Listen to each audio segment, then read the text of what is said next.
अधिनायक जय हे भारत भाग्य विधाता। पंजाब सिंध गुजरात मराठा द्राविड उत्कल बंगा। विंध्य हिमाचल यमुना गंगा उच्चल जलधि तरंगा। तव शुभ नामे जागे तव शुभ आशीष मांगे। गाहे तव जय गाथा जन गण मंगलदायक जय हे भारत भाग्य विधाता। जय हे जय हे जय हे जय जय जय जय हे।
Genomics, transcriptomics.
Across the world are working hard to find out the solution so that a human being is supposed to have a kind of well-being or well-beingness.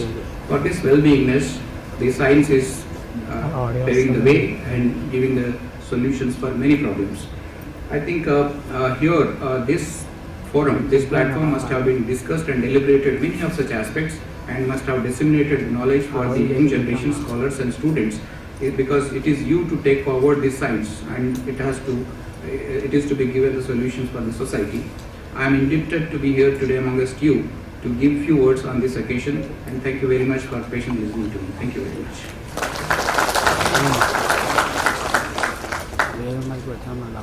Thank you, sir. May I now request Professor P. Lakshminarayana, Registrar Usmania University, to address the gathering.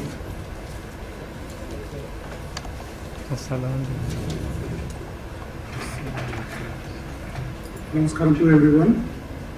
Respected Dr. Srimati Tamil Sai Soundarajan Garu, Honorable Governor of Telangana, State, and Honorable Lieutenant Governor of Puducherry, and the Vice Chancellor of Usman University, and Professor K. Sitaramaravu Garu, Vice Chancellor of Dr. B.R. Ambedkar Open University, and In Charge Vice Chancellor of Usman University, Professor B. Reddy Naik Garu, Officer on Special Duty to Vice Chancellor of Usman University, Dr. B. Vijay Lakshmi, Director in Charge, Institute of Genetics and Hospital for Genetic Diseases, and the convener of this conference, international conference, faculty members, distinguished guests, non-teaching staff, students, print and electronic media, ladies and gentlemen.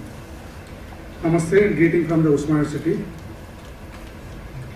At the outset, I am grateful to the Honorable Governor, Dr. Srimati Tamilisai Soundarajan Garu, for taking out her valuable time for today's conference, and Professor Sitaramaravu Garu, In Charge Vice Chancellor, Usman University, President of today's function. We deemed it honor to have you amidst us on this momentous occasion. While congratulating the convener and their entire team for excellent conduct of the conference, I take this privilege to present the brief report on the academic journey of the Usman University towards eminence. Academic excellence was established in the year 1917 by His Noble Highness Mir Usman Ali Khan, the 7th Nizam of Hyderabad. It is a matter of pride that the Usman University is the 7th oldest university in the country, the 3rd oldest in the South India, and the oldest in the Telangana state. Today, after over the 100 years of the existence, the university faces several overwhelming challenges from various quarters and is gearing up to effectively serve its students' patrons. 62 PhD courses offered apart from the UG and PG and diploma courses in the Usman University, and 40 research centers with 71 patents, 450 research projects, and foreign students covering 64 countries are pursuing various courses apart from the Indian student community.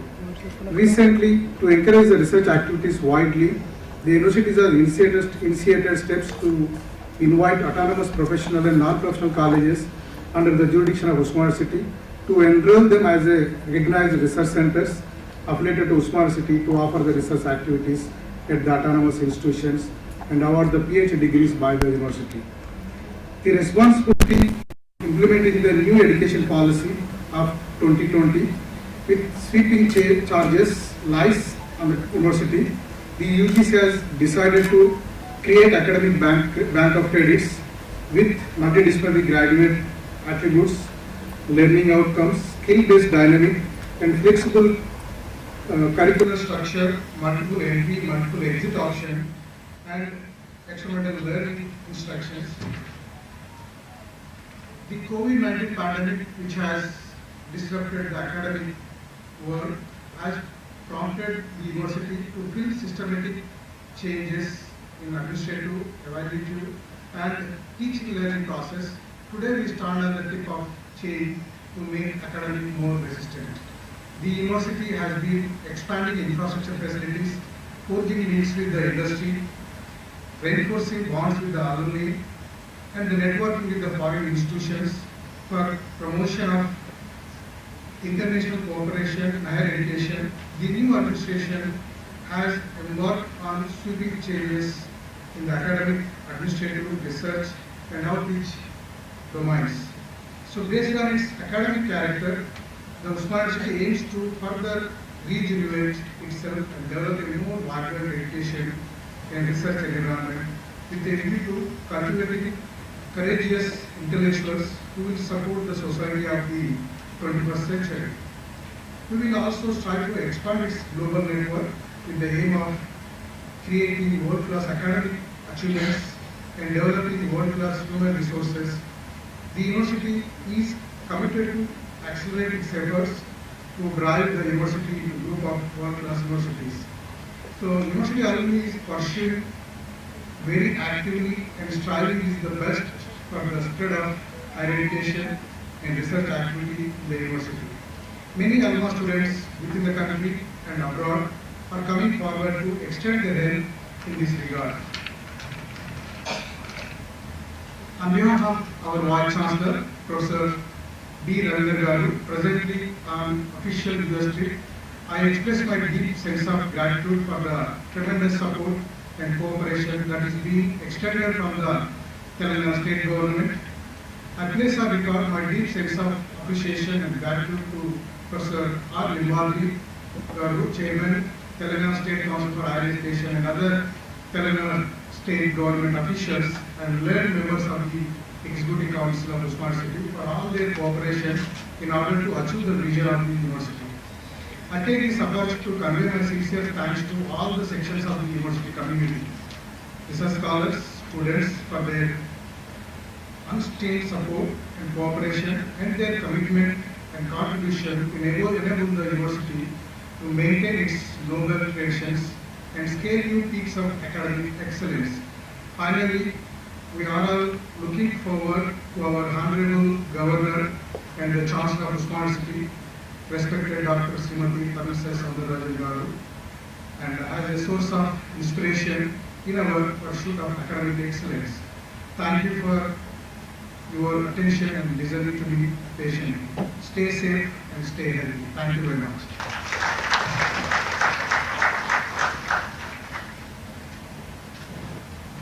Thank you, sir. May I request Professor T. Sitaram Rao, in charge Vice Chancellor, to present the presidential address.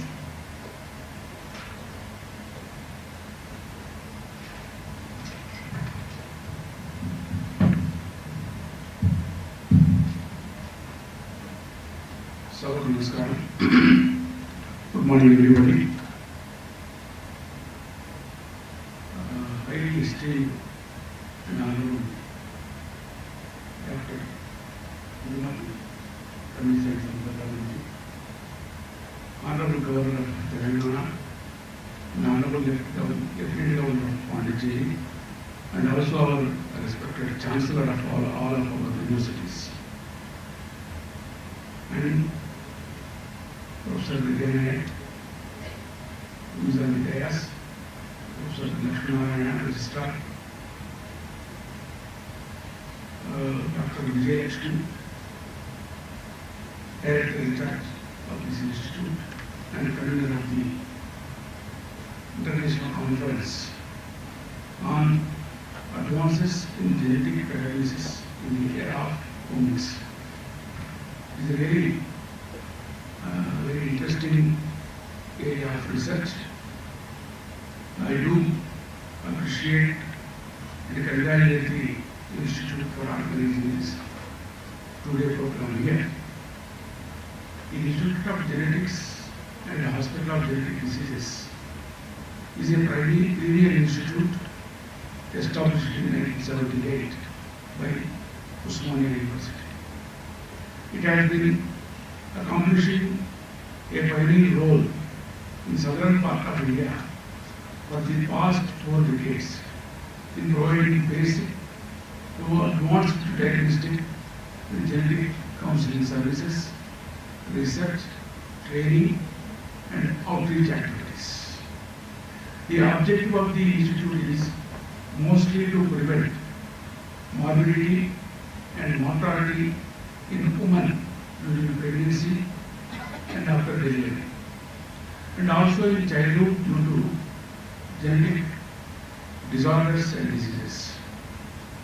The specialized services provided by this institute gave a new dimension in improving the reproductive and child health services and in decreasing the burden of genetic diseases. Diagnosis is carried out using latest analytical methods like 3D and 4D ultrascan, karyotyping, spectral imaging, fluorescent in situ hybridization, HPLC, PCR, ARMS PCR, multiplex PCR, reserve dot plot, and QRT PCR. These are the latest techniques and tools, methods being involved by our staff members in this diagnosing the genetic disorders. The institute provides community services by conducting free health camps for genetic diseases in menopausal women, government school children, residential colleges in urban and rural areas.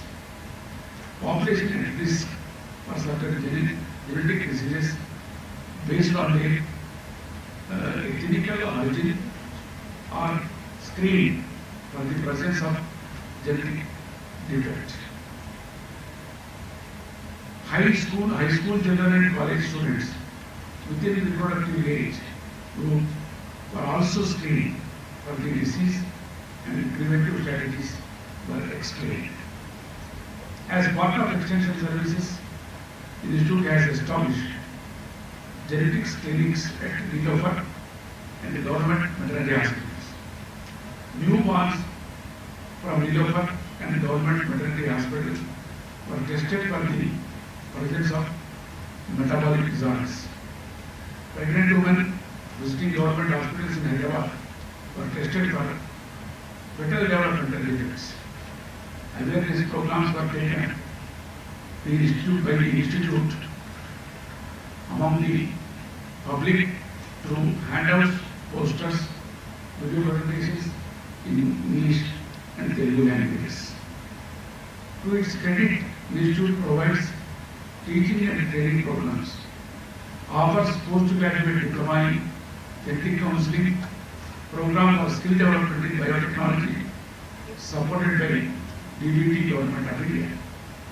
MSc in molecular human genetics, supported by DBT Government of India also. Certificate courses in clinical genetics, genetic counseling and fetal medicine also being provided, offered.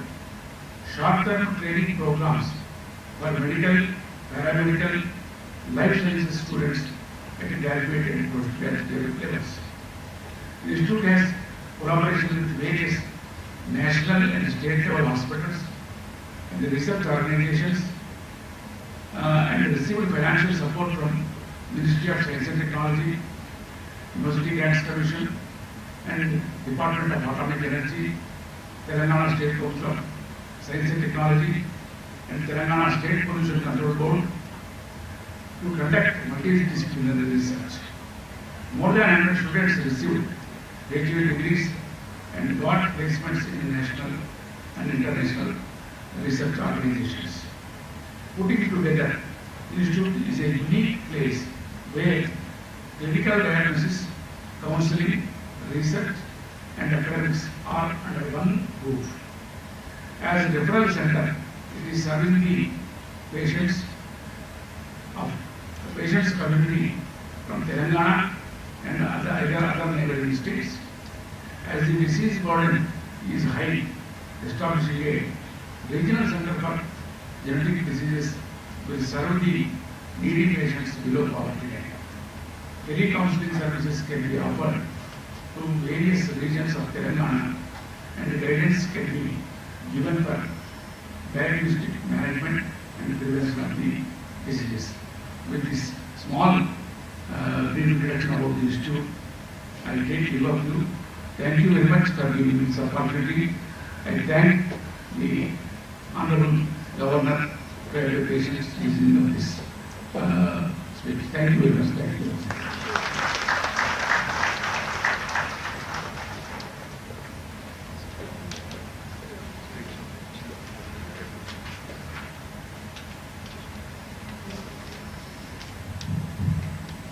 It's my pleasure to introduce our chief guest, the eminent person, Her Excellence, Dr. Tamilisai Soundararanjan. Madam is the first woman to hold the governor's office. Her Excellency has remarkable public and social services background spanning 20 years with focus on health and education. She also has illustrious political career in last 2 decades where she has successfully led state unit of political party. As a medical practitioner in gynecology and she practiced as a gynecologist and even she has been trained in medicine and physical therapies in Toronto, Canada, and even served in various prestigious roles. Madam is a recipient of International Award winner title, International Rising Star of the Year 2018, endowed by Multi-Ethnic Advisory Task Force USA for her services rendered. Thank you, Madam.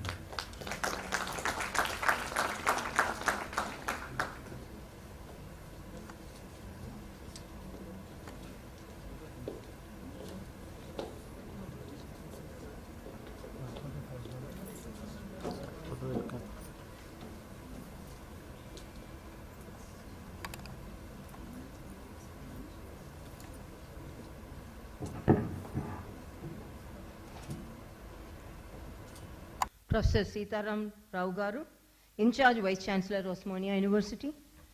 Professor P. Lakshminarayana, Registrar, Osmania University. Professor B. Reddy Naik, OSD to VC, Osmania University. Dr. B. Vijay Lakshmi, Director, Convener, Institute of Genetics and Genetics, Osmania University. The Coordinator, Dr. T. Sunita, and all the genetic specialists, medical professionals, and experts who are all available here, who are present here, and press friends and the security personnel, special good morning to each and everyone. When I was called to attend this program, because of my tight schedule, this date, I had a commitment at Puducherry because I am holding an additional charge as Lieutenant Governor for the State Union Territory of Puducherry. But when I learned about the Institute of Genetics and Hospital for Genetic Diseases, Osmania University, and one of the pioneer universities, departments serving the genetic studies, research activities. So as a fetal therapist, what was my original profession, I thought I should attend this program. So it is my commitment and it is my duty to laud each and every one, because I know the speciality, how it is technical and how it is very challenging and how it is morally supportive to the motherhood.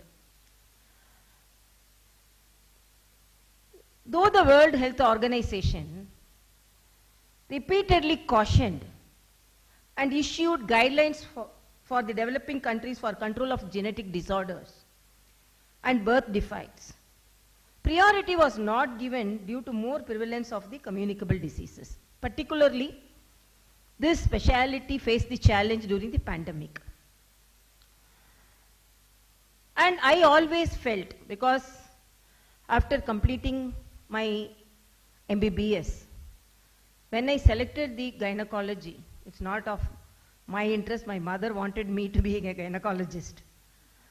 Then I didn't want to be a routine gynecologist, so I wanted to do something in a higher specialty. But I was disheartened when I saw the physically challenged children, and particularly I was practicing as a sonologist. And when we find some fetus with abnormality, anomalies, the way the mothers reacted and the way the family reacted, it was really very disheartening to see them. So I thought I should go for the fetal therapy. And 1998, approximately 25 years back itself, when this specialty was not much known even among the doctors, I went to Canada, in the Hospital for Sick Kids and the Western Hospital. I had a training, and I'm very proud to say for 5 years totally I was practicing genetics and fetal therapy, so I am one among you. I am having an experience of cord blood sampling and cordosynthesis, amniocentesis, whatever may be, and even intrauterine blood transfusions and intrauterine catheterizations and intrauterine aspirations also I have done. So why I am really very happy to attend this conference? Because whatever may be the speciality, the fetal therapist and the genetic studies, the genetics is the need of the hour, because when the baby is born or if the baby is yet to be born, this speciality only reassures the mothers. If it is, could be prevented, by some analysis could be prevented, if at all could be diagnosed, if it is really very lethal, it should be, actually the pregnancy should be terminated, or if it could be corrected and some reassurance could be given to the mother, so postnatally something could be done, that reassurance could be given to the mother. So whatever may be the great support by the genetics and by the fetal therapists, it is really a great service to the motherhood. And I always think that when I see the fetal therapists, now also so many of them contact me, and I always reassure them, because you have to do it in a service mind. I always know it is not a professionally liked by everyone, because it's a highly challenging field. And in the era of the communicable disease, and as it is clearly said by the previous speakers also, creating awareness among the public is the most important factor which I should enforce here. Because awareness, because I should, some painful experiences I had during my practice. One lady, one mother, reported to us for ultrasound exactly before the delivery, just when she admitted for delivery. And when we did the ultrasound, she was diagnosed as anencephalic fetus, was having an anencephalic fetus. And during 25 years back, when we asked, why didn't you come for this anomaly screening? She was telling, my mother-in-law didn't allow me to take a scan, to get a scan done, because she was telling, we didn't have the scanning for your husband, and he was very healthy baby, and if you do scan only, something will be wrong, so you should not do a scan. So whenever I requested, it was denied by the family members, and finally the baby was an anencephalic baby, and she underwent all the pregnant complications which could have been prevented in a young mother.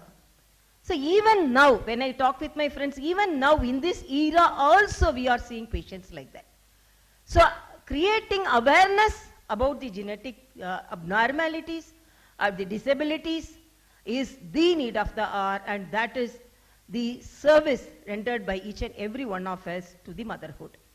And I'm really very happy that the Institute of Genetics and Hospital for Genetic Diseases, Osmania University, not only it's providing hope for such families, it is a premier institute established in 1978 by Osmania University. I'm really very happy. It has been accomplishing a pioneer role in southern part of India for the past 4 decades. As I said, when nobody thought of the genetic studies and nobody thought about the fetal therapy and fetal studies, the Osmania University has initiated this important studies and the department. And apart from providing the basic advanced diagnostic and genetic counseling service, providing a good support to the motherhood, and research and training and outreach activities are really laudable by this university. The objective of the university is mostly to prevent morbidity and mortality in prenatal, postnatal periods and in childhood due to genetic disease by conducting multidisciplinary research and offering diagnostic services to the affected and their families at prenatal, postnatal and premarital stages by clinical, cytological, biochemical and molecular evaluations. I really appreciate this service, and whenever I see a baby with disabled, now we say it's super abled child, the service of the fetal therapist is more important. And when I was a medical student, When we had a competition, I always much concerned about the babies with disability and super ability. So only I took a specialty to to take the fetal therapy and the genetic studies. So when we blame the nature, first of all, we have to create awareness about all the complications and the incidences of the genetic abnormalities. So when we were asked to write a small note about it, during my first year itself, I wrote, when a product is not created or produced properly, we are approaching the consumer court. So when the nature is not creating a baby, to which consumer court we will approach? That was my question when I was a young first year student. So that thought made me, so somehow we have to serve the children, the babies, newborn babies, and to counsel them and to support them.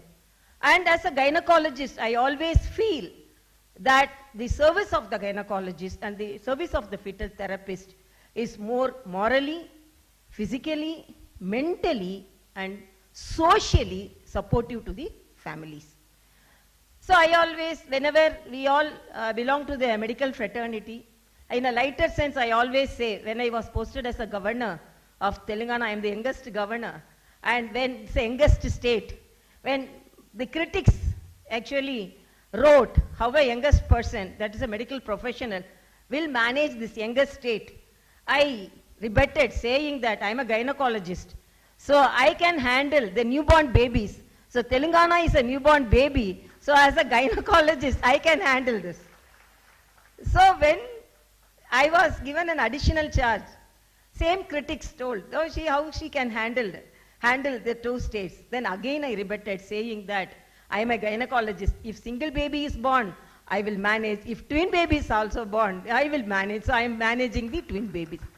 So as gynecologists and medical professionals, we are very courageous and we are convicted to our profession, and we definitely can achieve great results. And my request is, please be a part of creating awareness. That is the need of the hour. And please, as it is said, please do more research activities, so that earlier, before and all, we saw babies with Downs. And then we started looking for nuchal thickness. And when we went for cord blood sampling, some of the Down syndrome births were prevented. So early diagnosis, so research activities, and focus on new technologies will help us to prevent all these genetic disorders, at least to support the families with genetic disorders, and to prevent the recurrence of the disabled babies in the same family. And I really congratulate each and every one of you for taking this specialty, and really it's a moral boost to the motherhood. Thank you so much.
May I request Chief Guest, Dr. Soundara Rajan, Madam, to present a memento to Professor Sita Ramrao as a token of appreciation.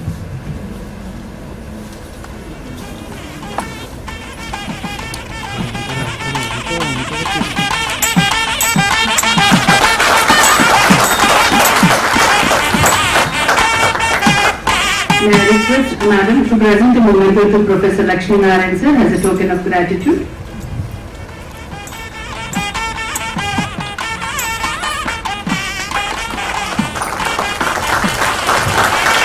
Thank you, Madam. May I request Madam to present a memento to Director Vijay Lakshmi Madam.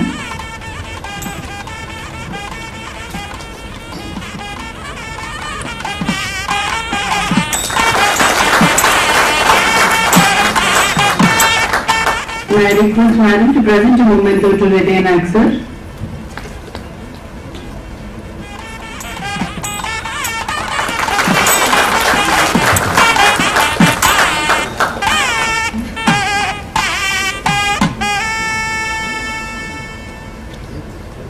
Thank you very much, Madam.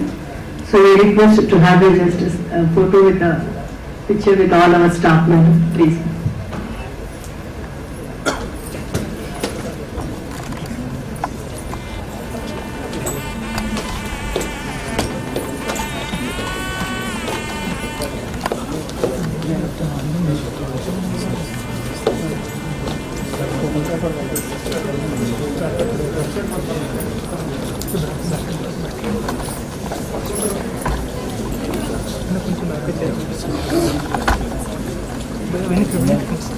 Frame తీసుకోమని bye నువ్వు tension పడకు frame తీసుకోమని ఉంటావు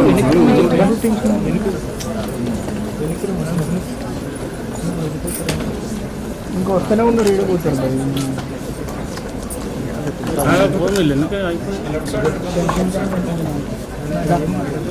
bye ఎందుకు tension పడుతున్నావు మళ్ళీ నాకు వాడి సరిపోతుంది ఇంకేముంది తీసేసుకుంటారు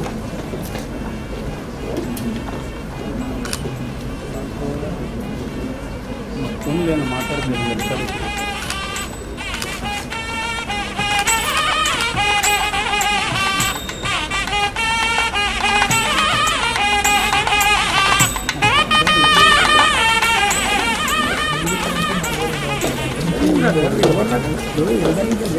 Thank you very much, Madam. May I request Dr. Vijay Lakshmi, Director, Institute of Genetics, to present a vote of thanks.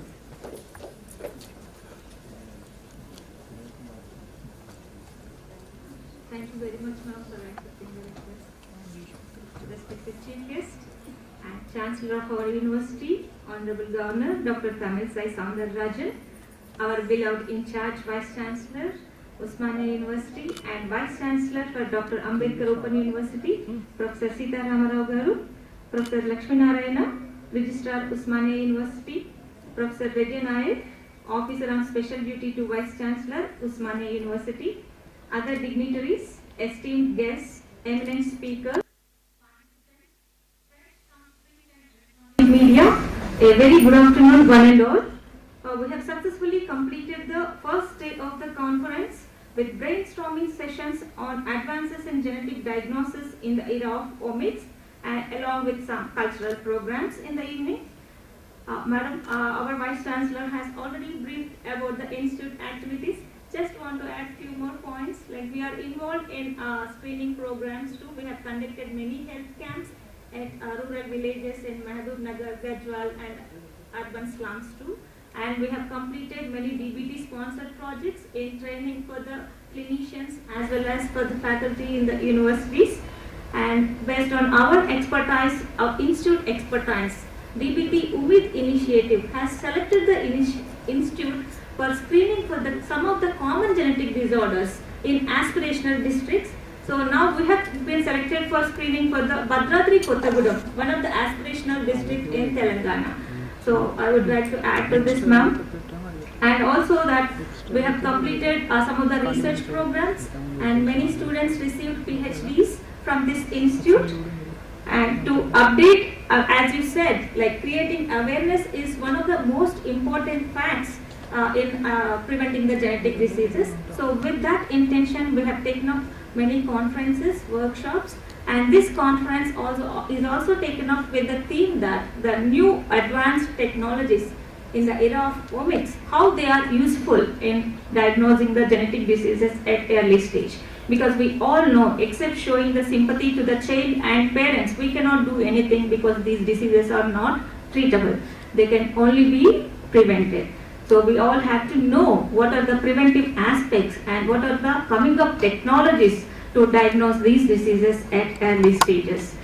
So I would like to thank all our speakers and also the dignitaries who have helped us in inaugurating the conference. So to name those speakers, we have speakers from international and also national speakers.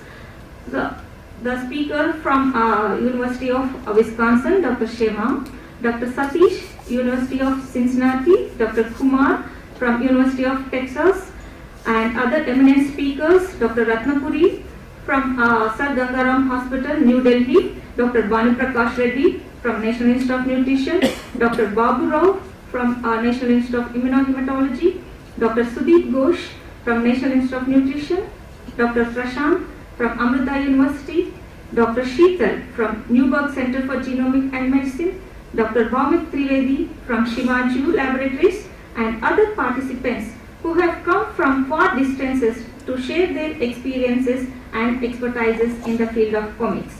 We have introduced Professor O.S. Reddy Memorial Lecture as a tribute to the founder and former director, a legendary personality in the field of human genetics. Ma'am, as you likely said, 25 years back there was no knowledge of these fetal abnormalities. But Professor O.S. Reddy, 45 years back, he thought of the importance of genetic disease diagnosis, and he has established this institute with the intention not only to diagnose but how to manage the disease and how to train the people in diagnosing and managing the disease. So with that vision, he has started this institute in 1978. So I thank the Professor Partha Majumdar, SAT National Science Chair, Founder Director, National Institute of Biomedical Genomics, for accepting our request and delivering the memorial lecture.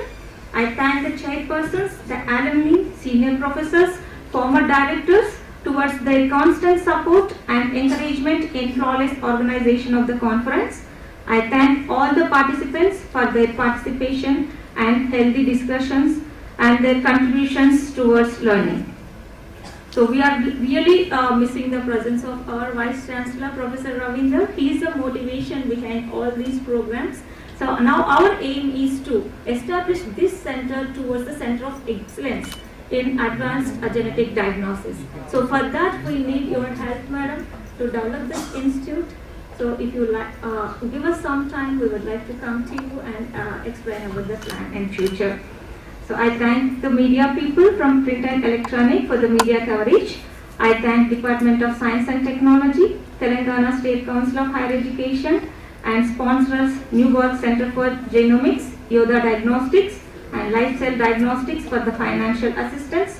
The cash prizes for the young scientists, best oral and poster presentations are sponsored by Federation of Asian Biotech Associations. I thank Professor Revati, Director, Center for Economic and Social Studies, and her team for extending their cooperation in organizing this event. I thank RNKCLICK for helping us with live streaming of this conference. I thank all my organizing team, staff, students, and scholars of the Institute for their dedicated efforts.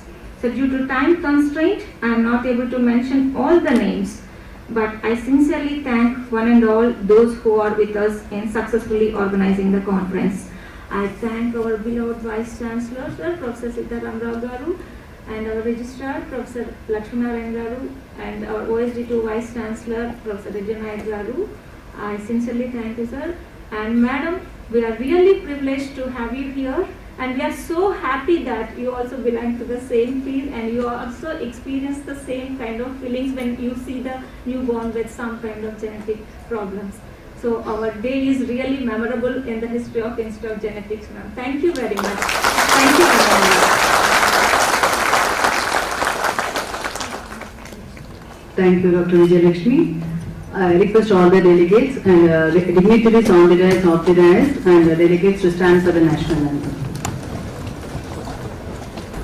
जनगण मन अधिनायक जय हे भारत भाग्य विधाता पंजाब सिंध गुजरात मराठा द्राविड़ उत्कल गंगा विंध्य हिमाचल यमुना गंगा उच्चल जलधितरङ्गा तव शुभ नामे जागे तव शुभ आशीष मांगे गाहे तव जय गाथा जन गण मंगलदायक जय हे भारत भाग्य विधाता जय हे जय हे जय हे जय जय जय जय हे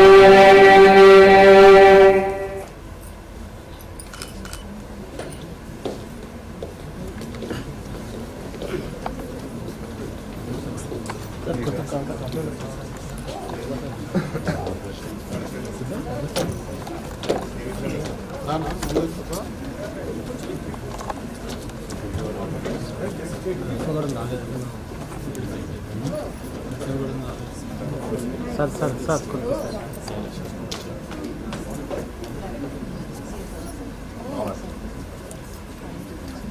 భయ్యా భయ్యా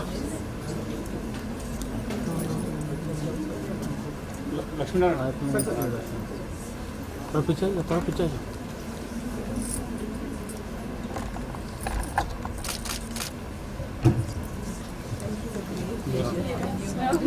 Really? We are so happy that you belong to CMP. That's so much We are going to dance with madam. Oh, no. She's professor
omega-3 fatty acids, which are anti-inflammatory molecules. They are bioactive molecules.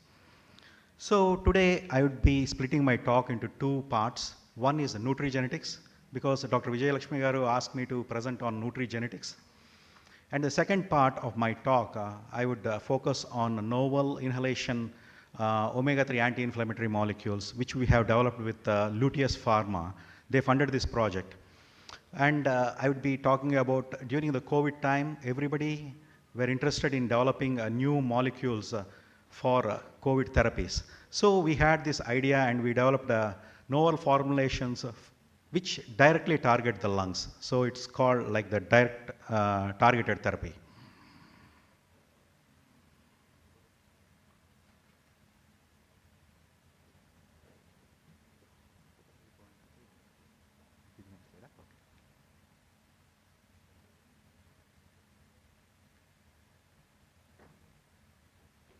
So I would like to say, like I have an, in US, NIH, we have to declare our conflict of interest. For this omega product, I have a financial interest in the development of inhaled omega-3. So this is my conflict of interest. And if we see the polyunsaturated fatty acids, everybody think like fatty acids or the fats are bad, but there are some fats which are really good for our optimal health. Without these fats, we don't have, good health. Saturated fats are the ones which don't have any double bonds. Monounsaturates are the ones which have one single double bond. And polyunsaturates means the fatty acids with at least 2 or more double bonds in their structures. So any fatty acid which is greater than 16 carbon with 2 or more double bonds is called a polyunsaturated fatty acid. Vertebrates are unable to make these PUFAs, so we need to get them from the diet. Once we have these essential fatty acids from the diet, humans have the enzymes to metabolize them to longer chain omega fatty acids, which are the most physiological fatty acids for not only the cell signaling, but they are the essential membrane components of our cell membranes. So without these PUFAs, cells won't signal properly. So here, omega-3 longer chain polyunsaturated fatty acids, especially the DHA, EPA, and arachidonic acid. These are the 3 most physiologically important in our body. So DHA is called the brain food. So some of our work, which got translated into clinics. So now 100% of baby formulas in US, they have DHA in them for the babies, infants, for their brain development. And they have arachidonic acid in the baby formulas for their growth. So that is how the importance of these fatty acids in the human biology. They are not only the precursors for cell signaling molecules. The 20 carbon fatty acids are called, whatever they make are called icosanoids. And 22 carbons are docosanoids. So these are the precursors. Arachidonic acid is the precursor for most of the icosanoids like prostaglandins, leukotrienes, and thromboxane pathway. So the prostaglandins like COX metabolism, and the leukotrienes are LOX, and thromboxanes are thrombosis factors. So all these factors come under this pathway. So since 2007, we were working on the molecular aspects of this pathway. If we see here, both omega-6 and omega-3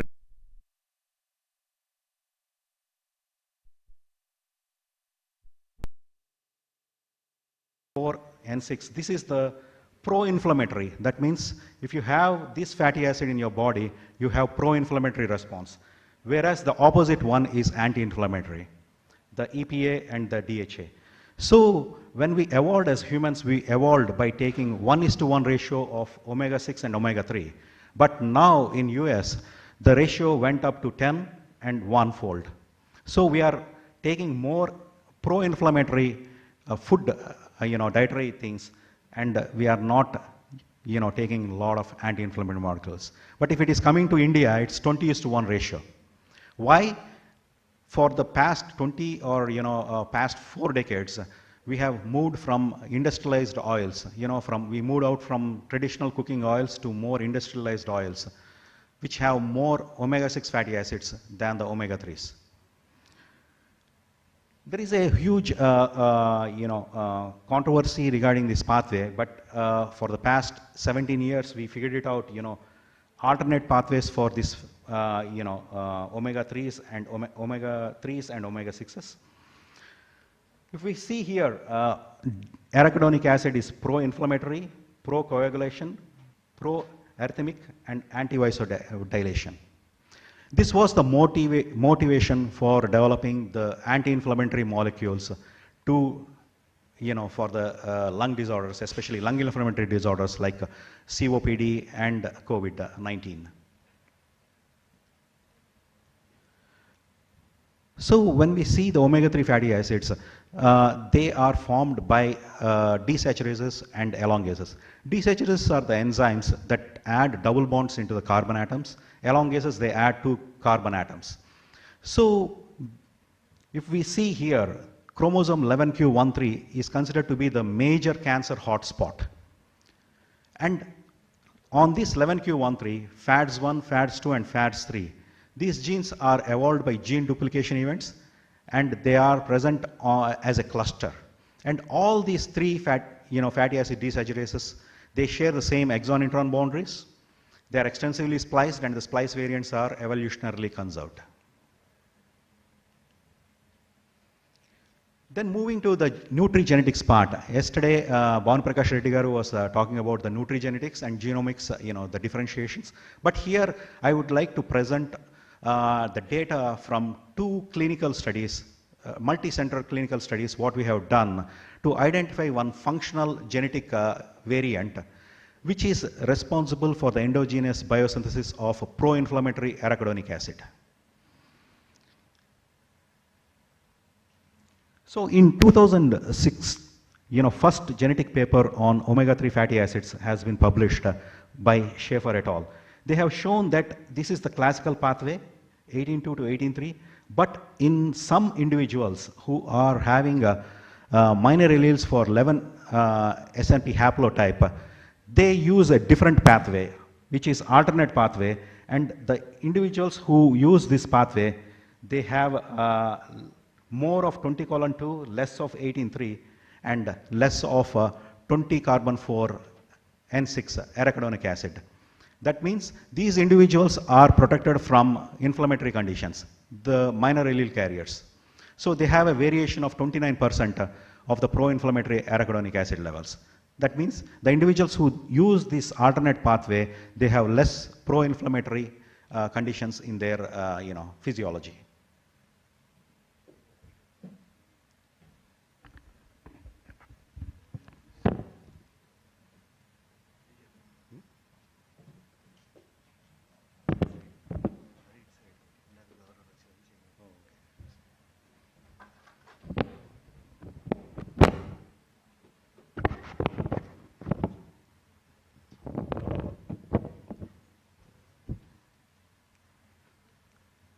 So after 2006 paper, there are several papers published on SNPs, especially single nucleotide polymorphisms in these fatty acid desaturase genes, and they have shown that the SNPs, some of the functional SNPs are associated with lipid profiles. And some of the disorders like cardiovascular, atopic diseases, insulin resistance, intelligence in children, attention deficit hyperactive disorders, and several disorders that are associated with the infants or the children. That means how these fatty acids are extremely important for the child development. So before the data from 1980s and 1990s, it shows that from the last trimester of pregnancy, the omega-3 fatty acids accumulate in the brain up to 2 years of age.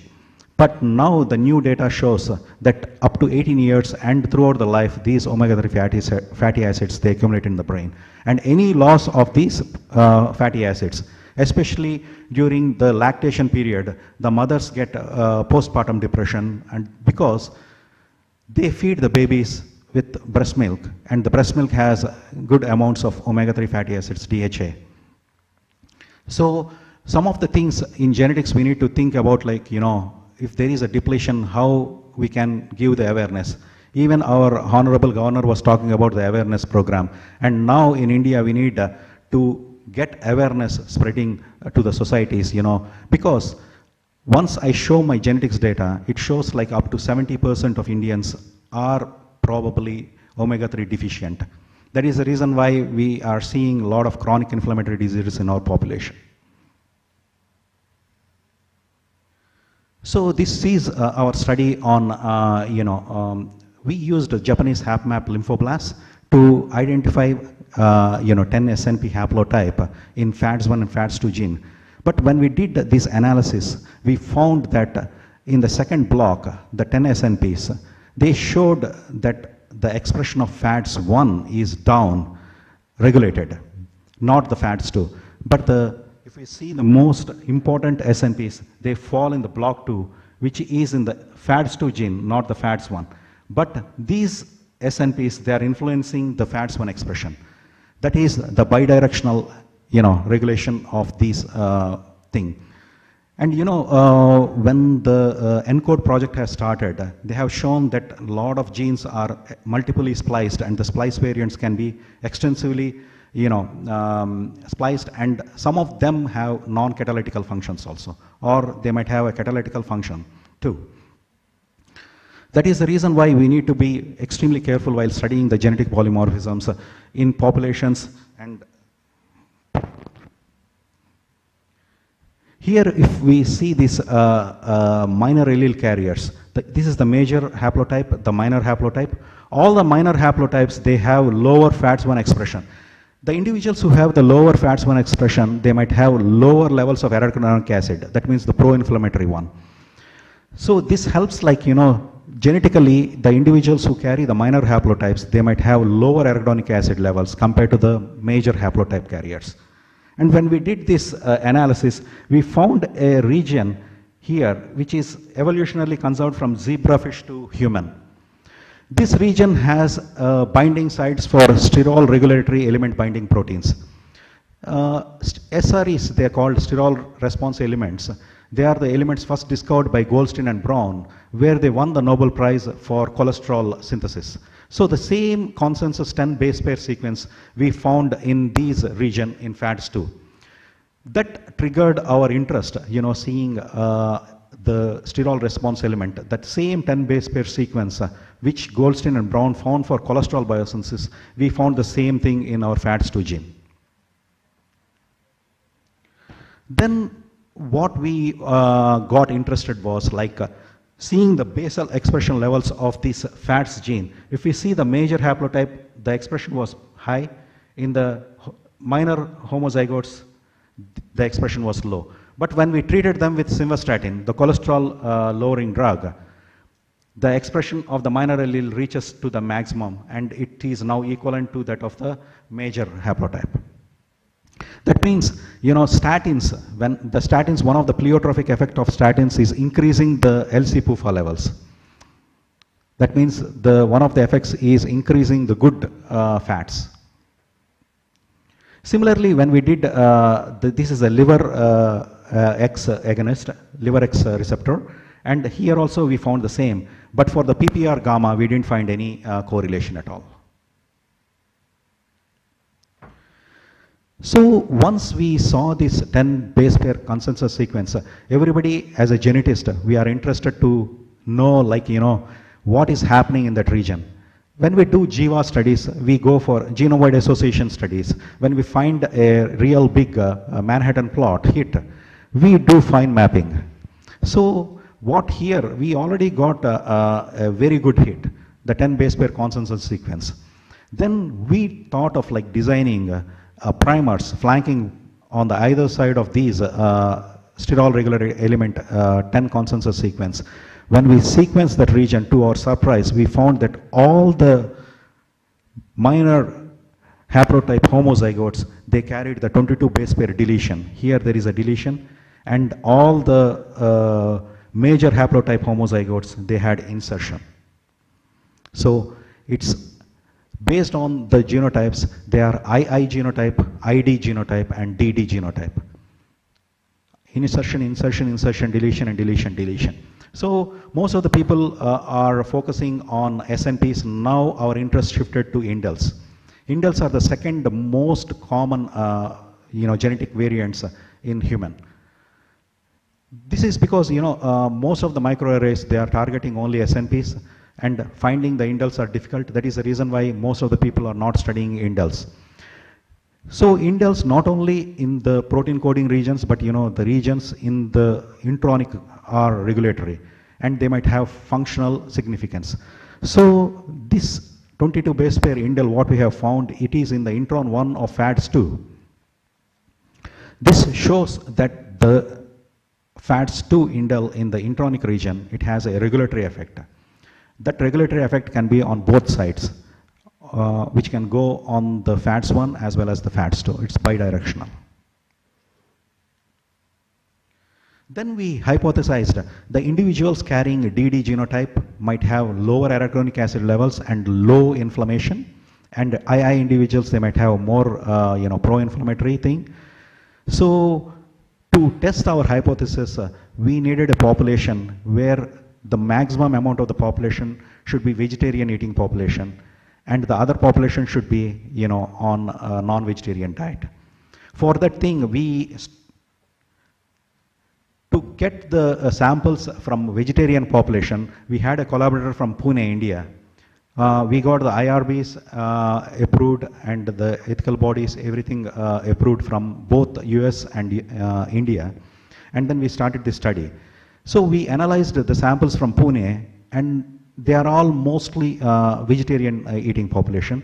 And we compared those samples to the West, who are non-vegetarians. To our surprise, what we have seen is in India, this is the Indian population, up to 68% are II genotype, whereas in US it's 18%. So that means now we are moving into the genetics where we called fast metabolizers, intermediate metabolizers, and low metabolizers, something like that. Here, Indians, we are lucky in a way, like, this indel, insertion for several generations, it has been evolved in our population and it has been adopted in our population to make or convert the precursors to the final products in a better way. Because these omega-3 fatty acids, DHA and EPA, they cannot be synthesized.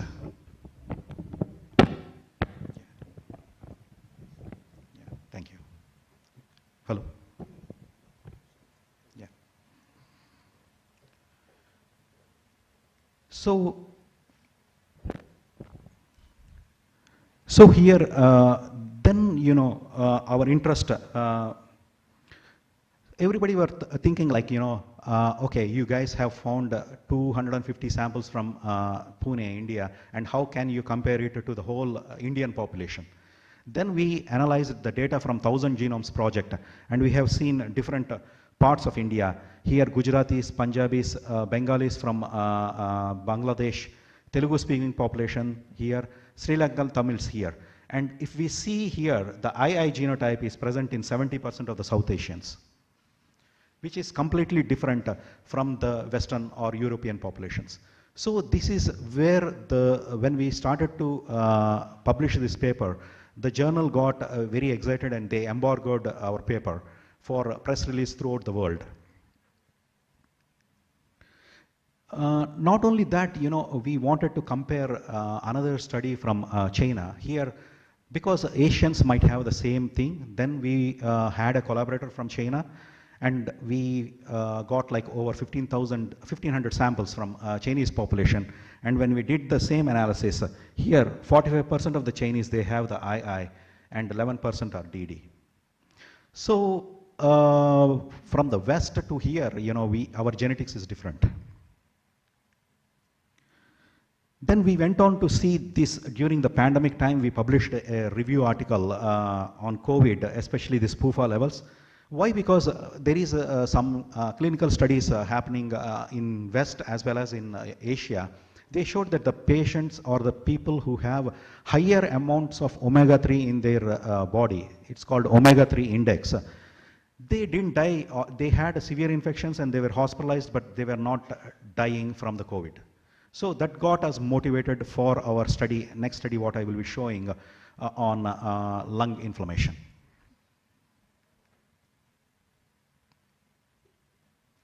So here, this is a plot where the DD individuals, they have less inflammation, and the II, they have more inflammation. And if they eat more of the pro-inflammatory, especially now we are seeing conventional sunflower oils everywhere in India and other parts. But in US, the sunflower oil is now genetically, or it's not GMO, but they are selectively breeding. They mimicked it to olive oil fatty acid levels. So even though now you see in US sunflower oil, the fatty acid profiles look like olive oil, not like the sunflower oil. Because the sunflower oil has extensively high amounts of omega-6 fatty acids, which can go and lead to more pro-inflammatory eicosanoids than the anti-inflammatory thing. So if we use it for longer periods of time, and then we are seeing more and more refining, right? Like RBDs. Refining is refining, deodorization, and these kind of processes, they induce a lot of things which are not health benefit. So traditional oils we used in 50, 60 years back, we used to use Ganuga oil, means we used to do Ganuga oil, and they were the healthy oils because they were not extensively processed. The processing is the one thing which is, we wrote a paper also actually on this processing, and we are presented in 2018 in NIN here, an international conference, and we gave a national advisory also to change the cooking oils, not continuously use one oil, but change the oils for the better health.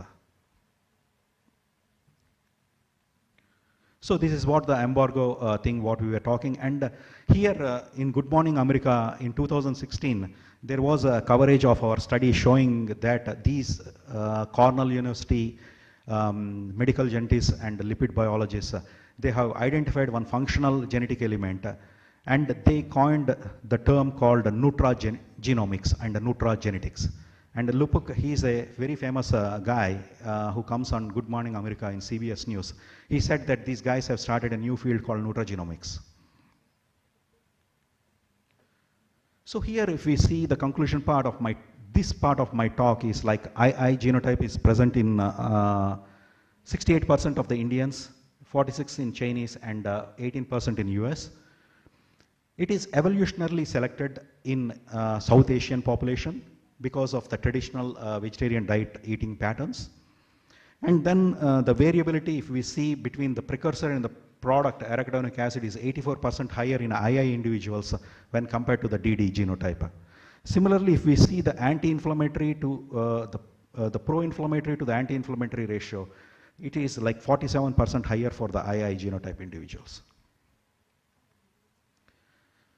So these omega-3 fatty acids are natural in our body. That means they have been studied for several decades, and they have been given to infants who are born neonates and pregnant women, lactating women, and they are found to be extensively safe. So there is no adverse effects of these omega-3 fatty acids. So there is the pathway I already showed, and now here, if we see this arachidonic acid, the pro-inflammatory one, it is the one which makes prostaglandins, leukotrienes, and thromboxanes. Leukotrienes are like in asthma, we use leukotriene inhibitors called montelukast, and maximum of the COX inhibitors are aspirin and NSAIDs. They are all COX-2 inhibitors which are involved in the prostaglandin pathway. And we have seen for some, especially during the COVID time, a word called cytokine storm. Before, the cytokine storm was present in only the standard journals, and many people who are in the scientific field, they knew that word. But now every general audience in the world, they know what is the cytokine storm and what is inflammation in COVID. So this is a paper from Professor Bruce Hammock. He's very, he studied these prostaglandins, or we call as lipid mediators, for several years. And he showed here in this paper, like, we always talk about cytokine storm, but we don't talk about icosanoid storm. So here is the icosanoid storm is coming at the upstream of the cytokine storm. So if we prevent the icosanoid storm, we can prevent the cytokine storm. So this is where the science now moving, and for those things we need anti-inflammatory molecules. So most of these icosanoids are made from the pro-inflammatory cytokines or pro-inflammatory icosanoids, which is the precursor is arachidonic acid. If we limit the amount of arachidonic acid from our cell membranes released to the circulation, we can prevent some of these icosanoid storms, and in a way we can prevent the cytokine storm. So I spoke about the safety of this, and it has been seen from the European as well as the US dietary things, like up to 5,000 milligrams per day in adults and at least 2,700 milligrams per day for pregnant and lactating women have no side effects. So when we started to do this inhaled study, omega-3 inhalation study, previously only the studies using the omega-3 fatty acids are only through the pill form, that is we take through the mouth, oral route. That was Lovaza is a blockbuster drug for lipid lowering, especially triglyceride lowering. It is a blockbuster drug from GSK. Now Vascepa has come. It is a pure form of EPA. It's omega-3 fatty acid. Now it's getting very popular for cardiovascular diseases. So either through oral route or through IV, people have used these omega formulations. But when we spoke with Luteus Pharma CEO and Biopharma CEO Dr. Jagdish Babu garu and KC garu, they were really interested and supported this study, and the entire thing was funded by Luteus Pharma. And during the COVID pandemic, these people have done a lot of drugs for the Indian populations, especially Flavavir, those kind of things. Biofor has supplied to the Indian population and might have saved so many lives. Here, what is the rationale? The rationale is only three things, like anti-inflammatory, natural molecules, no side effects. Especially when we see during the COVID pandemic, when the COVID pandemic happened, they were prescribing steroids, and due to the excessive steroids, people started to get black fungus and other side effects, long-term effects of the COVID. So for that, for supporting, the steroids or to reducing the amount of steroids, we need some kind of molecules which can be supportive to them. So that is the motivation of our study, to develop a natural form of anti-inflammatory molecules, to mitigate some of the inflammation associated with this lung. This is the first time we developed these novel formulations, which is directly targeted to the lungs, not to the systemic. If we target anything to the systemic inflammations can be very dangerous because it affects the entire body. But if we target it to the lung, it goes to the directly target. So we selected a rat model here, and the study was blinded. We used a contract research organization, Palamore, here for our study, and we did this study using male rats. And from each group, we put like 3 animals in each group at 7 days and 14 days treatments. Every day the rats were given LPS for inducing the inflammation in the lungs and the systemic. And then we used omega formulations 2 times per day during the 7 days and 14 days. In the morning, 1 hour after the LPS injection, we used omega-3 fatty acids, and in the evening we put omega-3 fatty acids. And then on the 8th day, we sacrificed some animals. We collected BAL fluid, plasma, and lungs. And on the 15th day, we collected the same thing for the other group of animals. So everybody started to ask, we are giving lipids to the lungs. Is there any side effects when you give to the lungs? Is there an induction of any lipid pneumonia? But if you see the surfactant protein in the lungs, it is a kind of a fat. So the three forms what we take as omega-3 orally are either free fatty acids, ethyl esters, or triglyceride forms. So triglyceride forms have been tested before, and triglycerides we are really afraid because they can induce lipid pneumonia and animals can die. So we selected free fatty acids and ethyl ester forms for our study because they are the most commonly used as a pill form.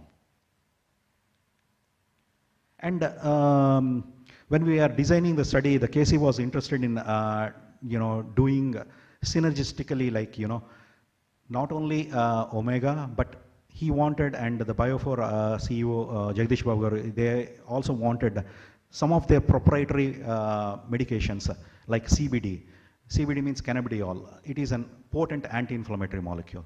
So what their idea was like, if we put only omega-3, it might have an effect, but if we add any synergistic drug, it might have more beneficial effects. So for that, what we did was like, we tried omega-3 separately, and then we added montelukast, which is an leukotriene inhibitor, and we added melatonin, which is an anti-inflammatory. It's not an anti-inflammatory, it's an antioxidant. Melatonin is used for sleep, sleeping purpose. Omega-3 fatty acids are longer chain fatty acids, and they are prone for oxidation. So to prevent this oxidation, we added this melatonin, and we added a cannabidiol also. So we have 11 treatment groups in our study, and it's a very big study, preclinical study. This study is only to test the safety aspect of it, not the toxicology part. First thing is, in a preclinical study, we need safety issues. If they are safe, then we move to toxicology studies, and then the toxicology studies are successful, then we move to phase 1, 2, and 3. So this is the safety study, and we successfully done the safety study, and we published the data. Now, yesterday, the toxicology study got approved. Now we will be moving to toxicology study, and it might take 3 months, and after that we will do 90 days more severe exposures and see if the animals are safe. Then we move to phase 1 studies. But when we presented this to CCI 2 months back, this is a Chest Council of India physicians. They are around like 1,300 pulmonologists attended the meeting, and they were asking a question like, can these be used for compassionate use? If the patients are really sick, can we use that? And K. Seeger promised that if any patient is sick, he is willing to supply this formulation in less than 2 to 3 weeks. So I thank him for that. Here, so am I good on time, Andy? Am I good on time? So here, this is how we fix the animals in the tubes, and these are done by third party, and they are all blinded, so we don't know exactly, the researchers as well as the team who did the experiments, they are blinded. Then we collected the lung samples and did the histocytosis, alveolar histocytosis analysis, mainly to see if there is any lipid pneumonia or lipid droplets, and we didn't see anything significant in these animals. And if we see here, the animals with LPS, their histocytosis score is so high, but when these omega-3 and other agents are added, especially this is the budesonide, that is the steroid, the inflammation came down very rapidly. Similarly with omega-3 and CBD, it came out very rapidly. Then we did cytokine analysis on these both lung fluids as well as plasma. We saw that in some of the both IL-6, during the COVID pandemic, IL-6 inhibitors were so popular, and everybody were prescribing for some treatments. In the West, they did IL-6 inhibitors for a few days, but they stopped it in US. But here they were used for some COVID patients. Why we selected these markers are because in the COVID pandemic, the IL-6, it's very much elevated, especially the CRP levels of ferritin, and it's also elevated in COPD, asthma, and other inflammatory lung disorders. If we see here, our omega-3 formulations are as good as these steroids. And similarly, the omega-3 and cannabidinol, it did wonders, in lowering these inflammatory molecules. Similarly, IL-10, we considered it as an anti-inflammatory molecule, but somehow in COVID, it was severely elevated. And once we did this analysis in budesonide treatment, steroids, these levels came down rapidly. But one thing what we discussed among ourselves is rapid downregulation of anti-inflammatory molecules is also not good. So there may be some systematic balance is happening.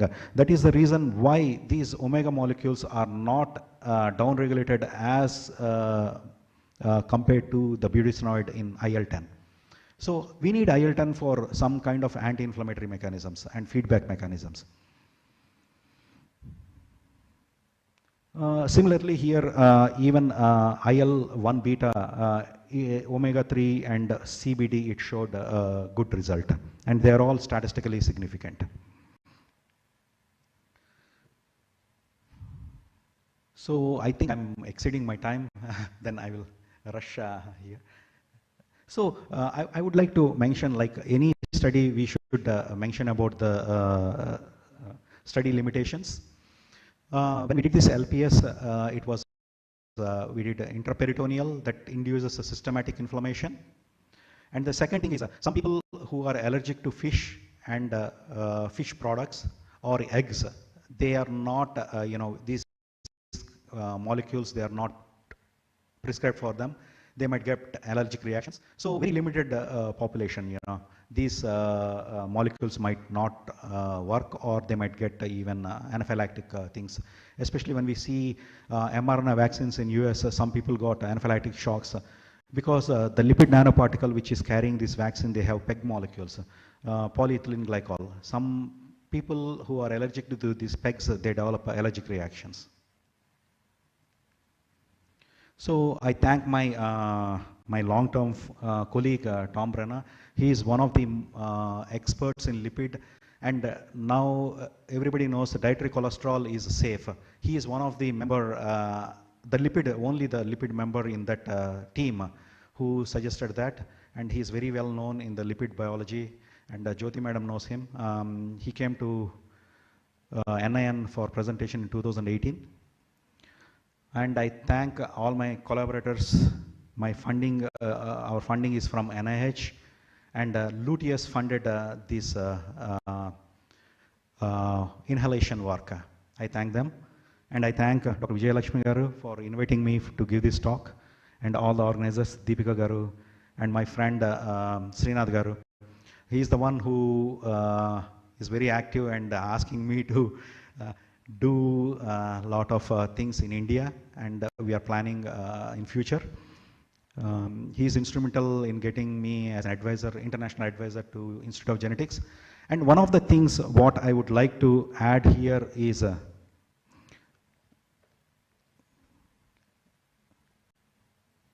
more.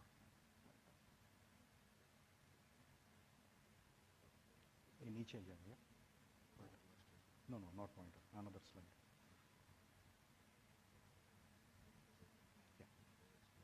So as an advisor to Institute of Genetics, my ambition here would be, if we see Duchenne muscular dystrophy, a lot of people have worked on this, and especially Ananda sir has worked on this for several decades. And now we are seeing like some individuals, FDA has approved 2 drugs recently in 2016 and 2021 for exon 51 deletion and exon 45 deletion. These are present in up to 18% and some very little number of patients. But world is seeing these drugs when it comes to patients, they are expensive. Like yesterday, some of the speakers were talking like they cost in millions, right? So when this drug was developed by Sarepta, it's a pharma company, So when they are using their clinical trials, the Institute of Genetics should collaborate with them and get the drug as a tested drug during their clinical trials, which will be supplied for free to the patients.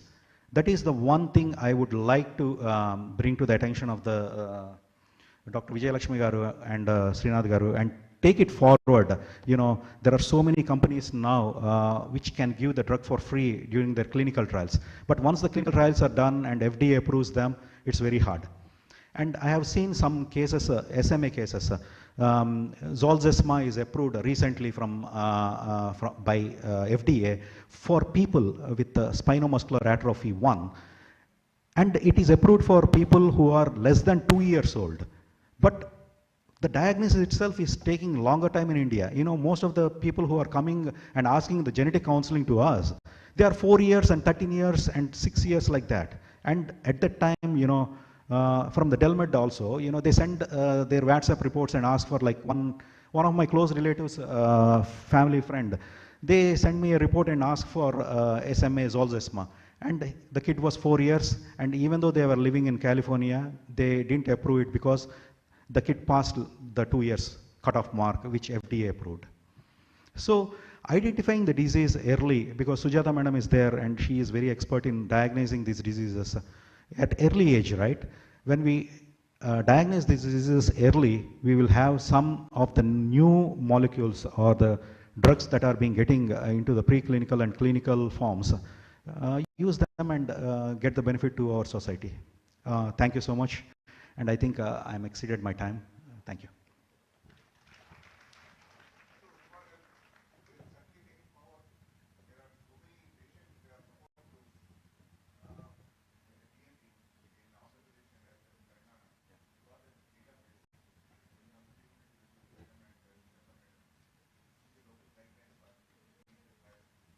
Certainly will take it forward. Thank you very much.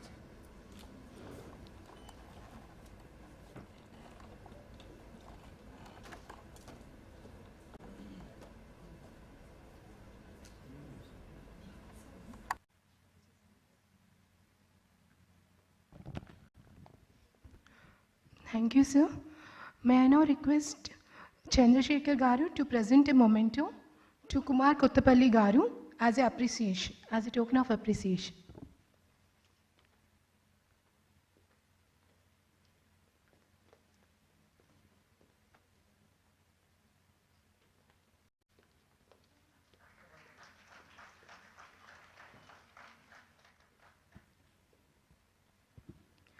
May I now request Dr. Vijayalakshmi ma'am to present a memento to Dr. Kumar Kottapalli Garu as a token of appreciation.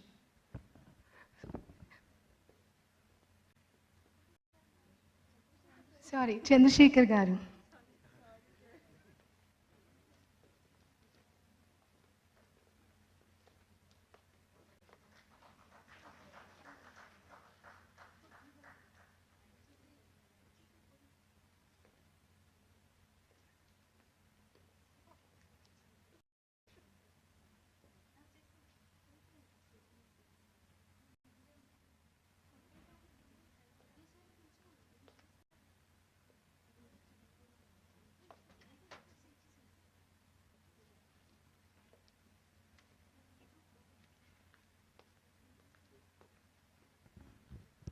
May I request Professor Kondaya sir to present memento to oral judges. Oral presentations. Now I request Dr. Sandhya ma'am to come on to the dais.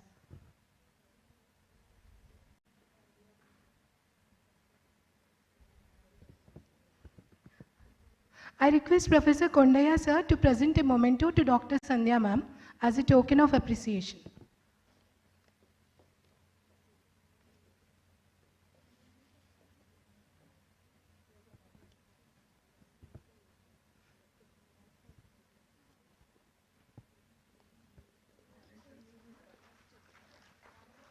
Okay.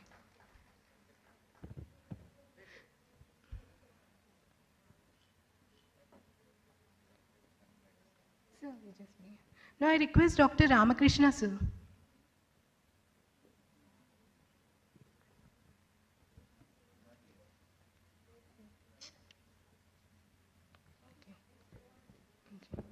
May I now request Dr. Srinath sir to come on to the dais. I request Dr. Vijayalakshmi ma'am to present a memento to Dr. Srinath sir as a token of gratitude.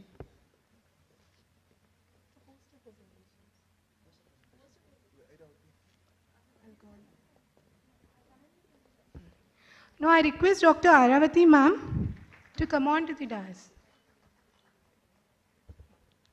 I request Dr. Vijayalakshmi ma'am to present a memento to Dr. Airavati ma'am as a token of appreciation.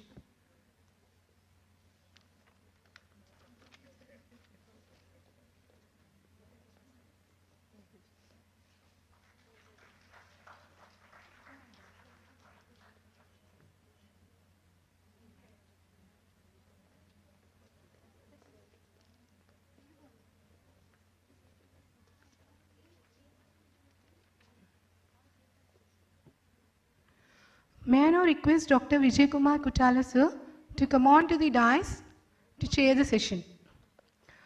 Sir is an additional professor from the Department of Biochemistry, Nizam Institute of Medical Sciences and Chairman, Telangana State Allied and Healthcare Council.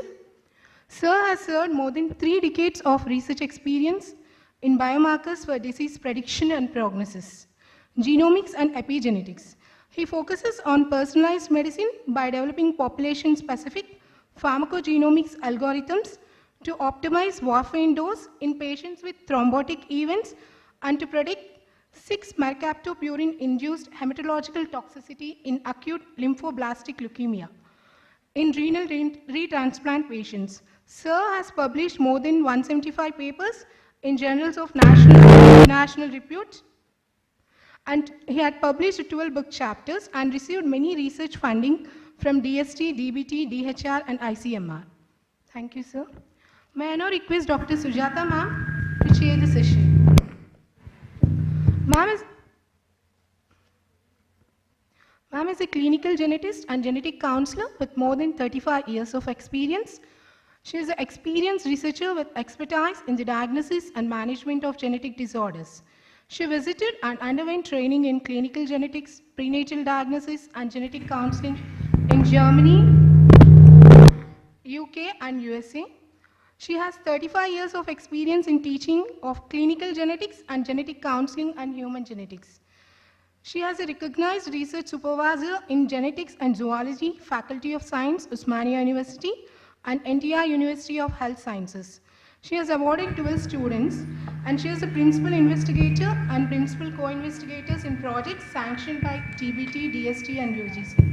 She attended and presented papers at various national and international conferences, and she has published more than 225 papers in journals of national and international repute.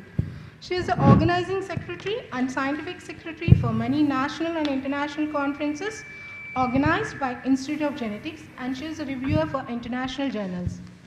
Thank you, ma'am. Thank you, sir. Good afternoon, everybody. Thank you for the opportunity. Two papers. One paper. Yeah.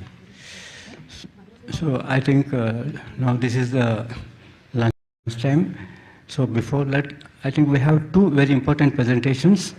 One by Dr. S. Prabhakar. He is a senior principal scientist, CSIR Institute of Chemical Technology, Hyderabad.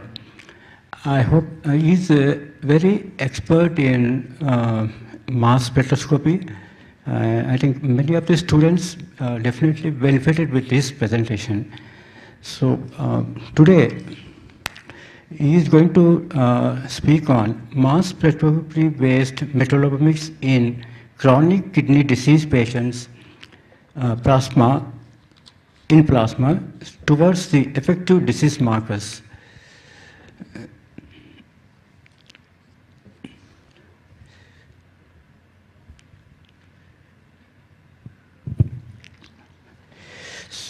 So Dr. S. Prabhakar, he has more than 25 years of experience for structural characterization of small molecules, natural products, and biomolecules, especially proteins, lipids, and application to basic and applied research, shotgun metabolomics, metabolite profiling, quantification, isomeric differentiation, gas phase rearrangement, chemical warfare agents and their degradation products. She is a quality manager for ISO IEC 17025 and is an NABL assessor, GLB inspector, and is a faculty of ACSIR. Is a body where they give a PhD degrees in CSIR-based institutes. He is a very popular person in mass spectroscopy. I think many of the students definitely benefit his presentation. So I request Dr. Prabhakar to go present this talk. Yeah, good afternoon everyone. So thank you Dr. Vijay Garu.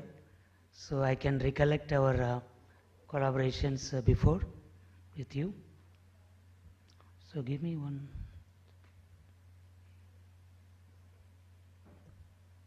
No.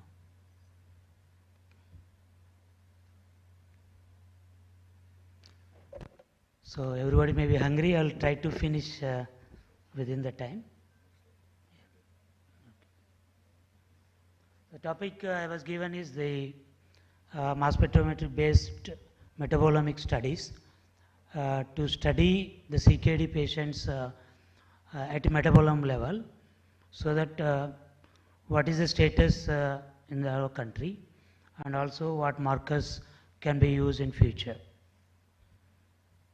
So this is how I start with. I can introduce what is CKD. Then the genetic and other effects, I will try to reduce it. Then I start with metabolomics and some introduction I don't know because they are all MSc level. So I would like to introduce a couple of slides about metabolomics. Then we will see what are the uromic toxins and how we have evaluated these uromic toxins before and after dialysis. So basically I am from a National Center for Mass Spectrometry in the country. We have all the required facilities for metabolomics and proteomics to some extent, and we already given 46 PhDs from our center. With my supervision, 13 finish and 6 are working at the present, and many Nobel laureates have visited our center. These are the Nobel laureates from mass spectrometry. So I visited Oxford University, where I studied the platelet proteome and many other bacterial proteome. Then I moved on to the George Washington University, where we explored metabolomic studies for identifying disease cells and those things. Anyway, my topic is different today. So when it comes to the CKD, I think most of the people know this is the leading disease in the worldwide and also in India. So 17% of Indians are suffering from this CKD, and 2 lakhs new patients per year are coming up, and 90% of them are dying because either lack of access to the dialysis or affordability to the treatment. And only 0.4 dialysis centers per million people are available at the moment. So people think, no, we need to apply OMICS studies for the early detection, so that now once we can stop the CKD status. Okay. So there are 5 stages. I will not go through all the details, but these are sorry, back, yeah. So these are based on the GFR levels. These are divided into 5 stages, but people come to the hospital only maximum 4 or 5th stage. So they are already at the stage of like we cannot correct it. Okay. At the 5th stage means we have either they have to go either dialysis or the kidney transplantation. So this is the CKD hotspots all over the all over the world, and unfortunately there are one hotspot in Telugu state as well. Everybody knows Uddhanam is a village at the coastal AP. So genetic susceptibility is many, it has been already explored. there have been some linkages with the genetic disorders, especially in diabetic, DKD we say, diabetic kidney disease, where I'm not going to through all those identified genetic markers, but only thing is there is a mixed, is actually CKD is a complex disease, not just genetic disorders may not explain fully the actual part. So people are also looking at environmental factors like heavy metals, environmental chemicals, agrochemicals or whatnot. So these are the list given in the recent report. So that includes everything, okay, what are environmental related. But not only these, people also looking at the diet factors, okay. So everybody knows like diet, recently completed lecture also explained the importance of the diet. But here also, if you see the CKD is actually linked to the gut microbe, okay. So the gut microbe balance between what we see, I am not a microbiologist, but I can say there are some good microbes and bad microbes in the body. So if you take a Mediterranean diet, you can have a good diet with proteolytic bacteria, which is useful for you. But if you look at like a bad diet, so that can make a imbalance, that can increase the saccharolytic bacteria, so that can cause CKD. So you understand little later, so what are the actual problem with CKD, this one, okay.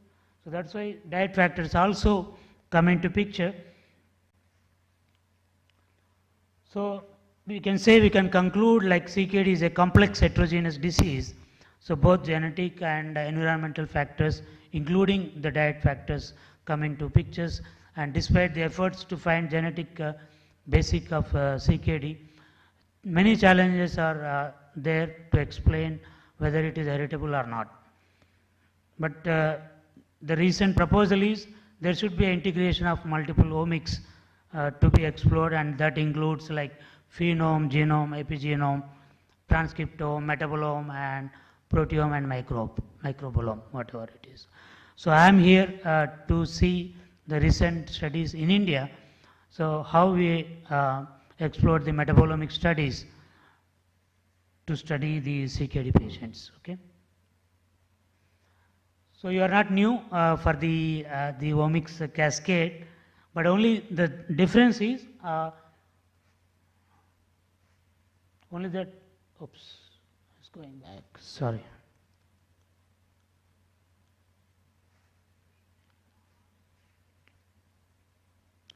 So as long as the proteome is concerned, it is actually the species specific, okay.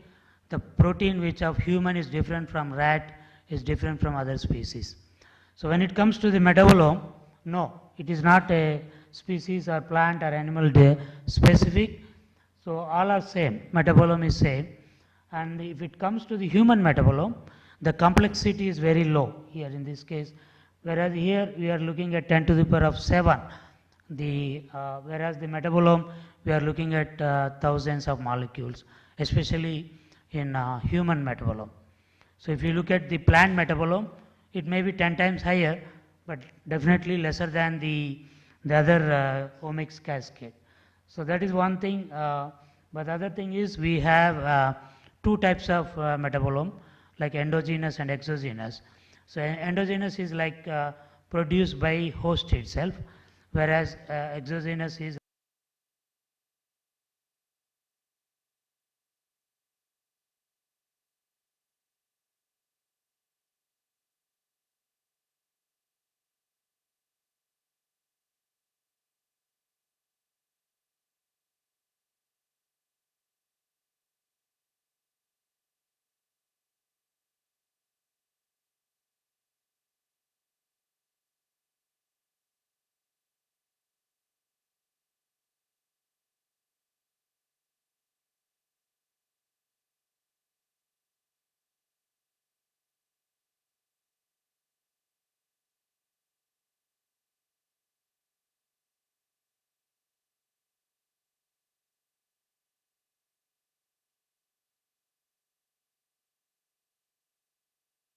preparation, so that you want to cover the entire small molecule set in the given system.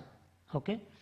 For targeted metabolomics is like you are looking at either like fatty acids, amino acids, or a set of compounds where you apply many more sample preparation methods to increase the recoveries and those things.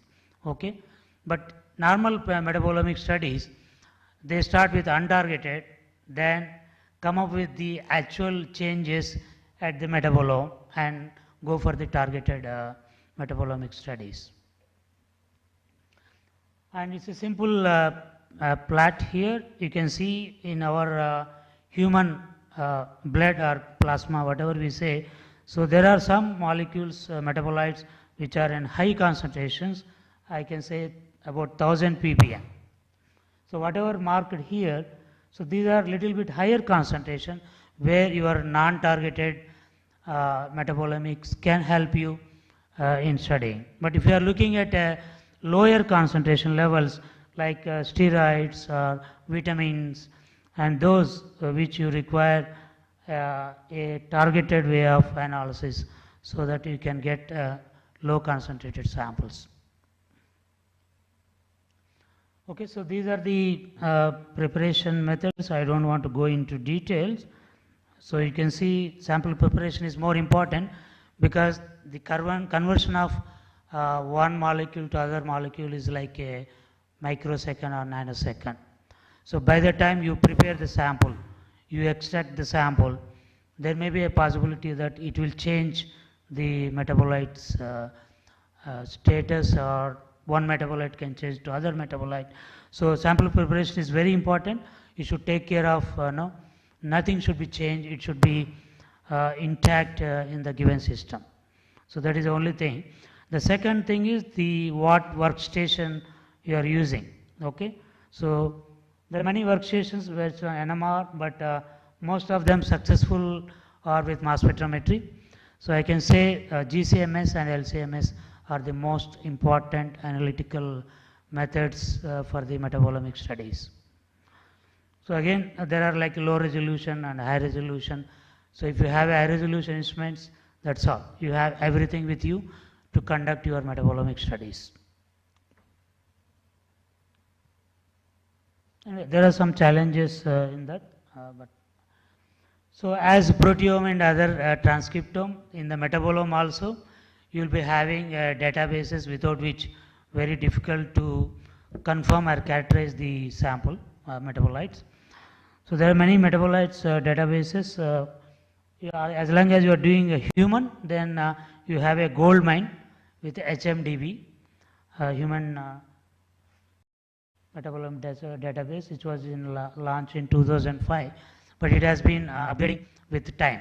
Okay, now there are many other, but earlier these were freely available, but now they have started charging to use these databases, but you should be careful. So why everybody wants metabolomic studies? Because 95% of your diagnostic or clinical assays, those are small molecules, not the real proteins they are looking at. Any assay you take. Okay. So 30% of the identified genetic diseases involve the small molecule metabolism. So that's why everybody looks at the small molecules, and so everybody knows when we go to any hospital, if somebody want to know whether it is a kidney disease or not, these are the two markers, creatinine and urea. Okay. Of course, creatinine levels are used for calculating the GFR values. Okay, so this is how there is a formula here, but I don't want to go through. So based on GFR, you will know the kidney function, and some people also use the urea. But now with our metabolomic studies, so these two may not be enough. You have to explore some more for the CKD status. Okay. So as you know, there are two kinds of hemodialysis patients. So we picked up some of the hemodialysis samples for our metabolomic studies. So many small molecules have been reported in abroad, and many people say the diet what we take may change these metabolome. Is that really same thing in India, or in India we have something else? So that was our first objective. So then we collected some samples from our collaborator, Dr. Manjusha from Gandhi Hospital. We have done a pilot study about 100 samples for untargeted in the beginning, so that what are the metabolites we can detect. So these are the metabolites we detected, and fortunate or unfortunate, most of them are very similar to the one which were reported in abroad. But there are slight variations in the levels. Okay. But the point is already what the patients whom we have taken, they are already at stage 5. So we feel maybe we have to explore in future at lower level so that we can stop this. To reach the CKD level, we can get some time. Okay. But there are 2-3 molecules we have detected new markers, which I am not explaining here, had to be published. Okay. So these are the 6 to 10 molecules people target. Okay. So there are like sulfonic acids and carboxylic acids. So if you look at these sulfonic acids in the biochemical pathway, none of them will match, because it's not the routine biochemical pathway they form. Okay. So how they form? So gut microbe is very important. Whatever diet we take, either tryptophan or some of the amino acids, indole containing amino acids, so they go to first gut microbe and they convert into indole and indoxil. Sorry. What happened? So indole and indoxil, and it will not stop there. It will go to the liver, then convert into sulfonic acid. So it is not actually a biochemical pathway of in host. The microbe which is there in our intestine, so actually that is controlling. So if the kidney function is not good, obviously they keep on accumulating in your blood, and they will be toxic. Okay. Then question number 2 is, so what level, what concentration level they are in the body. So that is our next target. So we would like to get the levels of these toxic chemicals before and after dialysis. That is our next step. Then we did, so this is the chemistry behind it. So this is the tryptophan amino acid. It will be converted to indole in the intestine, then it will be converted to sulfonate in the liver. Okay. Similarly, tyrosine, then that will give a paracrystal sulfate. And we found some more sulfonates. We don't know how it is formed. Like there are 6-7 sulfonic acids which are there, but definitely it will be coming from some metabolism and then converted to sulfonates in the liver. These are the adverse effects. Everybody knows the adverse effects. So then we collected about 90 CKD patients who are on dialysis, not fresh dialysis, actually they are already in the cycles. Then we did the analysis at ISCT, metabolomics analysis, and we took the help of AIG group for the statistical analysis. So I am not going to through all. These are the levels, concentration levels in milligram per deciliter. So we actually concentrated about 5 sulfonates, indoxyl sulfate and paracrystal sulfate. These are the high level. If you say paracrystal sulfate is 1.6 mg per deciliter. So that is the concentration, and we compared these concentrations with abroad also, but more or less these are similar. So I can say these levels are a little bit lower in Indian, South Indian areas. But if you see the before and after dialysis, So concentration levels, for example, paracrystal sulfate is not even 50% removed. Okay, and indoxyl sulfate is a little better, but not even again 50%. But whereas people use creatinine and urea, those markers actually better than 50%, little lower than 50%.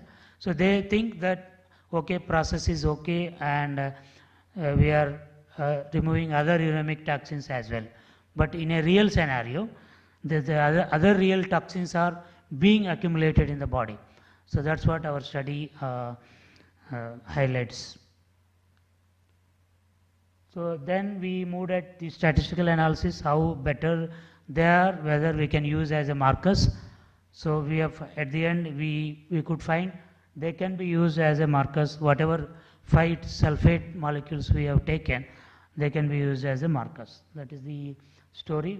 ROC curves are so very good, statistically relevant. So these are the fold changes we can see. So fold changes very high in pre-dialysis patients, but even the post also we can see later. Okay, so this is the removal percentage before and after dialysis. So creatinine and other things are 53% removed. There is no issue with urea also, 64% removed. But whereas the most abundant sulfates which are there, they are only 30% removed, 70% remain in the body. Even other 3 molecules which were not even studied in abroad, nobody studied these sulfonates, guaiacal sulfate, catechol sulfate, phenyl sulfate, and we are the first time we evaluated, even these also 60% not removed. Okay, so you have to be very careful. Either we have to improve the dialysis process, or we have to identify early so that they don't reach the 5th stage in a short time.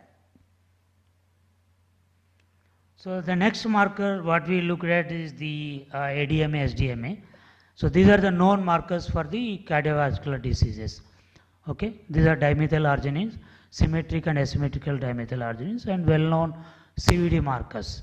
So our idea is, are they really how the levels are there in CKD patients? Okay, can we use them as a markers for CKD patients? This is the first study, I think, in abroad as well, and so these are the levels of SDMA in CKD patients, and we also compared with healthy and the diabetes patients and CVD patients. Okay, so actually we have to take the ratio of ratio of SDMA over ADMA. Normally people take ADMA over SDMA, but when it comes to the CKD patients, the SDMA levels are very high. So then we took other way around. So the ratio comes for pre-dialysis 10.5, whereas in the CVD, cardiovascular, it was only 0.5, 0.8 and 0.6, very, very low when compared to the CKD patients. So then we compared with the diabetes patients. This already published. This ratio is now 1.23. So that means nowhere near these ratios are there when compared to CKD patients. Very, very elevated these levels. So we can use these as a markers for stage. Okay, even 3rd stage we can detect them, the SDMA levels, and look at. Okay, so this is the second thing we have done. Then the third thing is the nutraceutical effects. Are we losing nutrients during the dialysis process? Okay, then we look at the amino acid levels, and many people have already attempted, and but there is no full-fledged study in abroad as well, where all the 20 amino acids are covered, whether what is happening in the dialysis process. So that was our aim. Then we try to establish LCMS method initially. Then we developed, but only 14 amino acids were detected in the plasma. There are 6 amino acids which are missing, maybe because of low concentrations. Okay? Then, okay, we should not miss those 6 amino acids. We developed a GCMS method. So there we successfully applied those 6 amino acids, and finally we screened all 20 amino acids among other 9 other metabolites. Okay?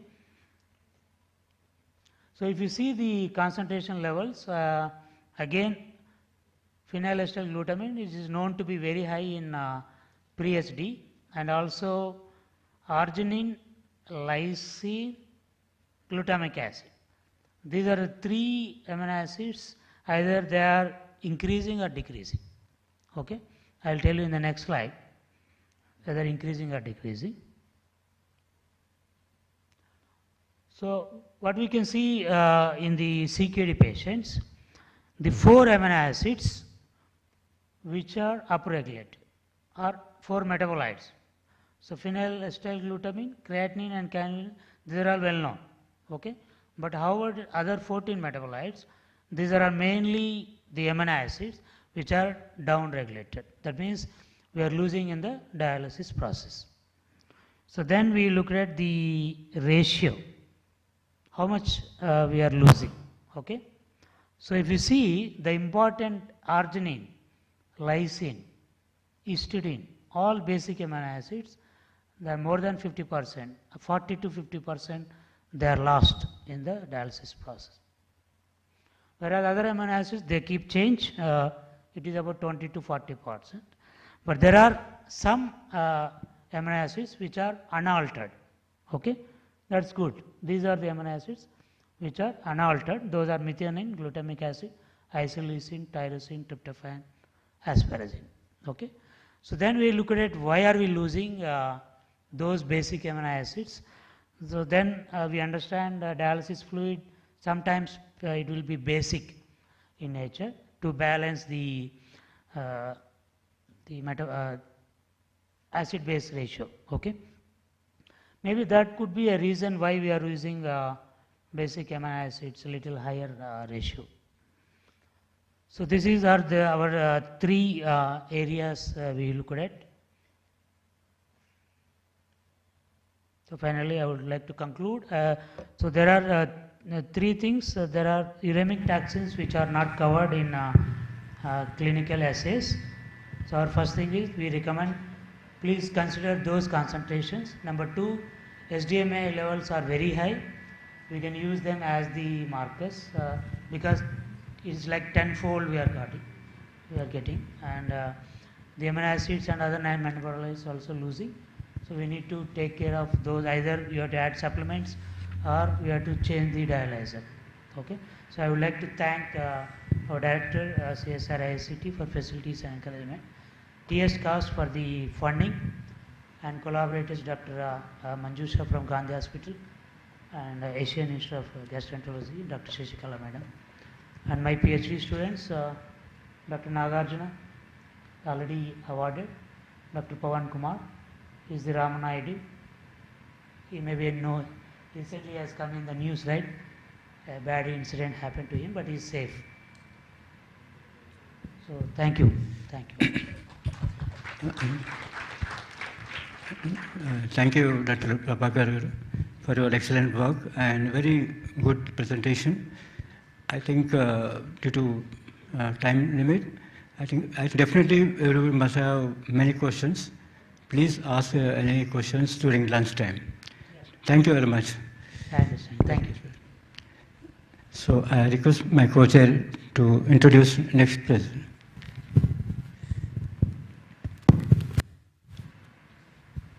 I have the pleasure and I'm really delighted to introduce the next speaker, Dr. Baburao Udanti, an alumnus of the Institute of Genetics.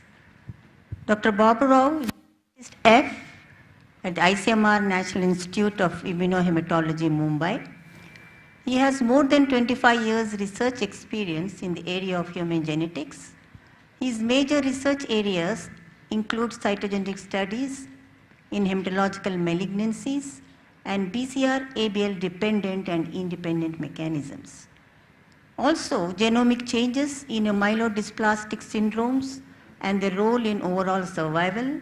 Current research area is genomic instability syndromes with special focus on Fanconi's anemia and genomic characterization of inherited bone marrow failure syndromes like aplastic anemia and understanding the molecular mechanism in telomopathies. DST, Boyce Cast Fellow, is also an ICMR Young Scientist Fellow, ICMR Senior Scientist Fellow, and an awardee of ICMR BJRC Oration. He has been a visiting scientist at the University of Bari, Italy in 2000, Dana-Farber Cancer Institute, USA in 2008, Laboratory of DNA Damage Signaling, Kyoto University, Japan in 2017, and NIH, National Human Genome Research Institute, USA in 2018. He has more than 120 publications in international and national reputed journals and several extramural grants. He'll be talking today on a comprehensive approach to identification of pathogenic variants of Fanconi's anemia, complementation groups in Indian population. Over to Dr. Babu Rao. Good afternoon, everyone, and I thank chairpersons for their kind introduction. I feel homecoming to the institute because several years in the Usmania University campus we were studying Department of Genetics and Institute of Genetics, and we were always with in interaction with Dr. Sujata and Professor Jyoti Madam.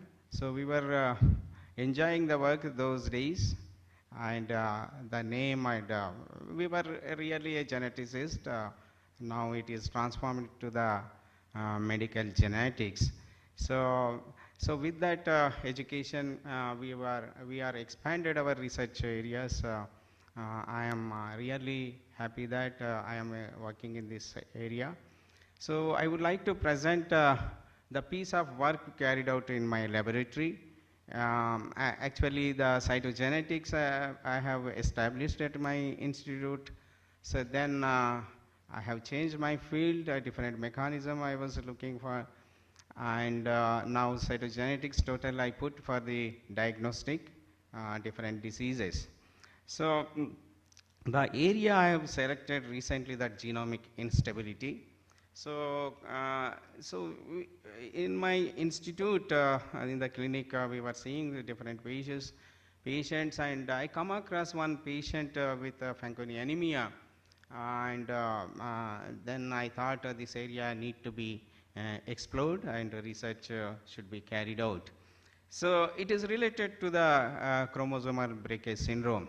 So recently there are several talks all over the world that we need to study the rare diseases. The world is focusing on rare diseases. So in this direction, Fanconi anemia is a rare disease. It comes under aplastic anemia. So many patients come to the clinic as aplastic anemia. There are several reasons. So majority of the patients, they are undiagnosed, and some are, they have the features. There are different features, different reasons, and for the clinician it is really a challenging for the diagnosis. And the majority of the patients, they are undiagnosed ultimately, that leading to the death. So that is the reason we are also focusing on inherited bone marrow failure. The aplastic anemia, it occurs due to bone marrow failure. What is bone marrow failure? There is a defects in trilineages, that is red blood cells, white blood cells, and platelets. So sometimes we see aplastic anemia, hollow bone marrow, no cells at all. How they improve? Different protocols are there, still they are not improving. So the bone marrow failures are two types. One is inherited bone marrow failure and acquired bone marrow failures. The acquired bone marrow failures, it is not in a childhood, generally seen in adulthood. So majority of the acquired patients, they transform into different disease. One of the diseases leukemias or cancers.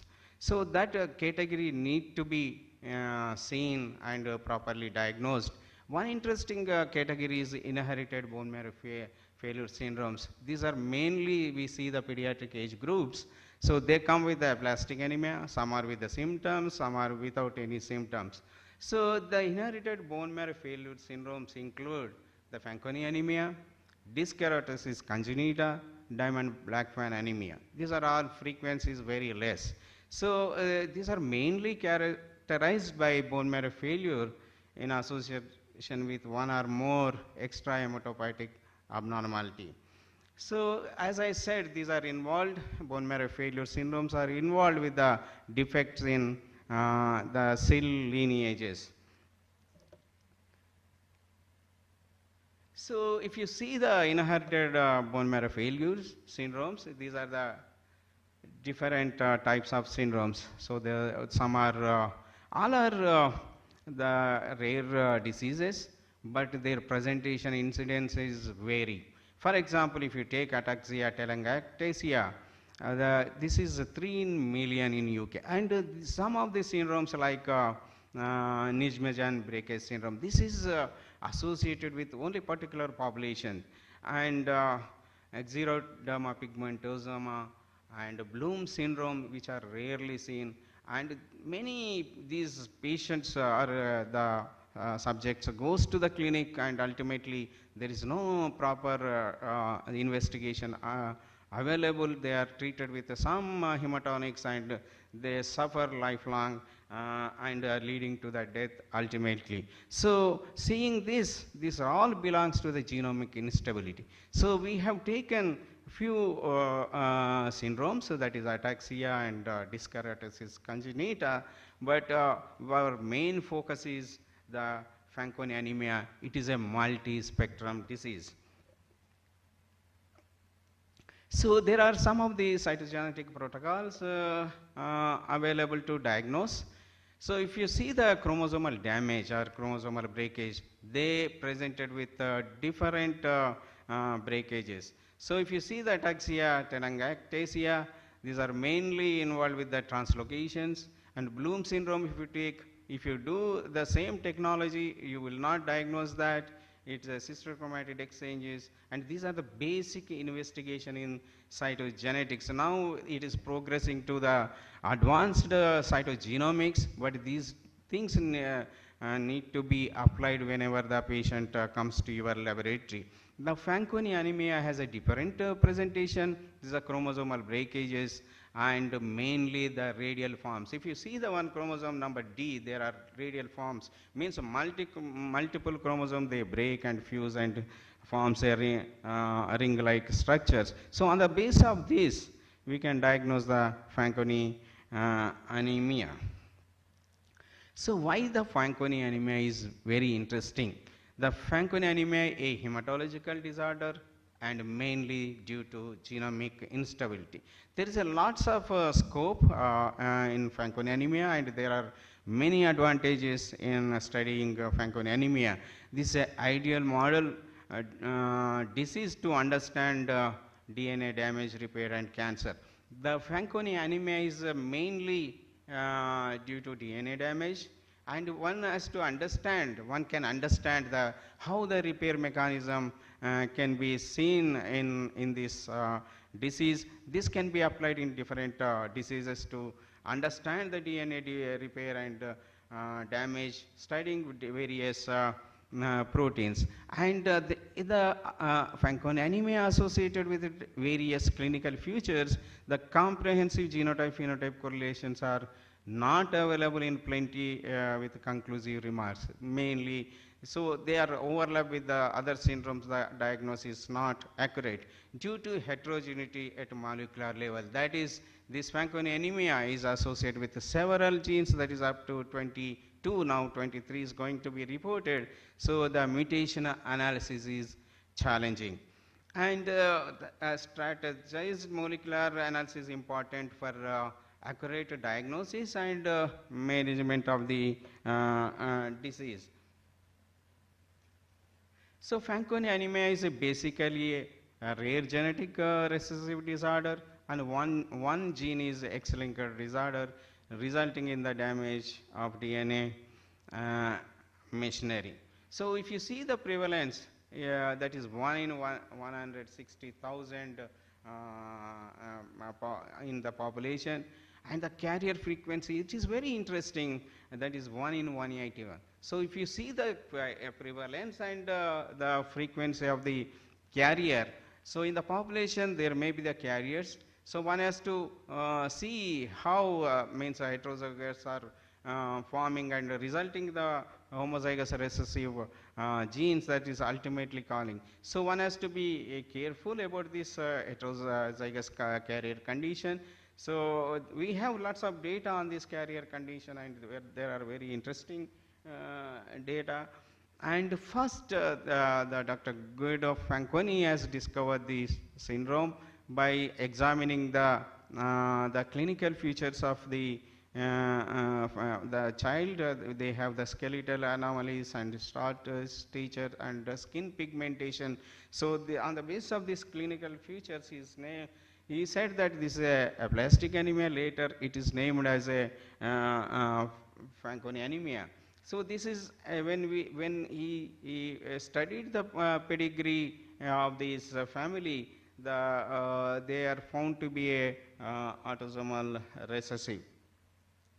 So if you see the hematological abnormalities in this patient, the first decade of the life, at least before 10 years elapsed, they presented with the aplastic anemia or bone marrow failure. So their lifespan, that is cumulative incidence of bone marrow failure by age of 40 years, and 90% or above 90% of the patients, they develop the bone marrow failure. But majority of the patients are below 10 years of the age.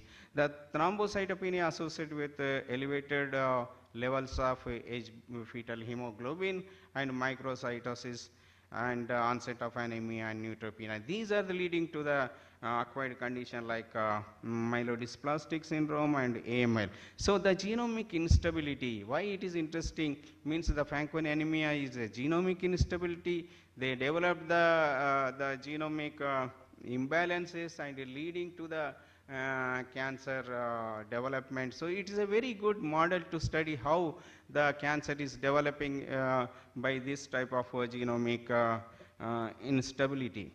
So hematological manifestation, always the pancytopenia. You can compare this normal blood smear and patient blood smear. So primary diagnosis involves the smear of the patient, that is bone marrow and blood smears. So you can see the defects in the cell lineages. So the chromosomal breakage is a hallmark of the Fanconi anemia. It is a cellular phenotype of Fanconi anemia. You can see the various the high frequencies of chromosomal breakages in Fanconi anemia patients, and these cells are very sensitive to the alkylating agents such as mitomycin, diapoxybutane and cisplatin, etc. So this high frequency of chromosomal breakage, one of the diagnostic marker in the diagnosing the Fanconi anemia patients. So there are several methods available, but we follow standard Fanconi anemia guidelines, and it is a easy method. It's a tricky method. So one has to establish lots of confusion about the breakage frequency. Some people, they compare with the normal and see, and there was lots of errors in the diagnosing, but one can see the Fanconi anemia guidelines, the protocols can be applied to in the laboratory. And somatic mosaicism, sometimes we see in the chromosomal breakage investigation. This is important, always to observe the somatic mosaicism. Generally the majority of 90 to 100 percent of the cells they presented with the high frequency of chromosomal breakages, but some patients they are breakages in less than 50% of this. So such patients need to be followed. And they, whether they are responding to the whatever androgens we give, or when we treat these patients, whether they are responding. So lots of studies have conducted or carried out from European countries. They have followed up these patients with somatic mosaicism, and they found that there is a reversion in the gene mutations later on. So they call it as a natural gene therapy in this. So this is again a very good model how the natural gene therapy is sometimes helps in the genetic diseases. So if you see the clinical manifestations, so whole body means the defects are there, mainly the short stature, skeletal anomalies, skin pigmentation, and there are many organs are affected. And right side there are the Fanconi anemia patients with hand anomalies, capillary spots. So this is capillary spots is one of the important examination in the patient, because sometimes the patient looks normal, but the capillary spots, it gives some clues to diagnose the Fanconi anemia. And you can see all are the skin pigmented and hypoplastic thumb, bifid thumb, and microophthalmia and eye anomalies. So these are some group of our patients in my laboratory. So the whole body defects are seen in Fanconi anemia. Careful clinical examination are important to diagnose these patients. The clonal chromosome aberrations are frequently seen, that indicates the cancer predisposition in these patients, and the risk of clonal chromosome abnormalities, it is calculated as 67% at the age of 30 years, and frequent chromosome aberrations are 1q, 3q, and 7q. Deletions, 11q deletions, this is all over the world. In our cohort also, we have identified multiple the chromosome aberrations, mainly involving one chromosome. So that indicates that the clonal chromosomal abnormalities. These are from the bone marrow cells. So that is one indication they are going to transform into the leukemia. And advanced patient, that elderly patient, we see the acute myeloid leukemia, chromosomal changes, which involves the 15-17 translocation and 18-21 translocation. If you see the cancer predisposition, the 52% of the patient transform into the MDS-AML. But in case of head and neck squamous cell carcinoma, the frequency is very high, that is 500 to 700 folds higher than general population. So again, this gives some idea about how these patients are developing the cancers. So earlier days, the we call it as a complementation groups, because they molecularly earlier studied gene by gene with transfection, using transfection in my laboratories in 2010. We used to practice that, but lots of problems. It's a tedious procedure, takes a long time.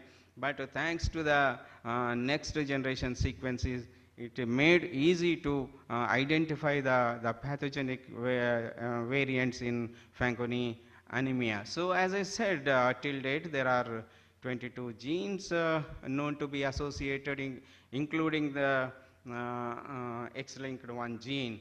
And these genes, ultimately the proteins are involved in DNA repair mechanism. So these proteins are categorized into mainly the 3 groups: the core complex, which is important in DNA, responding to the DNA damage, and other like the ID2, it ubiquitinated, and the homologous recombination process, the DNA is repaired.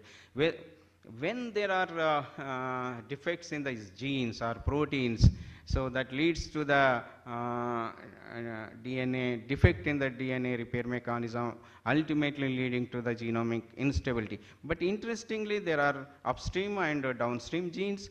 So upstream genes mainly related to the clinical phenotypes, and downstream genes also associated with the means a phenotype, as well as mainly they are associated with cancer predisposition. So they are interact in a Fanconi anemia pathway. As I said, these proteins are involved responding to the DNA damage, and FANC-I, FANC-D2, these are all genes that mediated are monoubiquitinated, and they are involved in the DNA repair mechanism. So these are the overall the majority of complementation groups affected worldwide, or that these are the common genes worldwide reported, that is Fanconi anemia A, G and C. However, when we see the population, different population, the gene frequencies, the type of gene are different when you review the literature. So the table represents the chromosomal location and the means of protein, and what are the frequency of the gene mutation.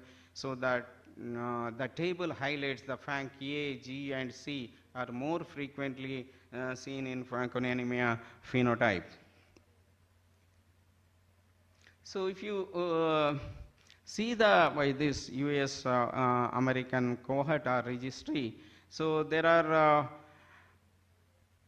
they are different from whatever world literature. The Fanconi anemia A gene is common, C is common, but FANC-D2, which is a downstream, are rarely reported in other population.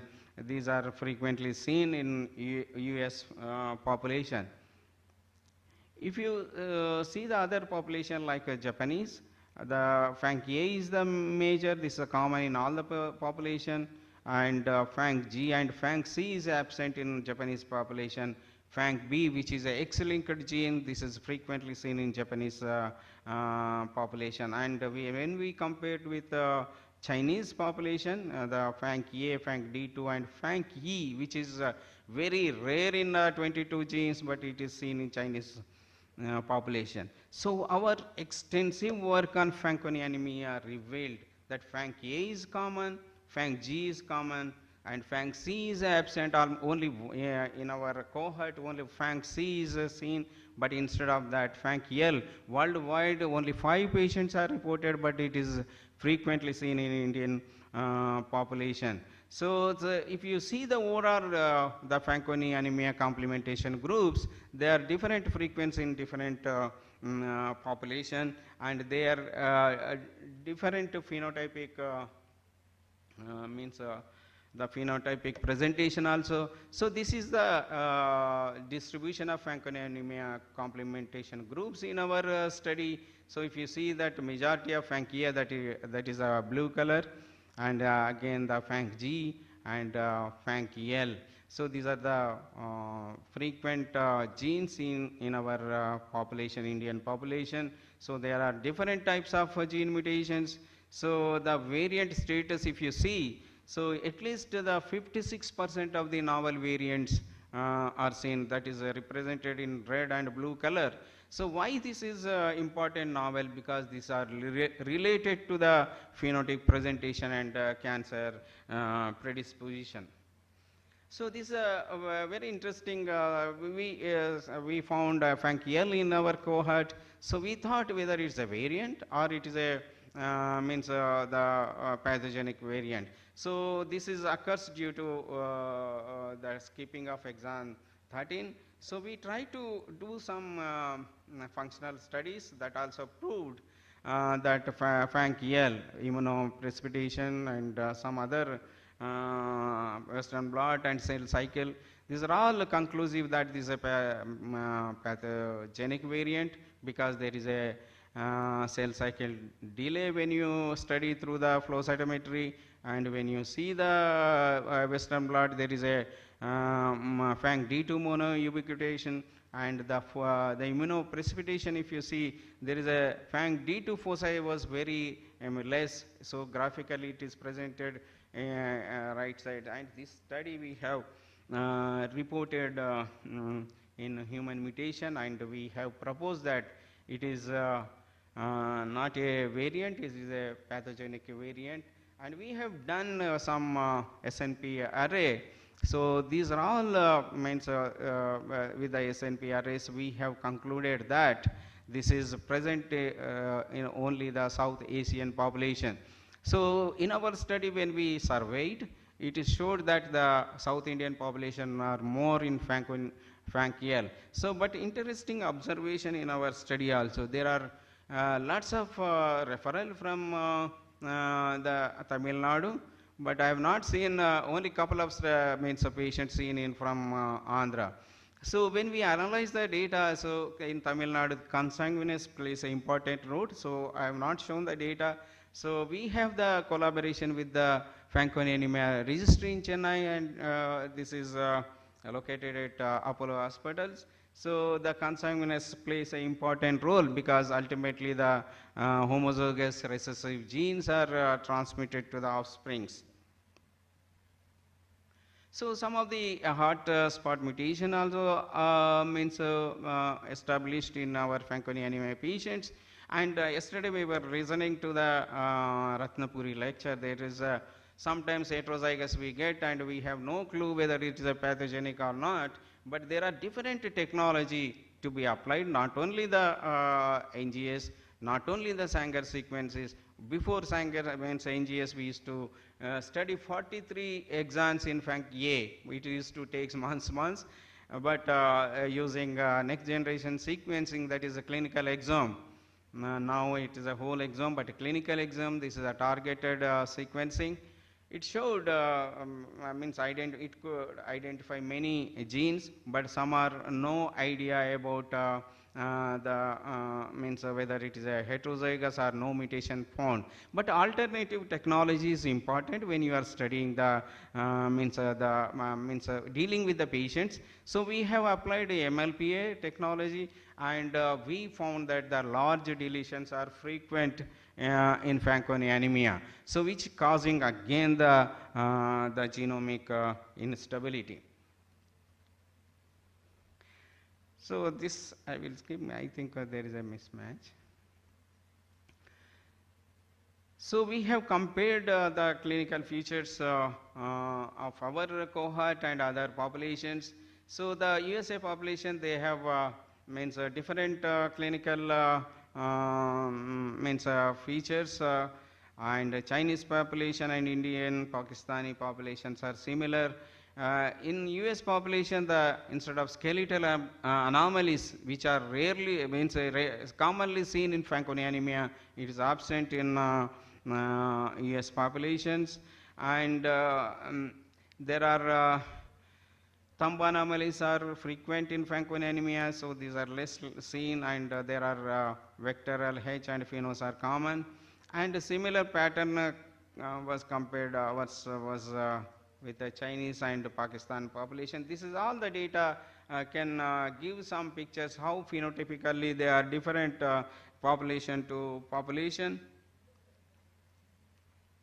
So the family study, so whatever available, we have studied the families of the Fanconi anemia. There are interesting findings in our study that almost all the parents are carrier for these genes, but 30% or more siblings were carrier.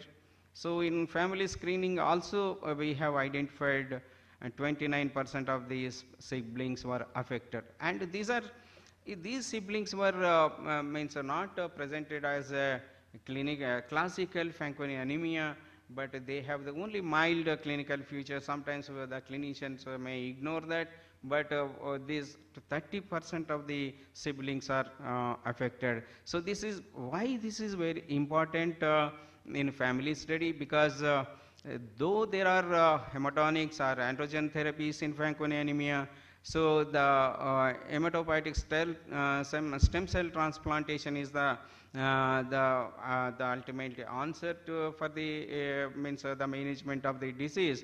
Sometimes the families prefer sibling transplantation, but we have to be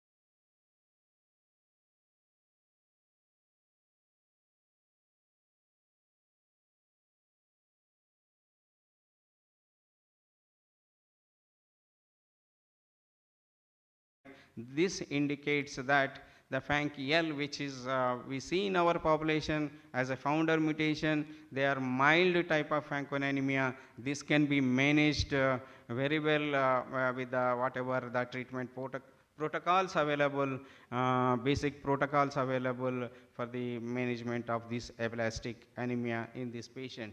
So some of the patients we have followed up. So there are very interesting findings. The MDS myelodysplastic syndromes leukemia, they are 14%, and the treatment not responding 17%. These patient group are very important to give aggressive therapy or alternative therapies to improve their bone marrow failure status. And most of the patient, that is 50% of the patient in our cohort, they have they died because of severe bone marrow failure.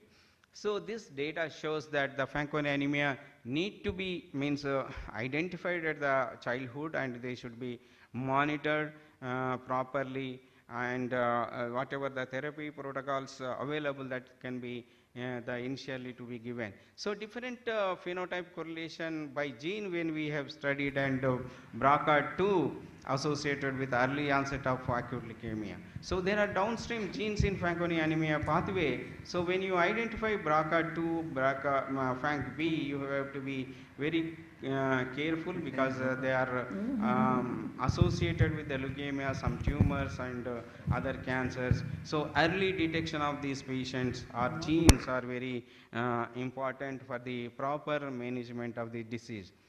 So we have done genotype-phenotype correlation also. So there are some mutations are reported, and they are severely associated with the phenotype. These are the hotspot mutation, we can say. These mutation you have to consider that whether these are very associated with cancer development or severe bone marrow failure. So some spectrum of the mutations, some hotspots of mutations we have charted out, and we say to the clinician that these are the mutations very important for the management of this. So one thing, so without the clinician and the basic researcher, the disease cannot be managed. So both should be interact with our genetic and clinical findings, and the patients will be benefited with the proper treatment. So there are 2 minutes, yeah. There are these genes are so associated with the genetically related disorders like BRCA1, BRCA2. There are different diseases these genes are associated, and interesting study they now recently come out that these FANC anemia genes are associated with the infertility, some other reproductive diseases also. So they have the important role in many diseases. So one has to be careful about this Fanconi anemia complementation groups. For example, BRIP1, breast cancer and ovarian predisposition. In review of literature says that where the various cancer like ovarian cancers, you may see the Fanconi anemia mutations. But these are not homozygous, they are the heterozygous mutations. So they are means associated with the genomic instability. Large cohort studies in different population have studied, and they said that these Fanconi anemia mutations are different, important in even different cancers. So there are some of the recommended evaluations for the clinicians.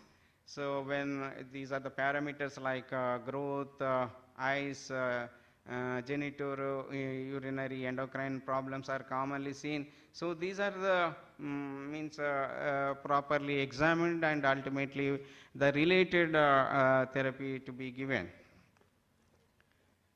So treatment of manifestation in individual with Fanconi anemia, there are different therapeutic protocols are available, like androgens, oxymethylene therapy, the GCSF, that is granulocyte colony stimulating factor, and very important is the HSCT, that is hematopoietic stem cell transplantation. This is ultimately the manages the disease. So the therapy under investigations are gene therapy, it is underway. So the European countries are working very hard to develop the gene therapy, and ultimately the hematopoietic stem cell therapy and adjusted with busulfan dosing is one of the most important therapy for the management of the disease, the Fanconi anemia, specifically when they develop the cancer. So there are different protocols for the Fanconi anemia, where they presented with the leukemia. So the one has to remember that the diagnosis and the follow-up of these rare diseases are very important for the management. And of course, ultimately the genetic counseling, how their disease is transmitting, the pedigree analysis, what we have learned from Dr. Kusma madam and Dr. Sujata. So we follow those, and the transmission of disease with interacting with the clinicians, we come to a conclusion, we give the patient counseling that these are more risky diseases.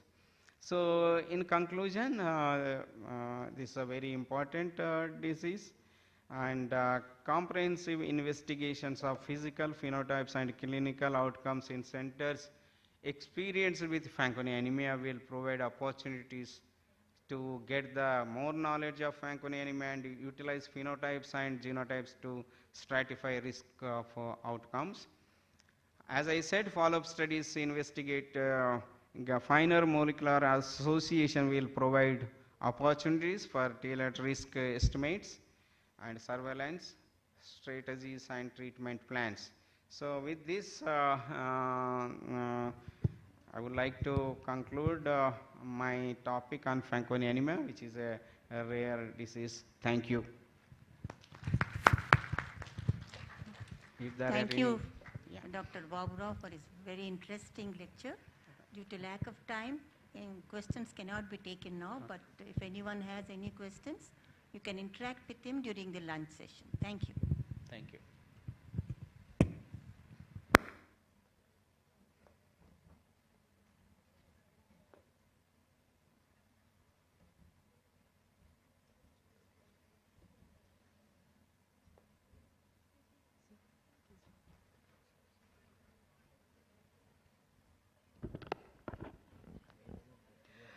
May I now request Dr. Sujata ma'am to present a memento to Dr. Baburao sir as a token of appreciation.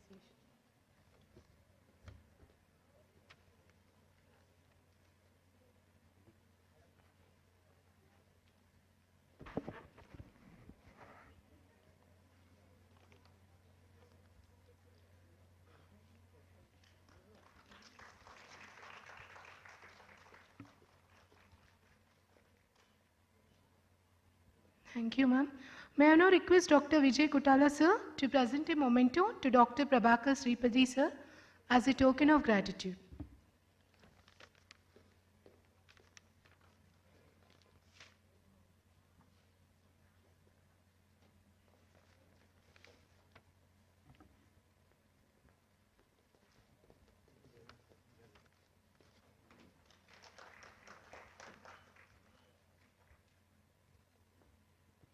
Thank you, sir. May I now request Dr. K. Rajendra Rao, sir, Scientist E, Deputy Director of National Institute of Nutrition, to present a memento to Dr. Sujata ma'am as a token of appreciation.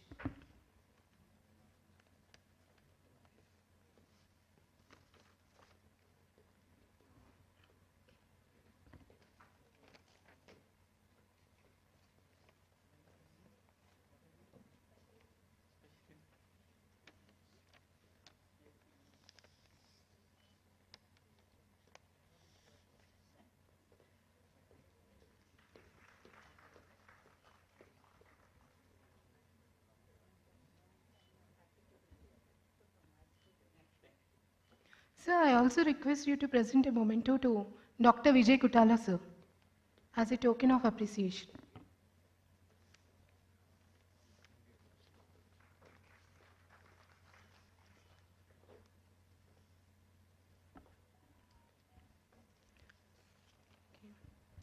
Thank you all. Now we can just join for lunch.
OMICS is nothing but many, genomics is nothing but study of many number of genes, proteomics is study of many number of proteins, and so on and so forth.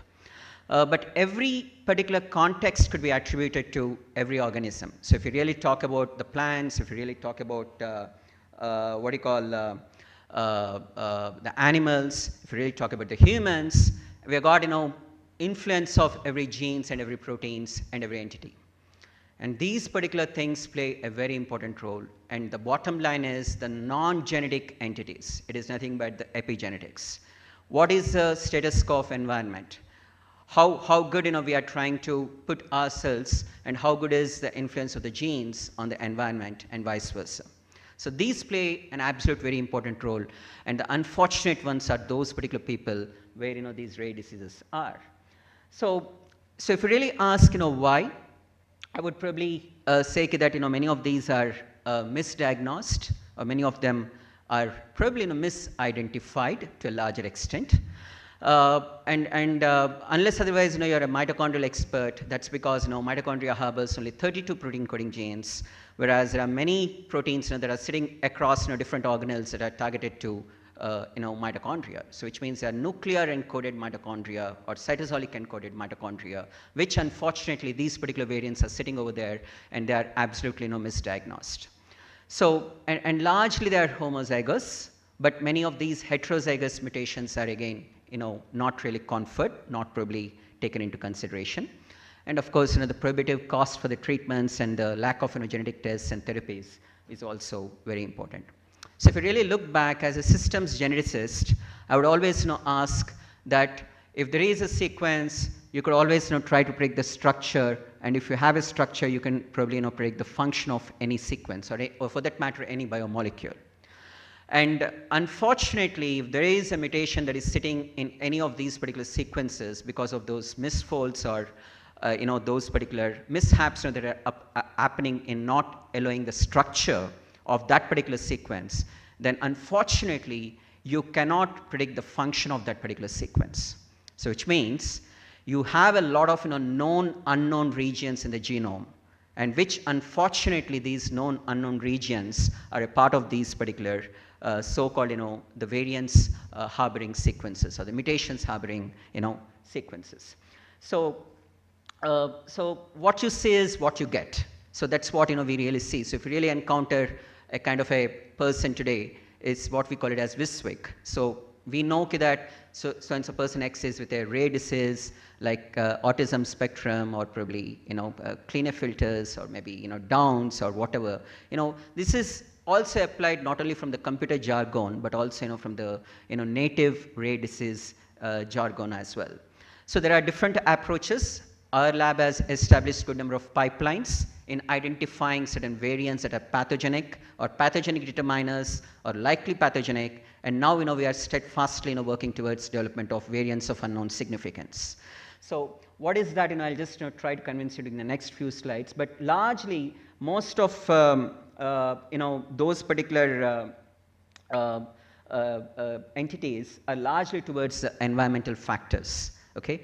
And in our cases, the kind of case studies that I'm trying to discuss with you, which unfortunately they don't have any of the familial history, at least 3 generations. If you really see the pedigree, 3 generations, none of those particular members, they are not associated with any of these rare diseases, and yet unfortunately we have these kind of diseases happening as well.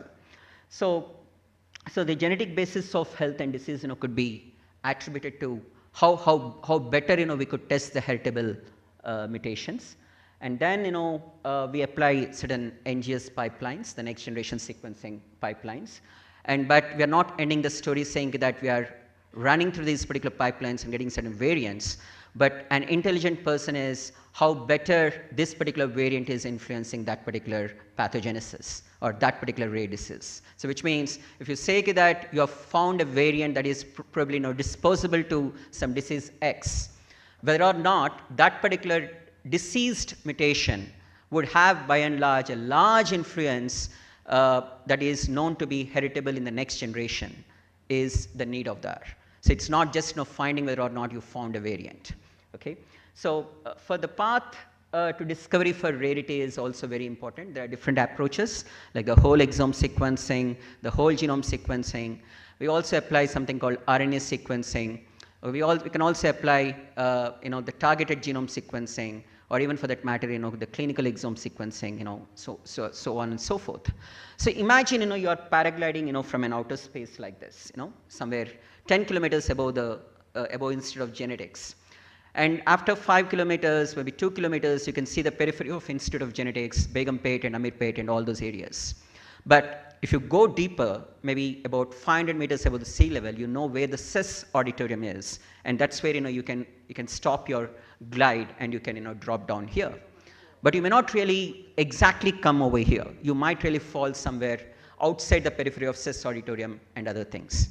So the same thing applies in NGS as well. You use the tools, you get the things, but you need to have a greater precision, which means each read must be sequenced at least umpteen number of times so that that particular read is noted properly, is taken into consideration properly whether or not that disease is done or not.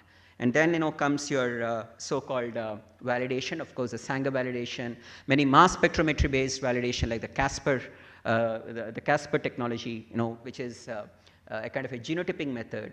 These are all well known. For keeping in brevity of time, I'll not get into detail. And of course, then you ask whether or not your mutation is benign, well defined, or malignant, or if it is disease associated or bona fide variant. That's where you can come up with various analysis. So the NGS platforms, there are many NGS platforms like Illumina, which is a short read sequencing. More than 85% of the users use it. The long read sequences like the PacBio, ONT and all. In our lab, we have established ONT Minion pipeline as I moved from Birla Institute to Amrita University. So you're most welcome to contact me for any kind of things. And there's also something called 10x Genomics, which uses Illumina short reads and then orients towards the long read sequencing. And there's also something called ChIP-seq, which is the chromatin immunoprecipitation on sequencing. The chip-on-chip sequencing-based approaches are also very important. That's because this sequencing-based approach would really give you some kind of borders to understand whether or not you find any mutations, and if that particular mutation in which a gene is there, that gene, whether or not it's really upregulated or downregulated. Okay, that thing also can be better measured. So after all these kind of things comes a very important question. There is something called American College of Medical Genetics and Genomics. There is something called Association of Molecular Pathology. There are also some other guidelines like American College of Genetics and Science. The various guidelines people have identified. And now comes a question to us. The clinician has to sit, the geneticist has to sit, and they need to come together. They need to ask a question. What if you don't have such kind of classification? How do you know that this particular classification is appropriate for this particular rare disease in question? So if this thing is not there, then probably you'll not be able to better diagnose. You cannot really leave everything to a clinician. The clinician has to sit with the geneticist, and geneticist has to sit with the genetic counselor, and the genetic counselor has to sit with the family members. And then only this diagnostic approach can be really taken up to the next level. So there are evidence-based things. So the evidence-based is if you find a variant, then you ask whether or not it is VS or not. VS is very strong. So if there is a kind of a clinical information, whether or not that particular pathogenic variant is given a kind of a very strong annotation, wherein it is validated in the wet lab using Sanger and Casper and all other technologies, and then you can say that that particular chance of occurrence of that particular variant in that particular subpopulation is very high. So that's how you probably tend to ask, and then this is how you can work on various types of data like segregated, population-specific data, the de novo data, and all those kind of things, and then come up with the final annotation whether or not it's pathogenic or not. And you use a plethora of databases like dbSNP, which harbors mutations for variants, which means whenever you talk about variants, it's about the subpopulation, it's about an individualistic determination of whether or not that variant is sitting or not. For that, of course, you use CleanVar and different databases like proprietary databases like CAD, the GURB score, the GenomeAid, the Genome in Bottle, and all those kind of things.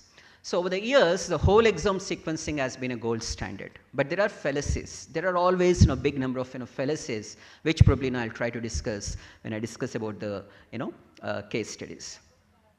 So one of the challenges to start with a common challenge, which is breast cancer disease, which is quite phenomenal in India these days. And there are about 5 genes that have more than 50 missense mutations. They're all pathogenic. It's just like acting upon a kind of a problem that there is a linkage disequilibrium sitting within you. Okay, in a linkage disequilibrium, you have at least 1:3 number of variants sitting in your loci, and you expect that all of them to be pathogenic, which unfortunately they are not. You come up with your downstream validation and then confirm and say that there is only, in principle, only one variant that is inferring pathogenesis to that particular thing. So all these kind of things play a very important role, and that's the reason why clinical exome is taken, or whole exome sequencing is taken. So where 1.8% of 3.2 billion base pairs roughly translates to about anywhere between 38 MB to 60 MB capture technology, which is an exome technology. So all the coding chunks are taken, and there are different panels for this. But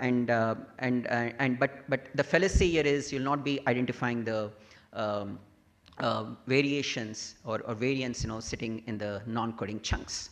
And this is how we do it. So we get all the kind of cases, and then we come up saying that yes, if there is a kind of a pathogenesis that is seen, and we come to a conclusion that yes, it's a very strong based on our computational and as well as predictive data analytics, then an annotation is given as very strong. But vice versa, many of these very strong variants, which are really catapulted from various databases, including the Sanger validation, may not really turn out to be very strong pathogenic variants. They might turn out to be the so-called the benign variants as well, which is kind of an unfortunate thing in considering them as certain deterministic markers. So how do we classify null variants? So there are certain null variants. These are called as null variants. One is something like this one. So the very first example is taking up heterozygous variants, which is a kind of a classical example in MYH7, which is a well-known cancer predisposing marker, which is also associated with various cardiomyopathies, myocardial dysfunction, and myocardial infarction, and all those kind of things. This is one good example of this. This is a kind of a benign variant, but it's yet heterozygous. So there's a chance that in the near future it might turn out to be pathogenic or very strong pathogenic. So we need to really be very careful in looking into these consideration. So for this, we need to apply 3 C's in principle. One is we need to reach consensus, so which means there's nothing wrong in taking second opinion. Even if you take our opinion, maybe you can take another systems geneticist opinion and say that whether or not Pressure has done correct way or not, and then reach consensus. And the most important thing is collaborate. Okay, you cannot say that this is my patient and I'm the person who is going to give him the right to diagnose. Okay, you have to probably talk to another clinician and ensure that clinician and you yourself, along with the geneticist and genetic counselor, have to collaborate, not compete. So collaborate, not compete is very important. And most importantly, converge. So you need to converge your ideas. So if you have certain ideas sitting in your mind, you cannot say that ye mera hai. This is my idea. I'll not give this to anyone. Okay, this is farce. Okay, this is wrong. So you cannot really do that. And the better thing is, more the ideas that you exhibit in such conferences. Okay, and you are the only person who will be able to do justice to that. No one else. Please understand that. This is especially for the younger audience. Okay, so the quick summary for my first part of the talk is there are certain ACMG framework, the American College for Medical Genetics and Genomics, which plays a very, very important role, which needs to be taken into consideration by both the clinicians and geneticists. And we have started a consortium called the GCCI, the Geneticist Clinician Consortium of India, at BioCluse. And the fallacy is, of course, the not many so-called quantitative measures. But the good thing is, you can identify the known unknowns. So which means you know that the gene is there or the mutation is known, but you really don't know what exactly that particular function is. So you can classify the null variants into the previous one, the pathogenic very strong, and all those kind of things. So keeping in view of this, there came in 2016 something called Sherlock criteria. Okay. Sherlock is an eminent clinician, so he started this. He and his team, he thought that there should be a strong framework of 33 rules to ensure that the ACMG and the AMP guidelines should not be infiltrated. Okay, and they have developed these Sherlock criteria as well, which unfortunately many health hospitals or Institute of Genetics are not really looking into these kind of fine refinements. Okay, so this is about the Sherlock criteria. Usually they take a measure of the allele frequencies, both the minor allele frequencies and as well as the GWAS or the genotyping allele frequencies, and then they come to the conclusion whether or not you find a chance of having this particular variant that turns out to be likely pathogenic or very strong pathogenic or not. So this is what we have call it as Sherlock criteria.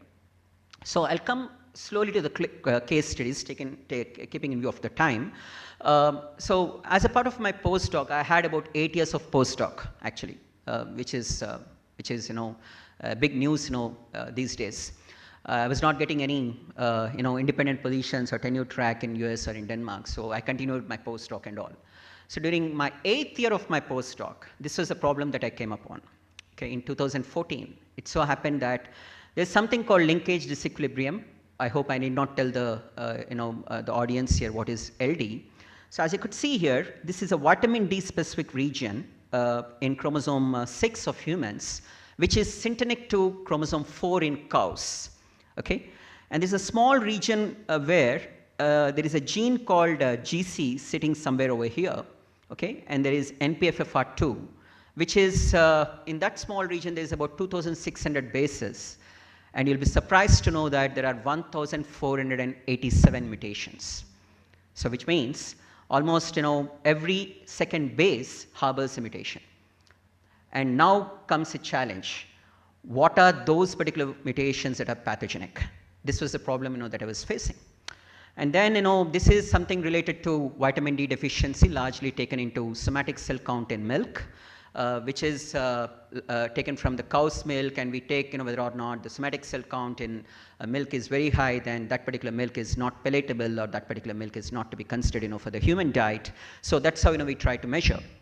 And now we looked into these genome browsers carefully, looked into what are those particular variants, and we asked a very important question: whether or not if there is a variant that is sitting over there, what is the immediate variant next to that particular pathogenic or bona fide variant sitting next to that? Is there any chance that the variant sitting next to our promiscuous variant is likely to be associated with any regulatory elements or any non-coding chunks sitting in the 5' untranslated region of the genome?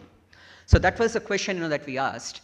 And then we applied our own annotation, taking all these particular list of sequences. And then we applied this particular strategy like functional annotation, the constrained elements and the regulatory elements and all those kind of things.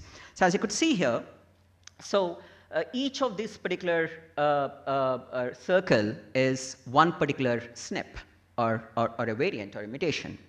And these are all the different methods, different pies. So as you could see here, the orange pie is sitting in all the 4 different pies, which means all our 4 annotation. One is a functional annotation, one is something related to regulatory elements, the disease susceptibility, and so on. And from our annotation, now we can say that since this variant is largely associated with 4 of our annotation-based approaches or 3 of our annotation-based approaches, then we might say that deterministically that particular variant is turning out to be a likely pathogenic variant. Okay? And this is where we beg to ask whether or not there is an epigenetic influence and all those kind of things. And this 3-point classification scoring schema is largely applied for not only the rare diseases but also for some of the complex disorders which are not really diagnosed. Okay? So that is about my 2014 problem where we published in a good journal. Then I moved to India in 2016. Then I was establishing my lab, I was setting my group, and I've taken about 2 PhD fellows. And there was a good number of problems that I needed to give to my PhD fellows. So one major problem was on lipodystrophy, which is still a kind of a burgeoning problem in India. So one of our clinicians, he works on diabetes. He says that Presh, there is a gene called lamin, which is well known, but we really don't know what's an accurate diagnosis for lipodystrophy. So the kind of lipodystrophy or hypolipodystrophy, all these genetic or metabolic diseases, complex metabolic diseases, we really don't know what's really happening with that. And then when we sought to seek an opinion, one interesting thing emerged. We knew that a lot of these so-called lipodystrophic genes are monogenic, which means usually any rare diseases should be monogenic, isn't it? So it should only be having one variant or probably 2 or 3 variants in one gene, which are usually causal. But here we found a plethora of a gamut of all these particular genes that are associated with that.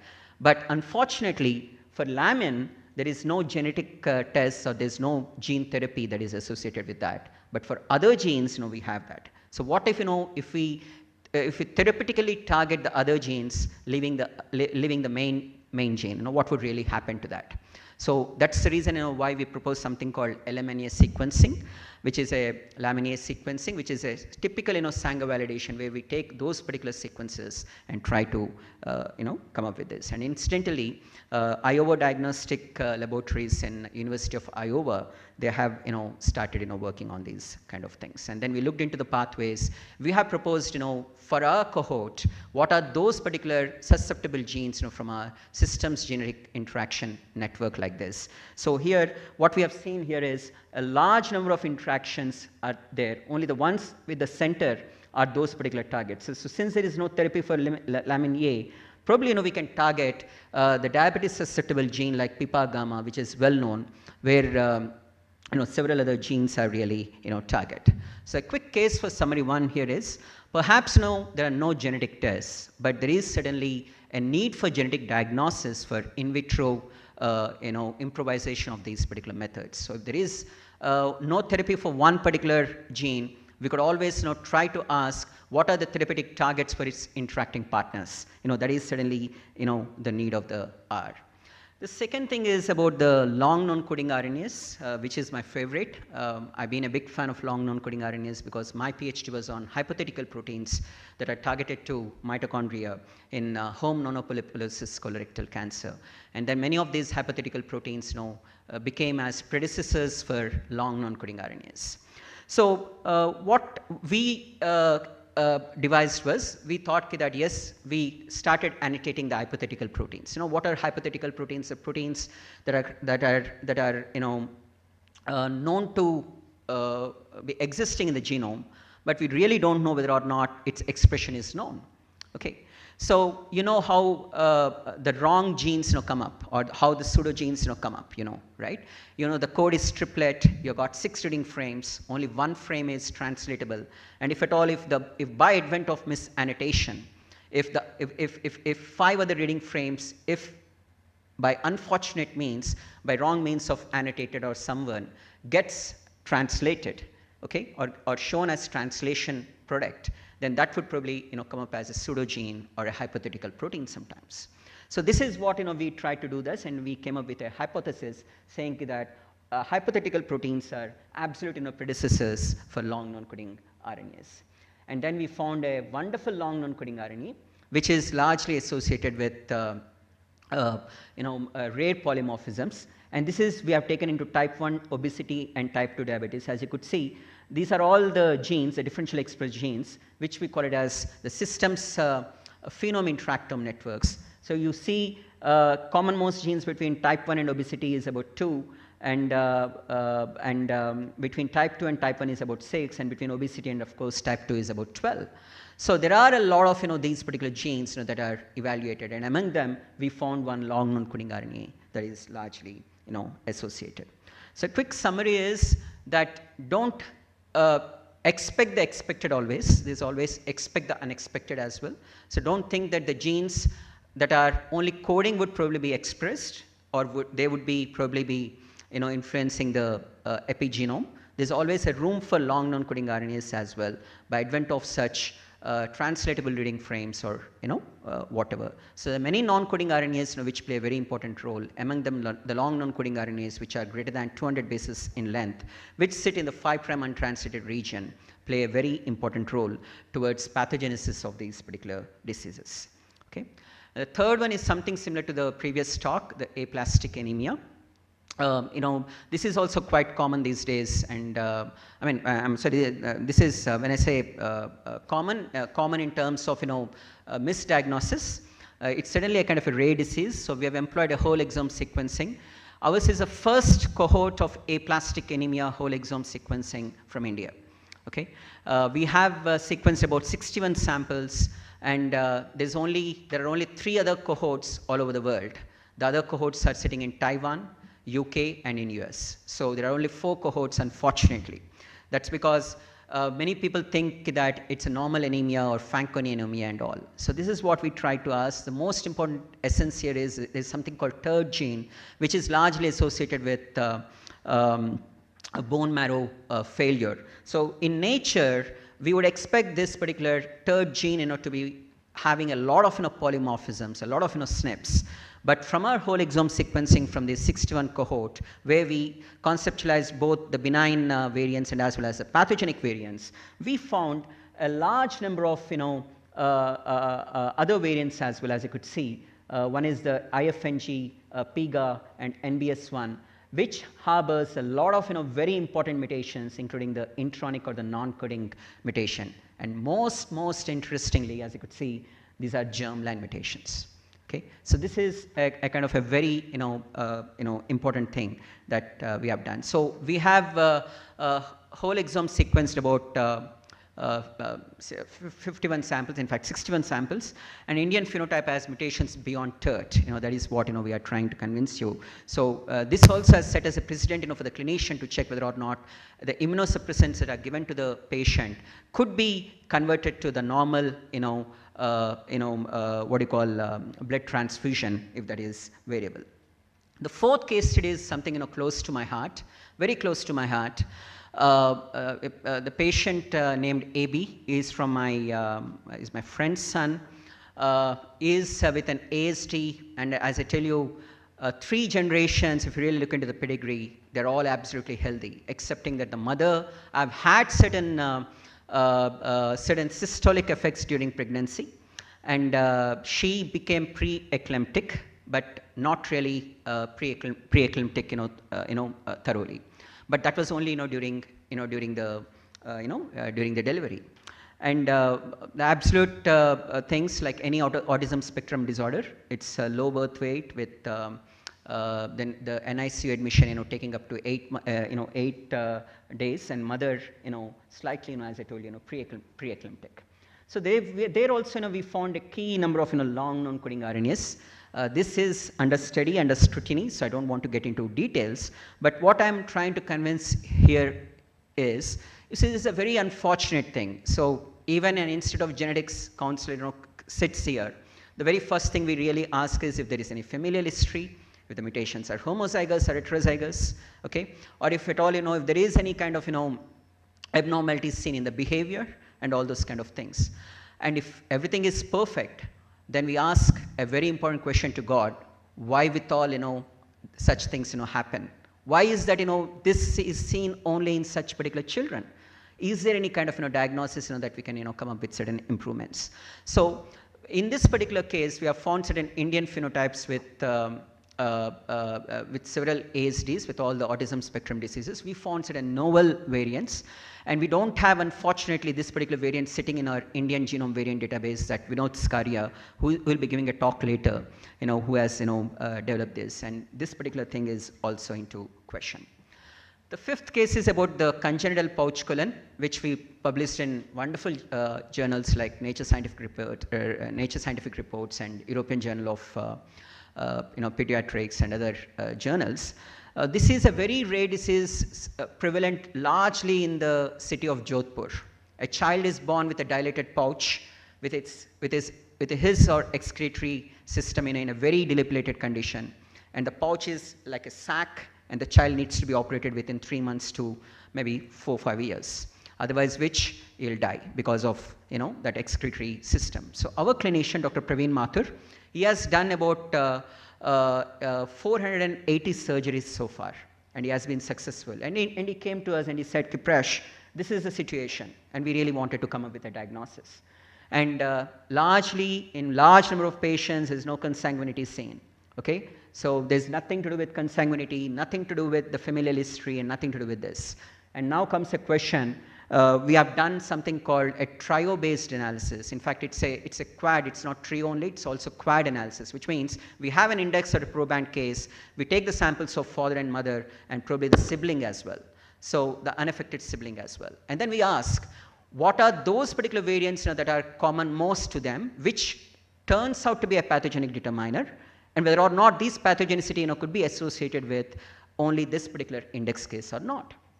Okay, so this is what we have done, and we found a lot of heterozygous variants, which is largely seen in such rare diseases, which is a kind of an anorectal malformation. And I could also see that there are 1 or 2 cases here in Hyderabad as well, when the cases were referred to Dr. Praveen Mathur. So this is what we found, and we found a lot of frame shift non-synonymous mutations which lead to a change in the amino acid, which are the pathogenic determiners for these particular variants. But one interesting thing has really happened. Stupid scientists or researchers like us, we only look into the coding chunks because we only do the whole exome sequencing, right? Prash? Yeah, I'm done. Sorry. And then we found something called a long non-coding RNA mutation sitting over here, and that long non-coding RNA is this, and we have done this particular thing, and this is what we have employed something called microscale thermophoresis, where we used a long non-coding RNA and a protein interaction map, and this is where from the sigmoidal curve in the wild type the biomolecules are poles apart, but whereas here they are into the line of this sigmoidal curve, saying that those two are interacting with each other. So keeping in view of brevity of time, I'll quickly close here. So what I'm trying to convince is we needed to do a kind of a stringent annotation, which we have really done here. And this is very important work, and the very first thing that we have done this. And so we have tried to bust a kind of a myth saying that the non-coding variants are also very important in rare complex diseases. The challenge here is we take the part 1 and part 2, the part 1 with the rare variants and part 2 with the long non-coding RNA variants, and come up with something called rarome concept, which we are trying to conceptualize. So the overall conclusions here is the rare phenotype heralds rare mutations, no doubt about that. There's a need for bringing the 3 C's which I tried to convince you. Annotation and curation is certainly needed, and the genetic variation is best seen in the non-coding RNAs, and the long non-coding RNAs play a very important role for the disease magnification. And the most importantly, we need to bridge the gap between the clinicians and geneticists, and this can be done with these 3 C's: the collaboration, convergence, and consistency. And I think many of us are sitting here. We run between imposture and Dunning-Kruger syndrome. But I request every one of you to wear the mask, please. Don't neglect it, because we are somewhere at the very peak of overconfidence, saying that the COVID has gone. Okay, but it isn't. Okay, please trust me. Okay, so and these are the other 2 papers. But I am the founder of BioClues, India's largest bioinformatics society. So you can visit inbix.bioclues.org. Nobel laureate for alternative splicing, Sir Rich Roberts, is giving a keynote where we are organizing in Vignan University in Guntur, this year. I would like to thank all the clinicians and most importantly the patients, my PhD fellows, my collaborators, and wonderful funding from BrainPan and the other consortia and SERB-DST. Thank you so much. Thank you, Prash, for the wonderful talk as usual. Just keeping it time in mind, we'll just open it up for one question. I know there'll be a lot of questions. You can also ask me questions, during the break. I'm there for 15 minutes, please. Thank you so much. I know that the time is very precious. There are more other speakers as well. But I would like to thank the revered chairs and Vijayalakshmi Bodiga and Deepika and all other organizers. I think, I would like to request everyone at the end of the conference to give them a standing ovation. You might have missed one thing. They're all the women scientists who have organized this. That's a wonderful thing. You should really be feeling very proud of them. Thank you. Thanks for your honor. So our next speaker is Dr. OMICS Trivedi.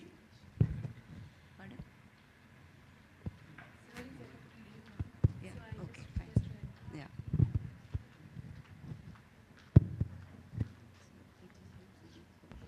Thank you, sir. May I now request Dr. Ravikant, sir, to present memento to Dr. Prashant, sir, as a token of appreciation.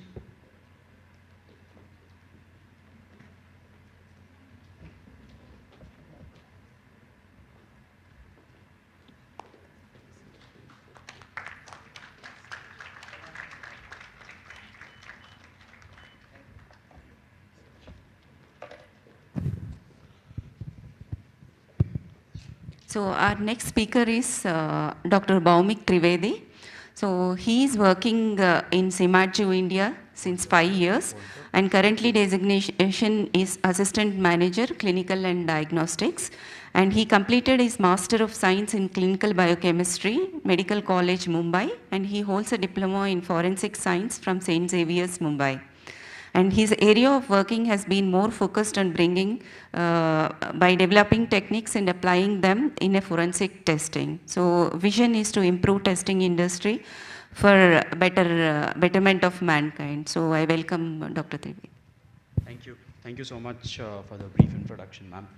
And I thank Institute of Genetics for giving this opportunity. We have been talking a lot about how the genetics can work, in fact, how the omics altogether should work. But I guess screening becomes a very important and a very fundamental thing if we are talking about an advanced diagnosis as well. So everything starts with a screening. So we'll talk more on screening and how the mass spectrometer is going to support the screening if we are going ahead for any kind of inherited metabolic disease to be identified. So, if we see, as just one of the speaker mentioned, that now rare is not really rare.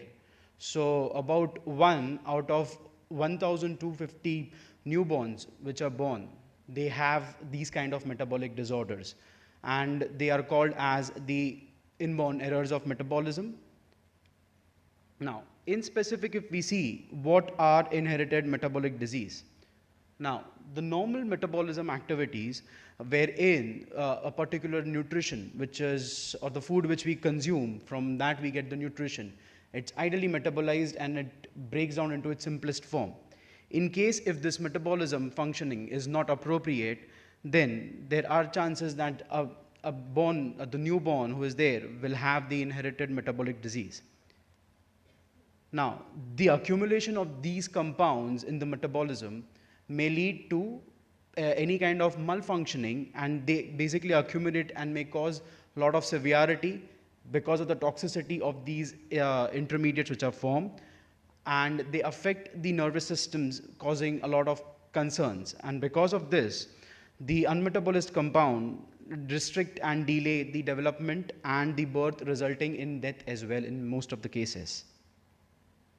Now, what is inborn error of metabolism? So basically it's an inherited disease which is passed down unknowingly by parent who have not been screened before and may carry the defective gene as well. So we need to be sure that when we are doing any kind of screening, we need to be sure that whether we are coming to a proper conclusion. For that, we need to have excellent tools which can help in identifying or screening these kind of inherited diseases. With respect to that, there are two important mass spectrometers when we speak about, that is the gas chromatography and mass spectrometer, and LC-MSMS, that is the tandem mass spectrometer, or in diagnostic world it is known as TMS testing for the newborn screening, which we always mention about, or it is in technical term it is the liquid chromatography mass spectrometer as a triple quadrupole system. Now, the major role of mass spectrometer in case of the IMs. Now, there are two major categorizations if we see. There is high throughput screening and there is close inspection or the high risk screening. Now, the high throughput screening is done utilizing an LC-MS-MS system. Now, there we target the disorders which can fall under the organic acids using the acyl carnitins, we try to identify them, and certain amino acidopathies as well. And the mode of sample which we utilize here is the dried blood spot, where in case of GCMS, where we are doing the close inspection or the high risk screening, which we also call it as, we are basically covering the major organic acidopathies and the amino acidopathies up to a certain limit, the peroxisomal disorders where we are screening the very, very long chain fatty acids.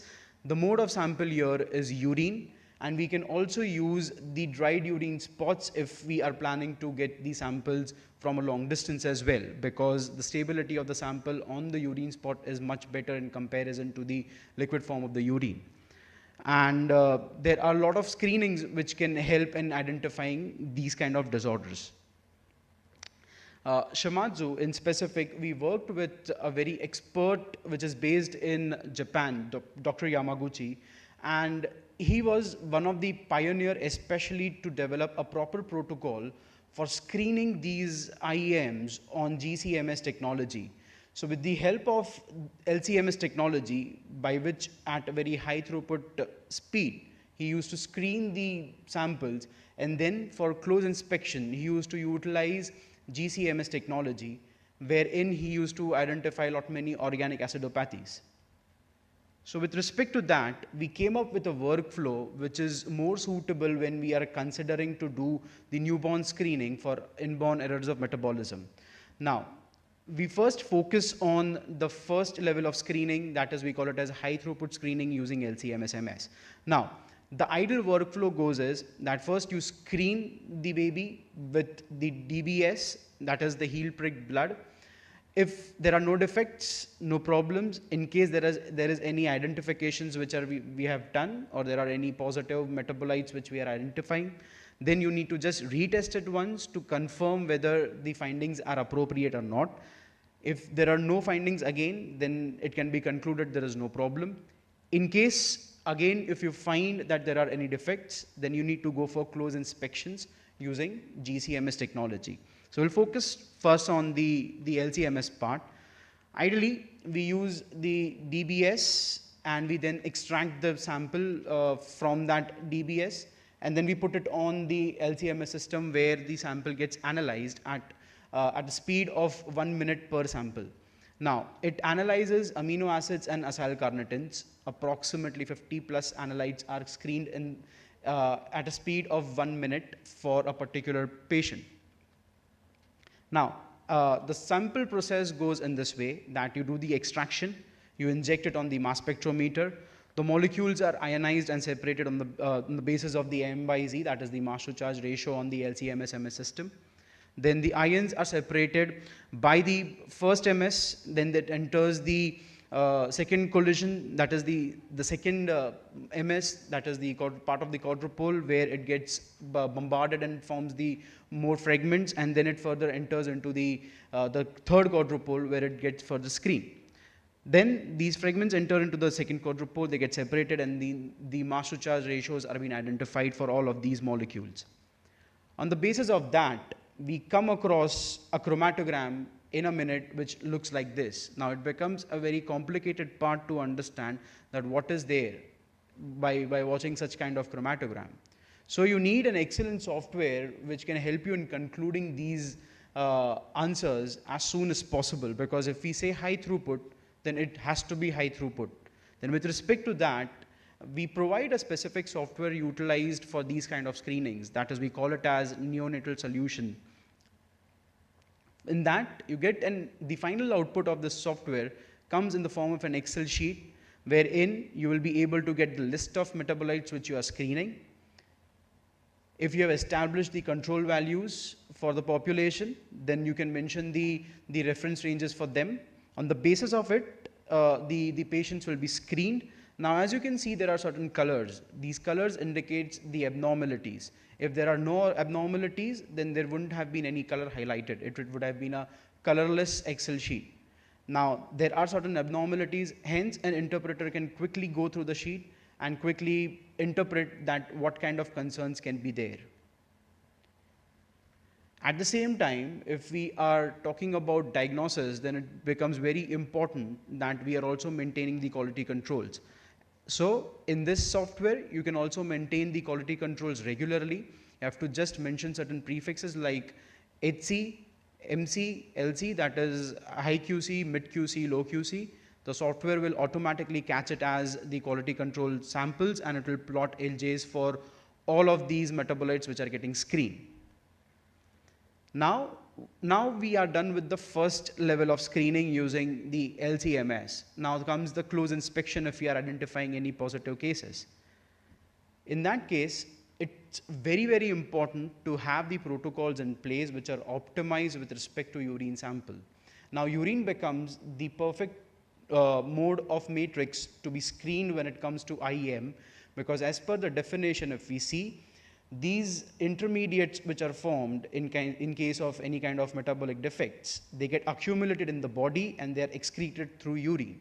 That is the fundamental definition of the inborn errors of metabolism. So in that case, urine becomes the perfect source of matrix which is utilized to be screened for the close inspection. So we have a detailed workflow with respect to extraction of these analytes from the urine sample, so which has been just shown on the screen.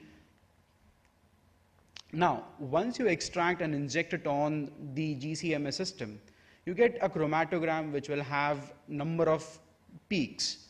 Now, it becomes very difficult to specify if you don't know what these peaks resemble or what are those metabolites as well.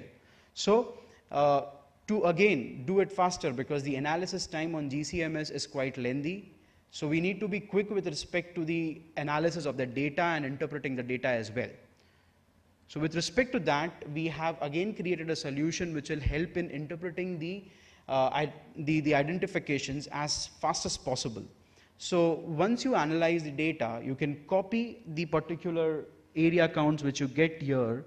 You need to just copy them, and then you need to paste it on the Excel sheet which has been developed by Professor Yamaguchi, about whom I just mentioned to you. He has established the reference ranges as well for most of the metabolites which are responsible for the most common IEMs which are found in the Asian countries. So you have to just paste those area counts here. Once you paste those area counts, you will be able to get the identifications of these metabolites, as you can see. So there are cutoff values, the measures, and it shows certain errors. At the same time, at the base, if you see, it shows the suspected diseases as well. Like for example, it predicts that these metabolites which are elevated are responsible for any one of these IEMs as well. So this is the capability of this tool, of this particular tool, which has been developed by Dr. Yamaguchi, and it can be helpful for most of the clinical labs who are working on these kind of analysis as well. So this is the list of the most common diseases which can be covered in that Excel sheet. So there are 26 diseases and 10 symptoms which are covered in that Excel sheet. So at least you will be having a fundamental sheet to start with, and you can understand the metabolism and you can try to explore further. Now, in addition to that, if you want to extend the list of your findings, or you come across a particular sample which is showing some kind of abnormal elevations of a particular metabolite, in that case, we provide a database for 568 metabolites on GCMS system, which will help you in understanding that which is that particular metabolite. You can utilize your expertise and try to find out that this particular metabolite can be responsible for what kind of metabolism and what kind of concerns it may lead to. Now, when we are concluding most of the IEM cases, it also becomes very important that we need to have the findings, the case study of the patient. At the same time, if there is any history, we need to understand that, whether there is any consanguineous marriages or there are any past history. So it becomes very important to get those history. We need to correlate it clinically, and then we can interpret the exact IEM which we are targeting for.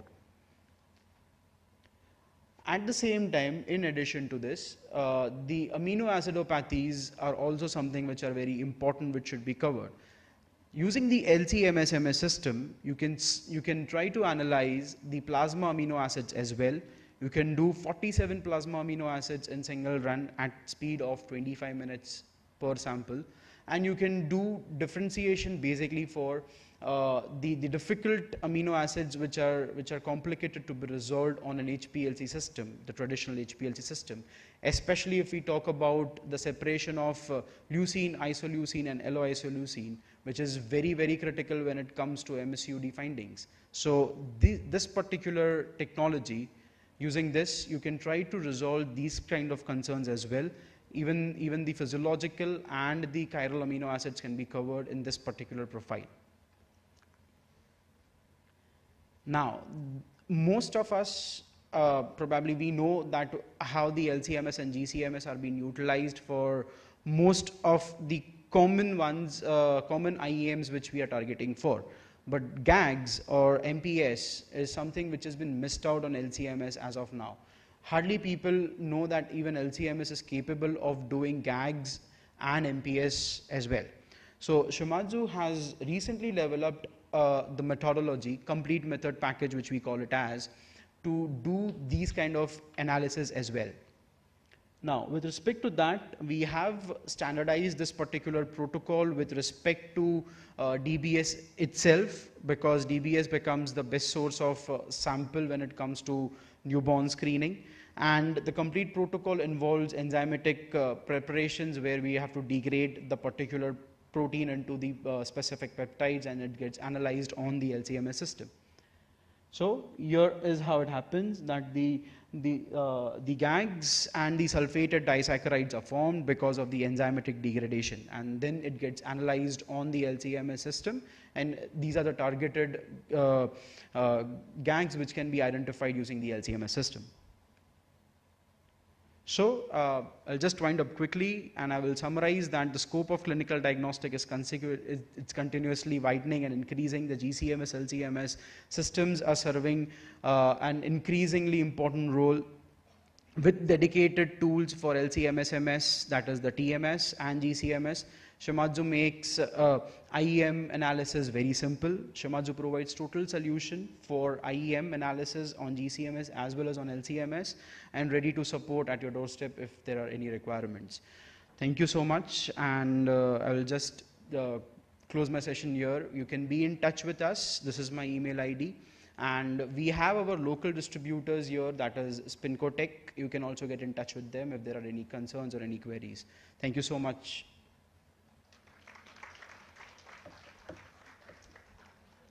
So that was a very informative talk, Dr. Trivedi. Maybe because you have finished early, we can take up one question for you. Sure.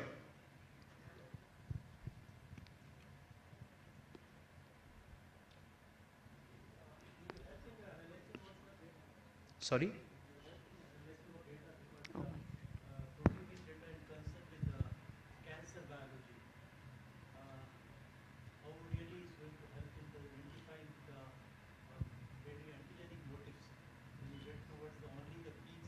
Amino or protein, how really the antigenic motifs has to be identified, which can be a tool for directly vaccine type of customized vaccine development.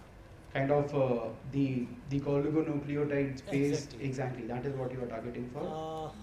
Oligonucleotides is basically, again, goes back to the genomic side, the proteomic side. Okay. The proteome is the, so how it can be, do you have any software which can talk about the identifying the antigenic motif, which can be a target for a vaccine development? So we have tools like MALDI-TOFs, which can be utilized when you talk about the proteomic approach and you are targeting for the proteins, correct? So you can utilize those, and with the help of the resolution which you get on the MALDI-TOF system, you'll be able to identify the intact mass of the specific proteins. At the same time, if you go for targeted proteomics as well, you can try to degrade those specific proteins into peptides. So the fold increase has to be again go back for some more analysis? It completely depends upon like what kind of analysis which you are targeting for. When you're comparing with your control healthy and then going for yes, some, yes. so then you more depend towards the healthy and then disease one. That will Exactly. Be the, Exactly. So that would be a more of a fold increase type of motive. Correct. And then how does it the fold motive can be translated as a antigenic motives? Not Well, probably it needs more research in that case. I mean, because like you are because I still am quite new to this. Exactly. Actually, I missed the talk of Shama. So just I am trying to understand whether that fold increase can be converted into the understanding of the antigenic motives for the customized vaccine. Correct. So we have a software which has been. So hello, sir. In the interest of time, I think you can cut Sure, short sure, the. sure. Probably we can yeah, you get back can on talk that. in one. Sure, sure. Thank you very Thank much. Thank you so much, ma'am.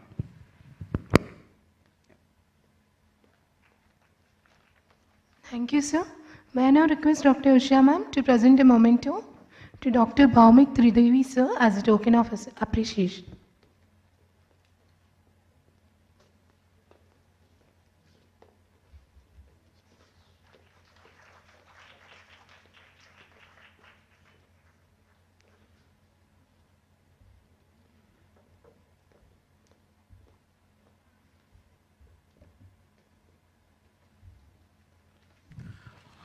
The next speaker in this session is Dr. Sudeep Ghosh, Scientist F and Head of the Department Molecular Biology at National Institute of Nutrition. Sudeep Ghosh holds his PhD from National Institute of Immunology, New Delhi in 2000. He joined ICMR National Institute of Nutrition, that is NIN, in the year 2003 and currently is heading the Molecular Biology Division and Isotope Division. His research work is involved in understanding the implications of the gene, nutrient, and gene crosstalks during the development of obesity and diabetes, micronutrient deficiency, and host pathogen interactions. Dr. Ghosh is a recipient of DBT Postdoctoral Fellowship Award and pursued his Boycast Fellowship at Baylor College of Medicine, Houston, USA. He has more than 64 publications in international peer-reviewed journals. He is also a recipient of DST Young Scientist Award and has one national patent that is granted. He is a life member of Nutrition Society of India and a member of the Molecular Immunology Forum. Dr. Sudeep Ghosh, the stage Thank is you yours. very much for your kind introduction. And thanks to the organizers of this conference for giving me a chance to talk here. So basically I'm working in the area of nutrigenomics. So I'm working on trying to understand what are the gene-nutrient interaction and during obesity and diabetes, also during macronutrient deficiency. And also I work on pathogen-host interaction. So today I will just give some of the snapshots of my work on zinc deficiency and especially how our body responds in response to zinc deficiency. So before I go into this, I will give you a brief introduction about nutrigenomics. So we know that the genome is nothing but all of the DNA in an organism, and the human genome, it consists in the nucleus around 3.2 billion base pairs, which are packaged into chromosomes, 22 pairs, and one extra, either XX or XY, depending on the sex. And the mitochondrion has around 16,600 bases, which is packaged in one circular chromosome. And genomics is the study of the whole genome instead of single gene, what we have studied during Mendelism. And genetics is the study of the single gene, how a single gene flows from the parent to the offspring. And genomics is the study of the function and interaction of all the genes in the genome, including their interaction with their environmental factors. So the genomics actually started with the discovery of DNA sequencing by Frederick Sanger. He got Nobel Prize twice, one for DNA sequencing, and he discovered the dideoxy method of DNA sequencing. Excuse me, sir. Yes. You can see here. It will be problem for you to turn back. Okay. Then later on, automated capillary-based DNA sequencing have been brought, revolution of genomics. So here, probably we could read around 1,200 to 2,000 base pairs at a time. And there is a high degree of automation. And because of this automation, the Human Genome Project has started in 1990s, then gradually in 2001, 2002, and 2003. Initially, the chromosome 21 sequence has been published, then later on, the draft genome sequence has been published. So because of this, the genomics, the OMICS revolution have started. So we have transcriptomics, we have proteomics, then metabolomics, then pharmacogenomics, then nutrigenomics, what we call the effect of nutrient on gene expression. So basically how individuals respond to particular type of nutrition. And the list goes on, like ligandomics, which studies the different ligand interactions, then interactomics, the interaction of different proteins, glycomics, where we study the whole carbohydrate, and lipidomics, etc. Later on, after introduction of next generation sequencing, this has become much easier, where we can study the whole genome. Probably you can sequence using ion proton and the other advanced mode of next generation sequencer within 2 days. And this whole genome can be sequenced in 2 hours. So before I define what is nutrigenomics, let us understand that what we see outside is called phenotype. And this phenotype is basically nothing but its interaction with the interaction of the genotype with the environment gives rise to phenotype. For example, you can see these Himalayan rabbits. These rabbits' fur color is usually white, where the body is more warm. But at the extremities, it is becoming more cold, and because of this, fur color changes to black. It produces the color pigmentation. And one experiment has shown that if you put an ice pack, and it can develop the black color in that region. So this indicates that it is the environment, in the whole body of the rabbit, the genomic composition is same. But because of the environment, the phenotypic expression is different. So for example, the basmati rice, which gives the characteristic smell, characteristics aroma, you can find that if the basmati rice is grown in the Terai region, it gives the characteristics aroma. But same rice, if you grow in Hyderabad, it will grow. It will give rice, but it won't give that characteristics aroma. So nutrigenomics in that way is nothing, but it is the interaction of the genotypes with the nutrients what we eat.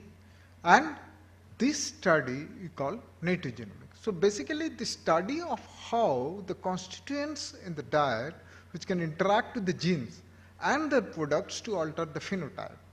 And conversely, how genes and the products metabolize these constituents into nutrients and other bioactive compounds can be defined in a perspective as nutritional genomics or nutrigenomics. Now, there are two different terms there, what we call nutrigenomics and nutrigenetics. So nutrigenomics is the study which the influence of common dietary ingredients on the genome, and it attempts to relate the differences in phenotypes to differentiate in cellular genetic response of the biological system. And in case of nutrigenetics, it aims to understand how the genetic makeup of an individual coordinates with the response to diet and thus emphasizes more on the genetic polymorphism. So in other words, nutrigenetics identifies and characterizes gene variants associated with the differential response of the nutrients and relating its variation to disease state. So these are the main reasons why we want to study nutrigenomics. For example, the Bengali people, they usually habituated to take mustard oil daily, on a daily basis, because mustard grows there. But the Keralites, they usually take coconut oil for their food. So what happens is, because of the available resources of food which grows in that particular region, our parents have chosen to eat that food over generations. So this has caused a kind of microevolution. So because of that, if you give the genetics, the genes has adapted generations after generations, and if you give, just exchange the fat, if I am giving coconut oil, a Bengali person, and the Keralite is given a mustard oil to eat for some days, you can see that total lipid profile will get drastically changed. Because of the adaptation, because of the microevolution of the different genes, how we metabolize different types of lipids. On the same way, the Western food and the Indian food, they are absolutely different. So Western food is more fat rich. Indian food is more carbohydrate rich. So because of that reason, if the Indians are introduced to Western food, it is likely to cause drastic change, and this is precisely the main reason why the incidences of diabetes and obesity is gradually increasing in this subcontinent. So the concept that diet influences the health is not new. So it has been shown by Hippocrates. He has told that leave your drugs in the chemist's pot and you can heal your patient with food. And it has been found that, for example, lactose intolerance. Some people cannot tolerate milk, whereas other people can tolerate. Then colorectal cancer. This has been found that especially the people who live in the coastal areas, they eat more fish, which is rich in omega-3 fatty acids. And their colorectal cancer incidence is much more less compared to those people who do not eat fish. So this is how omics science can be used in understanding the relationship between nutrition. So nutrition and bioactive compounds, through nutrigenomics and nutrigenetics, we can understand using the protein product, the RNA transcriptomics, we can study the epigenomics. All these things we can try to understand that how the food, it changes our phenotype. And this is the major function of the nutrient. One is energy, another is regulate gene expression, then another function is structural function. So mostly the main way how nutrient regulates gene expression is that either they can do promoter methylation, they can directly activate as a transcription factors. Many transcription factors can be activated by the microcomponents which is present in different diet, and also by altering the redox balance. If you eat food which are rich in antioxidants, it will change your redox balance. Then on the other hand, different alleles of the genes can behave differently in response to specific nutrient input. Now I will talk about that how the zinc is one of the important micronutrient, and it is an essential micronutrient. It has been established in 1869 for plants, in 1934 for experimental animals, in 1961 for humans. And it is found that zinc deficiency is quite obvious throughout the world, and it is found that around 17.3% of the world population is at the risk of development of zinc deficiency, and 4.4% of the under 5 years old child death globally is responsible due to zinc deficiency, and 45% of the Indian population are having zinc deficiency.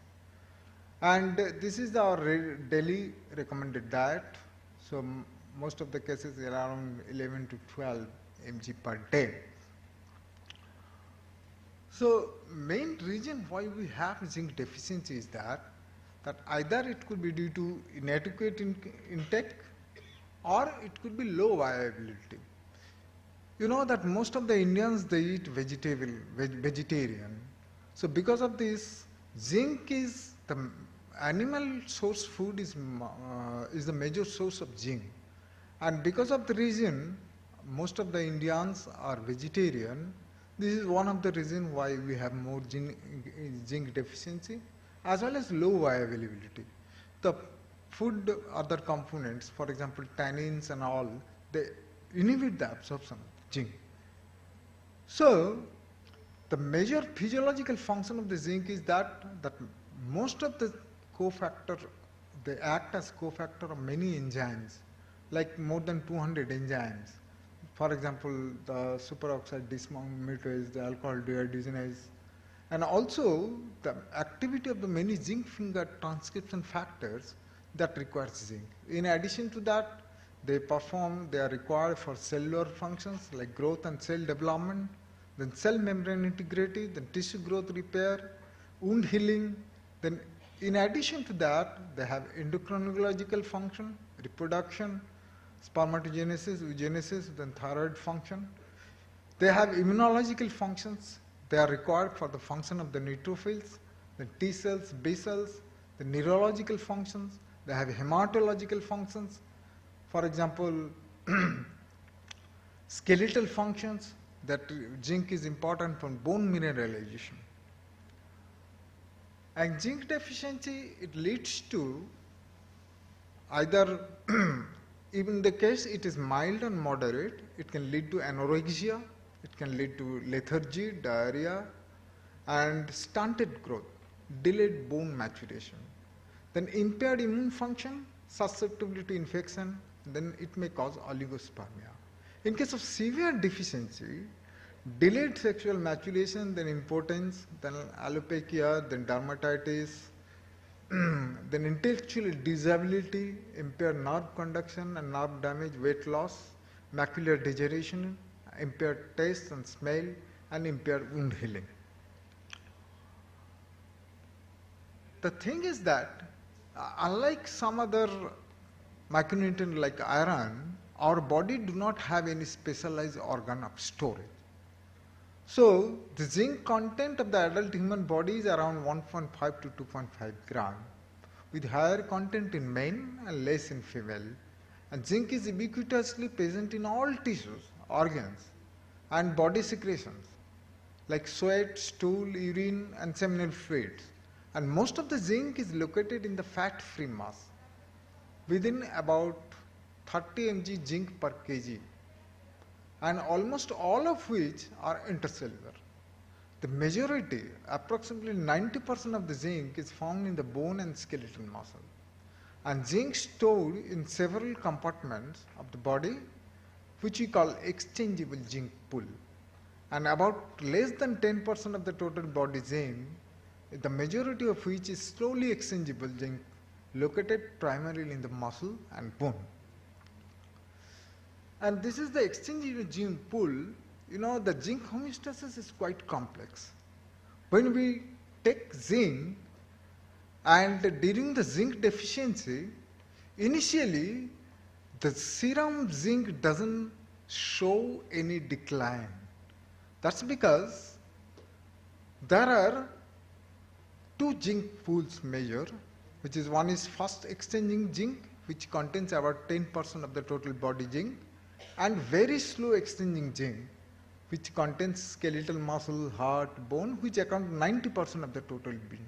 And plasma accounts only 0.1% of the zinc. And out of this, 75% zinc is bound to the albumin and 20% bound to alpha macroglobulin. And most of this remaining zinc is bound to histidine and cysteine-rich protein. And free zinc concentration about 15 micromole per liter.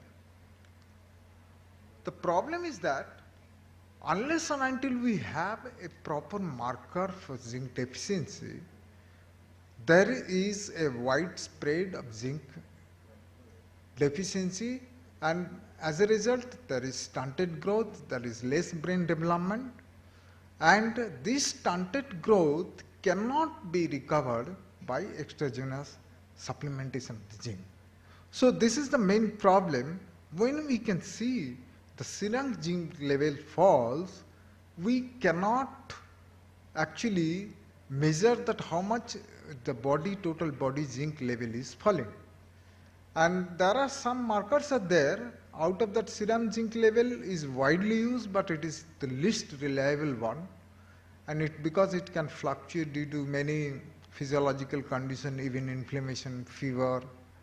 And higher zinc level, it is limited availability of reference data, and even higher zinc concentrations in malnourished children with linear growth retardation. So it is not a very reliable marker for zinc. And another is exchangeable zinc pool. So like enzymes which contains the zinc as a cofactor. So it has a lack of specificity and inconsistency of the results done by different studies. So in this situation, we need to develop some early biomarker. So how we can make early biomarker? You know, just now I have told that the different organs in our body, they respond to differently to zinc deficiency. Some of the tissues, they, in spite of having zinc deficiency, they do not respond, and some of the tissues can easily release the zinc into the serum. So what regulates this one at the molecular level? What actually determines how these organs cross-talk with each other during the zinc deficiency? So because of that, we wanted to study at the level, molecular level, to find out that how the zinc and the different genes which are regulating the zinc homeostasis crosstalk with each other. So what we know that there are some zinc importers and zinc exporters are known. So approximately 10 zinc transporters and 15 GIPs are available. And these transporters, they tightly regulate the cellular zinc homeostasis. But the question is that what are the other genes involved in zinc homeostasis? So to study this one, we carried out the study, transcriptomic analysis of the rat intestine. So what we did, we took the Wister rats, they have been given, the control have been given, the AIN93 based CHO, which contain around 30 mg per kg of zinc, and the other group have been given a zinc deficient diet, which contains 0.4 mg per kg of zinc.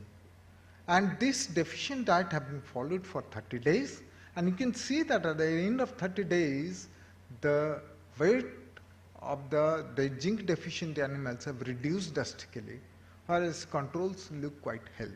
So this means we have been able to create a model for zinc deficiency.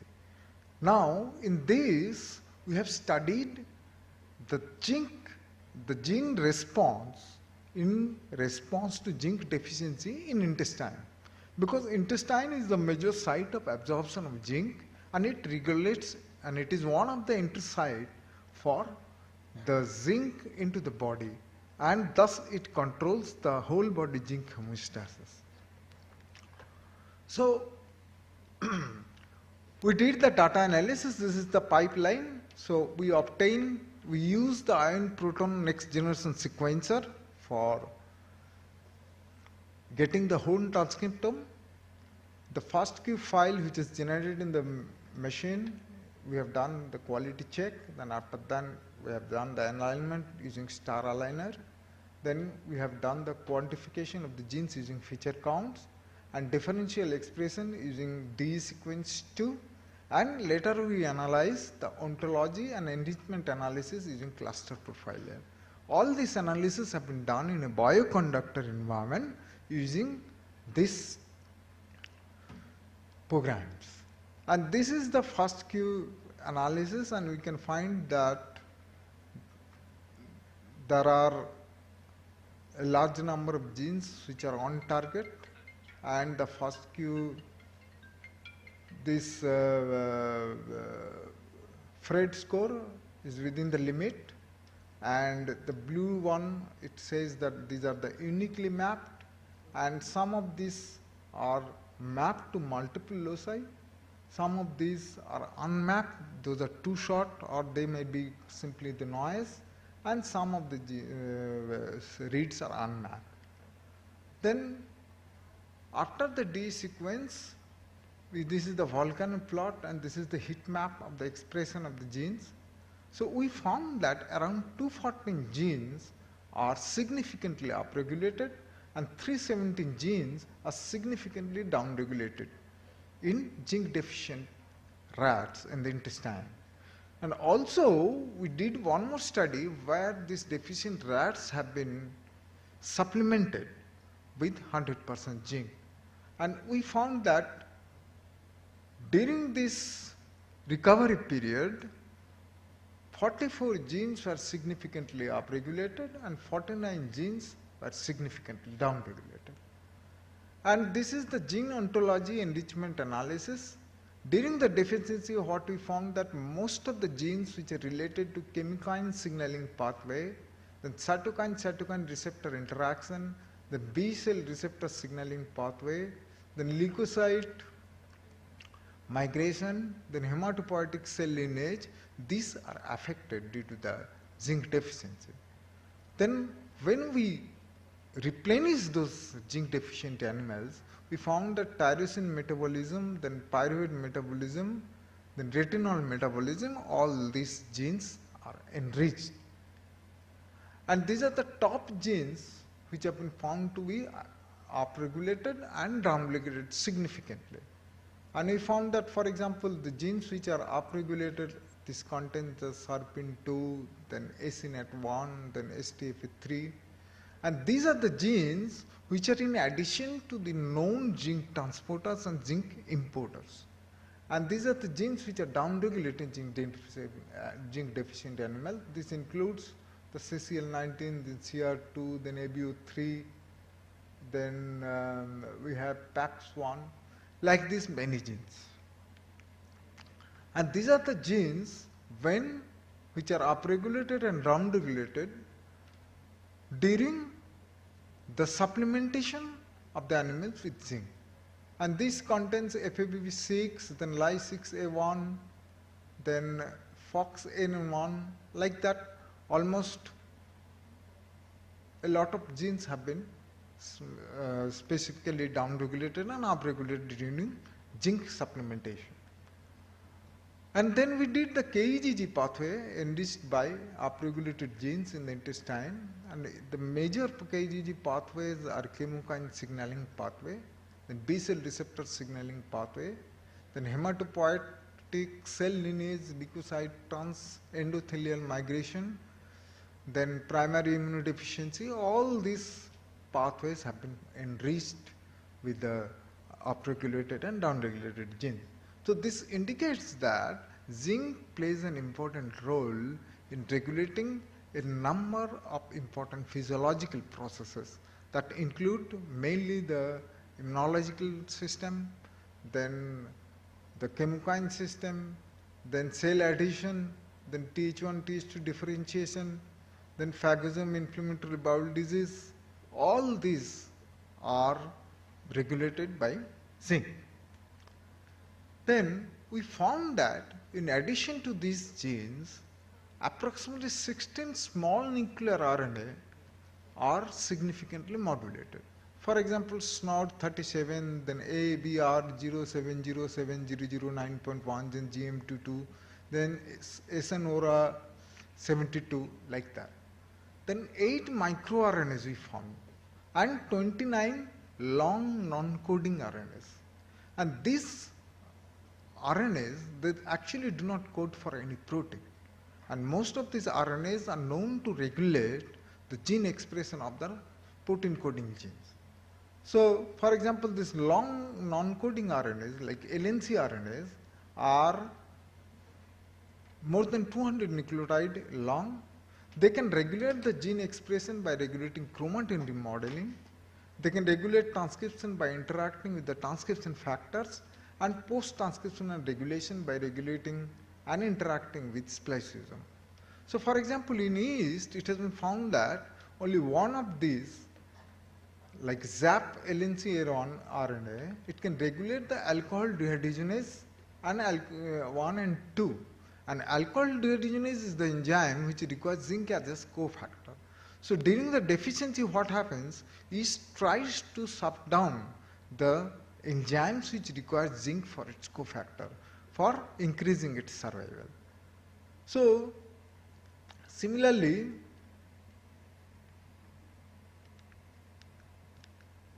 we found that microRNAs are also 21 to 23 nucleotide long, and they can regulate gene expression at the post-transcriptional level, as well as they can do selective degradation of the targeted RNA, and thereby they can silence the gene expression.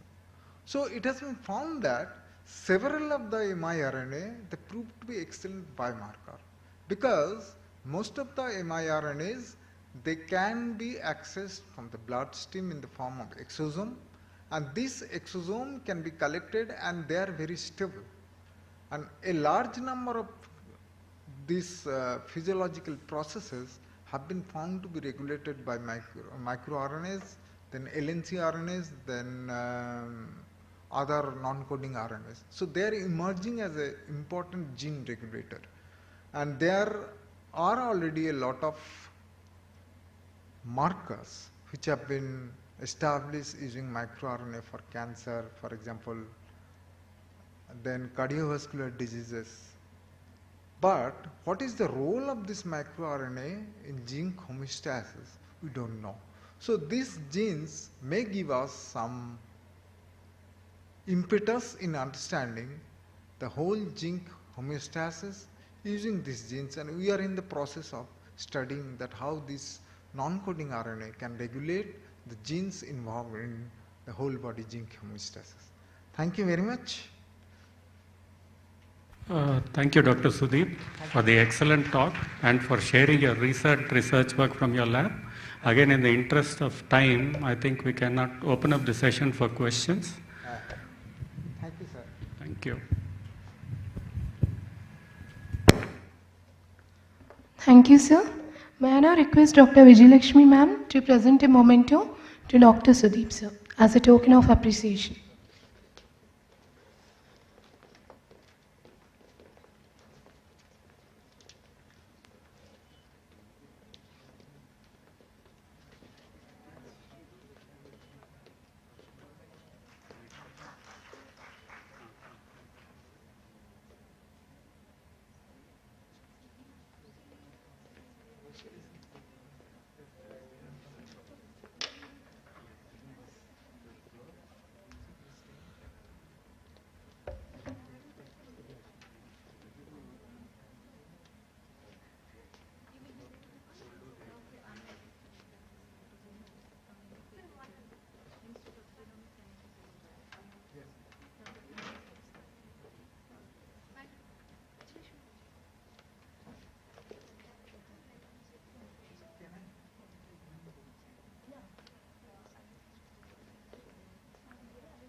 May I now request Dr. Vijayalakshmi ma'am to present a memento to Dr. Ravikant sir as a token of appreciation.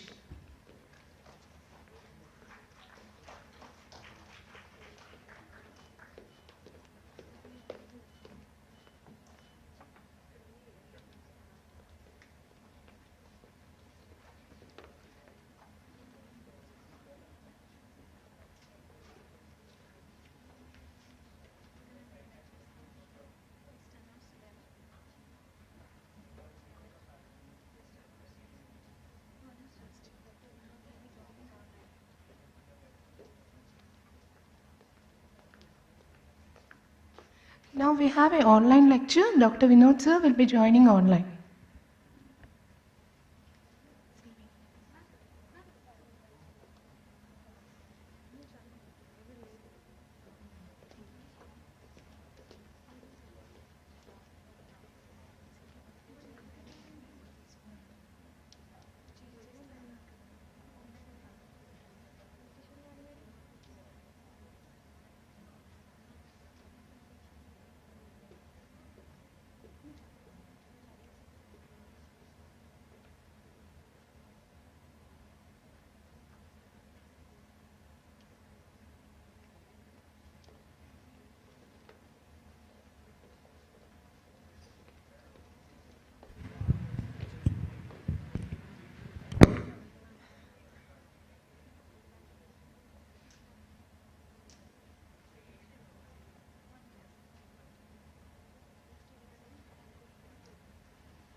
Hello.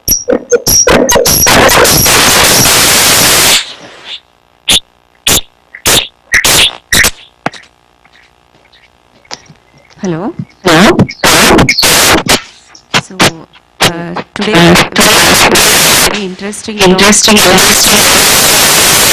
Dr. Vinod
such interest in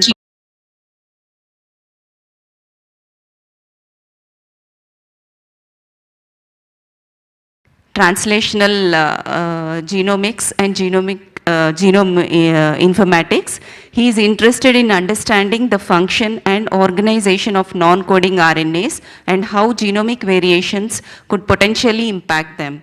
He is also involved in creating novel methods and resources for analysis and annotations of genomes and understanding the functional impact of genomic variations. He has adopted novel and creative strategies like the use of social media and participation of large number of undergraduate students in collaborative project to accelerate genomic annotation and co-creation resources for genome annotation. And he also conducted many bioinformatic conferences, workshop to develop, to help people to establish pipelines in India. So welcome Dr. Scaria, over to you.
Thanks to the reduction in the cost and the increased throughput where the cost is available.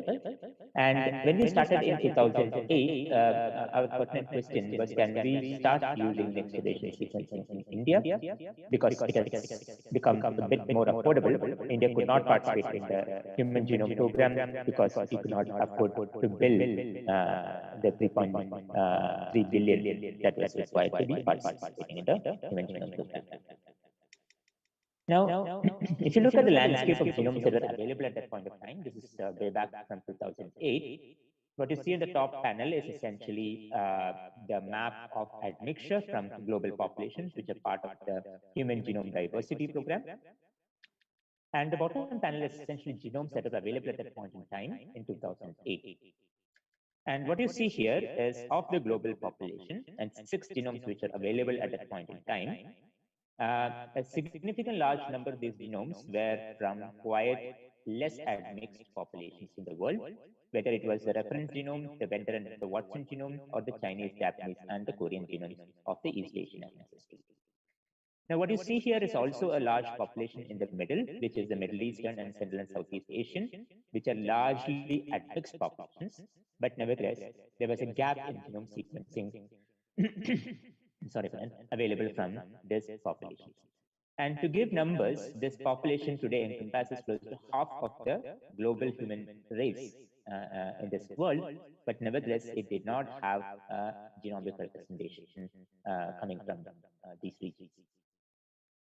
So in 2008 and 2009, we sort of learned how to put together the next generation sequencing data and analysis. And consequently, in the end of 2009, we announced the first genome that has been sequenced in the country. And that's the 8th of December, almost over a decade ago. And an announcement of this effort was also announced in the Parliament of India. Now, this was thankfully made possible by a fantastic collaborator, Sridhar Shivasubbu, who took the onus on sequencing and putting together this program, and two graduate students, Ashok and Ramya, who put together the sequencing and analysis aspects of this human genome. Now, of course, we didn't really stop with one genome. We went ahead and also collaborated quite extensively in this region to also do the first Sri Lankan genome.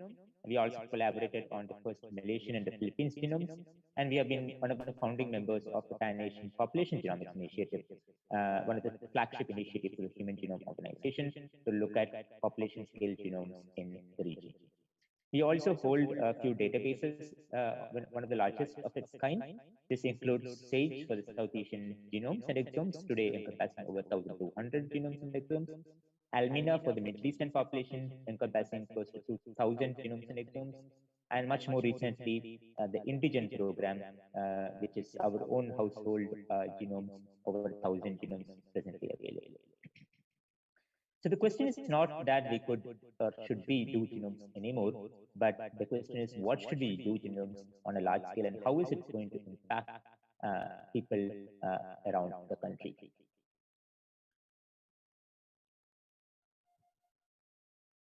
Yeah, so one of the areas where we could really impact people around the country is in the area of genetic diseases, or what we otherwise call as rare genetic diseases. And it's estimated that approximately around 70 million people in this country, out of 300 odd million people around the world, do have genetic diseases. And many of them do not have a diagnosis. They go through multiple physician visits, multiple rounds of misdiagnosis before they can arrive at a definitive molecular diagnosis. And the sad part is a considerable amount of time and effort and resources are lost in this entire process. And by the time they arrive at a diagnosis, in many cases, the possible window of opportunity to treat these conditions are lost. And that's largely because we do not have a well-oiled system to actually look at genetic diseases as a whole. So, yeah. So in 2009, when we announced the genome, we were not really clear about where should we start. But in many cases, patients are much more sure than scientists in some aspects. And this is one such individual whom we call as the Bhai, who called my colleague Dr. Sridhar and said that he could benefit from genome sequencing because he has seen that the genome has been announced in press. And he said that there is something that he has and he could be benefited from such a technology. Now, what he had is a genetic disease, what we call today as epidermolysis bullosa.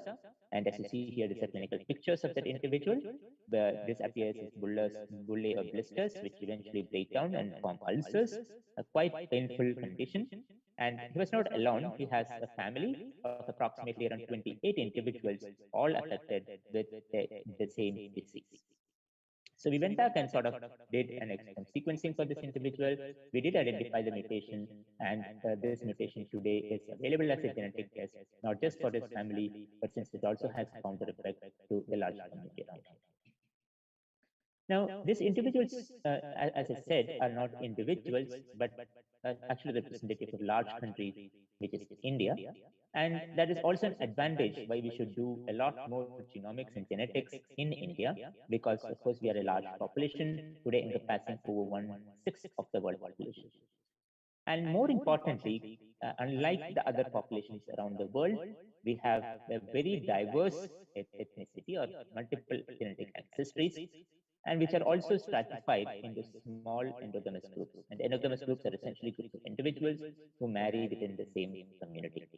And much more important, compared to other populations across the world, we still have a close-knit family structure, and these communities are traceable. As I said before, you could trace 4 or 5 generations of individuals in a family without much of an issue, which are not really possible in many other countries across the world. So that is really because India has been maintaining a quite stratified and endogamous population with a very close-knit family structure, so that there is a traceability of individuals across the country. And more importantly, we were largely never been displaced by large-scale war or famine in the recent past. So in 2015, we put together a program with funding from CSIR, which continues till date through multiple different programs, to create a clinical network. So the idea was that we would work with clinicians who would see patients with extremely rare or undiagnosed genetic conditions, who would get referred to this program, where we would do a standardized process of consenting and sequencing and analysis. And whenever we get to a pathogenic genetic mutation, we could report it back to the clinician who could take action accordingly. But that happens only in approximately half of the individuals. The rest of the individuals might require quite extensive analysis, interpretation, or in sometimes experimental evidence to say a particular mutation is pathogenic. And that's what we have been sort of doing as part of our research program to build new evidence on genetic variations and their pathology. And this program has been exclusively funded by CSR through multiple different programs over these years. And today we have over 300 clinical collaborators from 70 major clinical centers, making it one of the largest programs on rare genetic diseases in this part of the world. Now, it is not just about diagnosis and giving a report to clinicians, but also taking it forward through education, through research, through population scale diagnosis, through policy implementation and policy research. And there's a recent paper that you can actually go back to, sort of mentioning of 5 years of Guardian, which has close to 280 odd authors from 70 different centers across the country. If you want to read more about this paper is available, and it's available free of cost. Now, how does this impact patients and families across the country? I have just a few examples. And this is one such example, and this came in press in 2015, a family who has asked permission or petitioned the government of India to euthanize their own kids. And think of the plight of a family who would ask to euthanize their own 6 kids. And that's largely because these kids do not have a diagnosis. They have a recurrent condition, most likely genetic. They have no opportunity to prevent the disease or treat the disease. And eventually the kids end up in a vegetative state, and eventually they die. So as part of the program, this family was referred to us from the All India Institute of Medical Sciences, along or worked up through an NGO organization. And we did the exome sequencing to identify the genetic mutation and also the diagnosis of this condition, which is megalencephalinic leukoencephalopathy with subcortical cyst type 1, a mutation in the MLC1 gene. Now, on close examination of the family and community, what we realized is that this community is a close consanguine community of around 50,000 odd individuals residing in northern India, predominantly in Agra to Aligarh, with some subsets of this community in Pakistan. The community has a quite large prevalence of the carrier status of this mutation. Approximately 28% of individuals in the community were carriers. So from 2016, which is a case referral, we did the diagnosis, we published this report as one of the largest communities with this particular genetic mutation, and also showing a founder effect. We today have a diagnostic in market which is widely available for this community, launched in 2019. And therefore, working up with a large number of organizations, including the Human Welfare Foundation, which is an NGO, the All India Institute of Medical Sciences, the Pediatric Neurology Department, we could actually close the gap right from the first referral of an undiagnosed stage to a diagnostic in the market, which today impacts the patients and families, not just for carrier screening, but also for clinical diagnosis and counseling.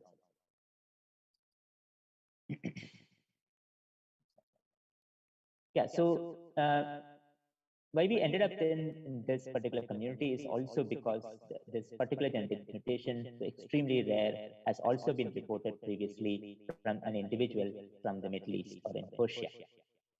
Now, this is not something uncommon, and I'm sure being in Hyderabad, you are very well aware about this fact that there have been multiple rounds of migrations that have happened from the Middle East into India. They formed multiple different populations over ages. Some of them have come as friends, as traders, and much later as invaders. But nevertheless, they have all remained Indians and have been irrecognizably merged into the milieu of India. But nevertheless, genomically, they all have a small portion of the genome which trace their ancestry from a different part of the world, and therefore many of these communities today have diseases which are otherwise prevalent in different parts of the world. Now, this is very important to keep in mind because these are small populations. In some cases, these are endogamous or close consanguineous communities, but nevertheless, there is a large burden of some genetic diseases which are not prevalent in our part of the world. And clinicians, therefore, are unable to diagnose such conditions because they are extremely rare genetic conditions. But once they have been diagnosed, they could impact a much larger population, not just in India, but also regions in the Middle East. And therefore, we have been working very closely with many of these communities, as you see here. This is only a very small subset of such communities. There are much more larger number of individuals and communities who raise their ancestry in the Middle East. It's approximately estimated that around 10 million people in this country would trace their ancestry to Middle East in some form or another. And this comes to a very interesting question and a pertinent question in clinical medicine is how do we really estimate prevalence of genetic conditions? Now, this might be a no-brainer for clinicians because clinicians would really say, I would sit in a clinic and look at genetic conditions and I would therefore estimate the prevalence of genetic conditions. But that's exactly been the way that prevalence of genetic diseases has been estimated across the world. But now think of a corollary to such a situation and think of a situation where if the clinician does not diagnose the genetic condition, and that's not very uncommon, and that's essentially why many of these conditions still remain undiagnosed conditions, can we really find prevalence estimates for such conditions? And the answer to that is probably yes. And the answer to that is also probably because we can do whole genome sequences of individuals or multiple individuals in a community and come back and ask the question, how or what are the prevalence estimates for pathogenic genetic mutations in the community? In other words, even without seeing a patient, can you estimate genetic burden of population? The answer is probably yes, or partially yes. And that's essentially what we have been trying to do with a program called Indigen. Now, you should also keep in mind is that technology is changing very rapidly. And what I would surmise over the next few minutes is that this technological jump would also mean that some technologies that we are today widely used in clinical situations could become redundant. And one of such technique is the whole exome sequencing.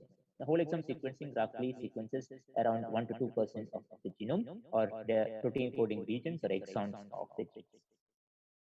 Now, if you look at the time and cost of doing a whole exome sequencing versus whole genome sequencing, you would see that over a year time, the cost of whole exome and whole genome sequencing would pretty much become the same.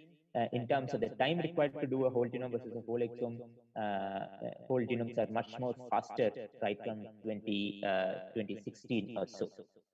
And what would this mean? This would mean that you could actually do a lot of more implementation of whole genome sequencing, especially for time-critical applications like neonatal ICUs, for fast diagnosis of genetic diseases, prenatal diagnosis where you need fast turnaround times, and this could be for undiagnosed sibling deaths, rare chromosomal abnormalities. That's also because whole exome sequencing is all genetic tests put together. So it could put in the concept of exome sequencing, looking at exonic variation. It could look at structural variations. It could look at large chromosomal abnormalities. It could look at repeat expansions, and this could all be done in one single test. So as the cost of genome sequencing becomes comparable to whole exome sequencing, we really think that whole exome sequencing will stop to exist and to rather transition to whole genome sequencing. So in 2019, we put together a program with my colleague Dr. Sridhar Vasabu to essentially do a pilot screen of 1,000 odd individuals representative of major populations across the country. And the dots that you see on the map are essentially where the patients, the individuals have come from. These are all apparently healthy young individuals who could understand concepts of genomics and genetics, could understand what it really means to give a consent to do whole genome sequencing. And the idea was also to pilot applications of whole genome sequencing in multiple different aspects, which is even valid for normal healthy individuals, like, for example, looking at carrier screening, looking at pharmacogenomics, looking at HLA typing, looking at incidental findings, and so on and so forth. So the point that I'm trying to come to is the fact that even normal individuals or apparently normal individuals who are healthy could still benefit from whole genome sequencing, despite the fact that they do not have any manifested human disease. Now, this number is quite important because we are a billion population, and every one individual in this is approximately the vicinity of 1,000 odd individuals. So therefore, we could provide very broad estimates of prevalent and treatable genetic conditions. We could get broad estimates of pharmacogenomic variants or variants which could cause a burst of reactions. We could look at cancer susceptibility variations across global populations or Indian population large, and of course look at very population-specific diseases and founder events to essentially address very pertinent issues in communities. Some of these we have actually taken up into large programs, and one of this is for the primary immunodeficiency conditions. Today we have a clinic which exclusively looks at primary immunodeficiency conditions, over 500 odd individuals who've been screened, a number of individuals who have been diagnosed and are alive today because right and prompt treatment was afforded to this patient. Many of these patients have metabolic stem cell transplants or are on IVIG. And of course, their families are today benefiting from genetic screening and prenatal screening now implemented in this clinic. And this is from the Government Medical College in Calicut. Yeah, for people interested, you could contact Dr. Peeta Govindaraj. There's a specialized clinic and diagnostic support, which is supported by the Government of Kerala as well as from research as well as NGOs who are supporting this mission. Now, this is another such condition. This is from down south in Tamil Nadu, which was quite extensively worked up by Professor Radha Mahadevan from Tirunelveli Medical College. These are families who have extremely rare condition called autosomal dominant cortical tremor myoclonus and epilepsy. If you are a neurologist, you will never see this classification in the textbooks or never, nor in the epilepsy classifications, because it doesn't really exist as a class of a disease. There are otherwise extremely rare conditions. Now, globally, there are around 32 individuals reported for this genetic condition. But one single cohort out of just one single district from southern Tamil Nadu, we have close to around 100 individuals with this genetic condition, around 60 families who are been affected, and today we have a cost-effective genetic diagnostic, and we hope to scale this up to a much larger number of individuals in the community. Now, this is because of a repeat expansion disorder, typically missed in traditional ways of looking at sequencing. In exome sequencing, you don't capture it because this is in the intron. So therefore, they have been largely been undiagnosed. Unless you have a very specific repeat expansion test, you will never be able to diagnose such conditions. But fortunately, today we have an expansion test which is scalable and quite affordable, and therefore we could aim to screen large members of this community, which we are currently doing with Professor Radha. So today, as of date, we have close to around 434 individuals who have been characterized clinically. Half of them have been diagnosed, what they call, by molecular techniques, and this could impact the community size of approximately 5 lakh individuals. And therefore, this also forms the largest cohort for this particular genetic condition, today known as familial adult onset myoclonic epilepsy, not just in India, but across the world. We could also look at multiple other conditions and of really great interest as for treatable causes of intellectual disability. Intellectual disabilities, as you know, would be caused by multiple genes, but not all of them would benefit significantly because not all of them are treatable. But a very small subset of intellectual disabilities could be treated because there's a very specific management option available for such conditions. And therefore, in the large spectrum of intellectual disability, if you could identify such individuals, they could be benefited by appropriate treatment. So you could look at genomic sequence, you could look at pathogenic genetic mutations and prevalence of pathogenic genetic mutations in the population, and you could arrive at a number. Of course, these numbers could vary depending upon the population, depending upon the size of the genomes, etc., etc. But just to put in mind, we have approximately around 23 genetic variations which could now be looked at because they are prevalent in the population. They have been figured out as carrier frequencies in the indigenous program.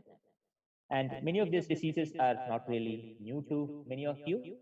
These are diseases like phenylketonuria and Wilson's disease. Wilson's disease is a very prevalent, underdiagnosed genetic condition. We have a prevalence estimate. We have approximately 4% of individuals in the general population to be carriers of treatable causes of intellectual disability. Phenylketonuria or Wilson's disease could have a prevalence of approximately 1 in 166 live births. That's a significant, rather, it's a carrier frequency. The prevalence estimate for Wilson's disease that we could calculate from the genotype frequencies is approximately around 50 to 60,000 individuals in this country. Now, if you really look at the numbers of molecularly diagnosed Wilson's disease, this put together across different labs in the country would never cross even 500 cases. That means that we do have very large gap in understanding of Wilson's disease, and therefore this is an opportunity to educate clinicians on such conditions, which, if diagnosed quite early, could be treated with a very affordable drug, and of course they could live a perfectly normal life. The other condition is citrullinemia, and of course there are many more conditions. This paper is coming up in a few weeks. I could share more information about that. Now, the next big question is, of course, as genomics becomes widely available, how are you going to manage this data, and how are you going to use this data through the life cycle of the individuals? Now, this is not very evident to most of clinicians, because the moment an exome sequencing is ordered, you're essentially looking for one genetic mutation which could sort of give a molecular diagnosis for the condition. But the genome, as you know, encompasses 3.3 billion alphabets, and any one of this alphabet could have implications, for example, in pharmacogenomics, for example, in looking at carrier status of individuals, of course, could be for looking at ancestry of individuals and so forth. But nevertheless, this data is not being used because, sorry for that,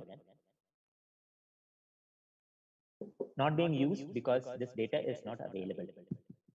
And clinicians are also not aware of the fact that there is more information that is buried in an exome or a genome sequence that can be mined at a later point of time, which could benefit an individual.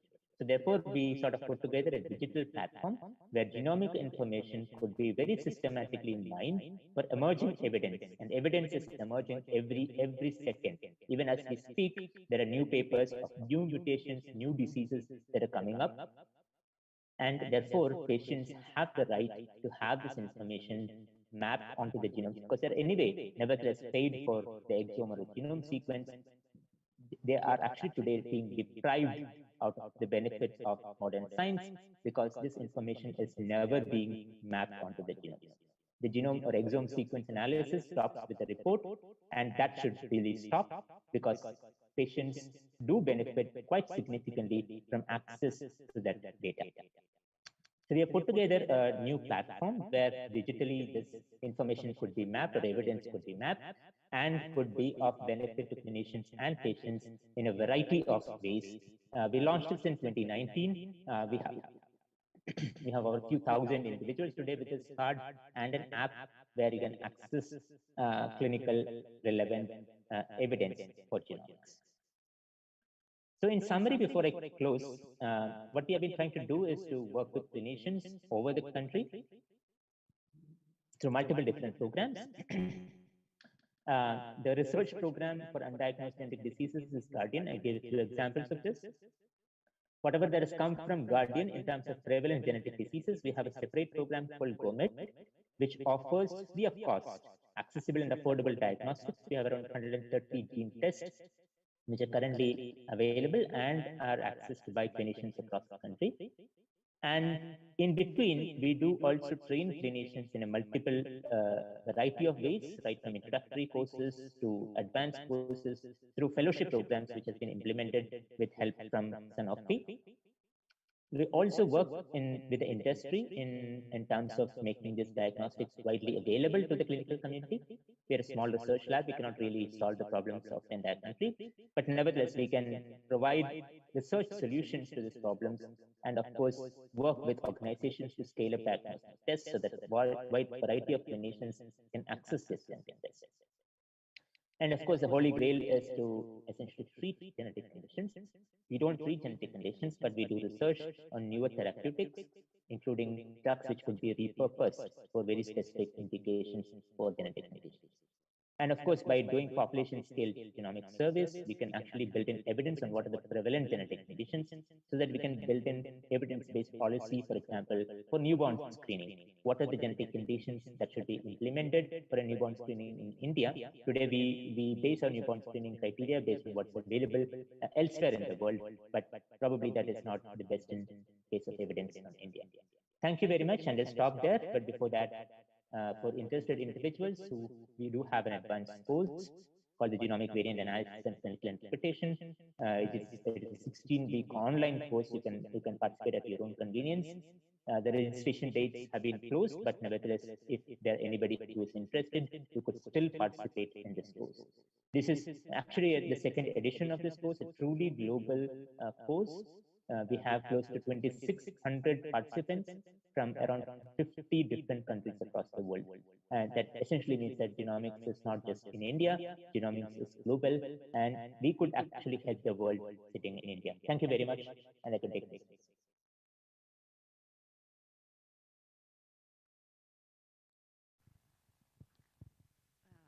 Hello, sir. That was really very fantastic and informative talk. So maybe we can take one question, and anyone wants to ask a question can come to the dais and ask the question.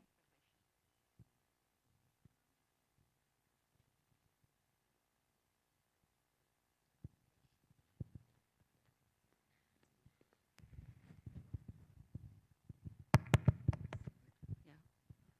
Hello. Hello. Anyone has a question? Okay, thank you. So, sir, they are very happy to hear to your talk. Maybe you can, directly write if you want any, you have any doubts or something to, sir. Okay. So with this, I thank Dr. Vinod Scaria for his time, and it was really very informative talk, sir. Thank you very much. Thank you very much. Thank you very much. Thank you very much.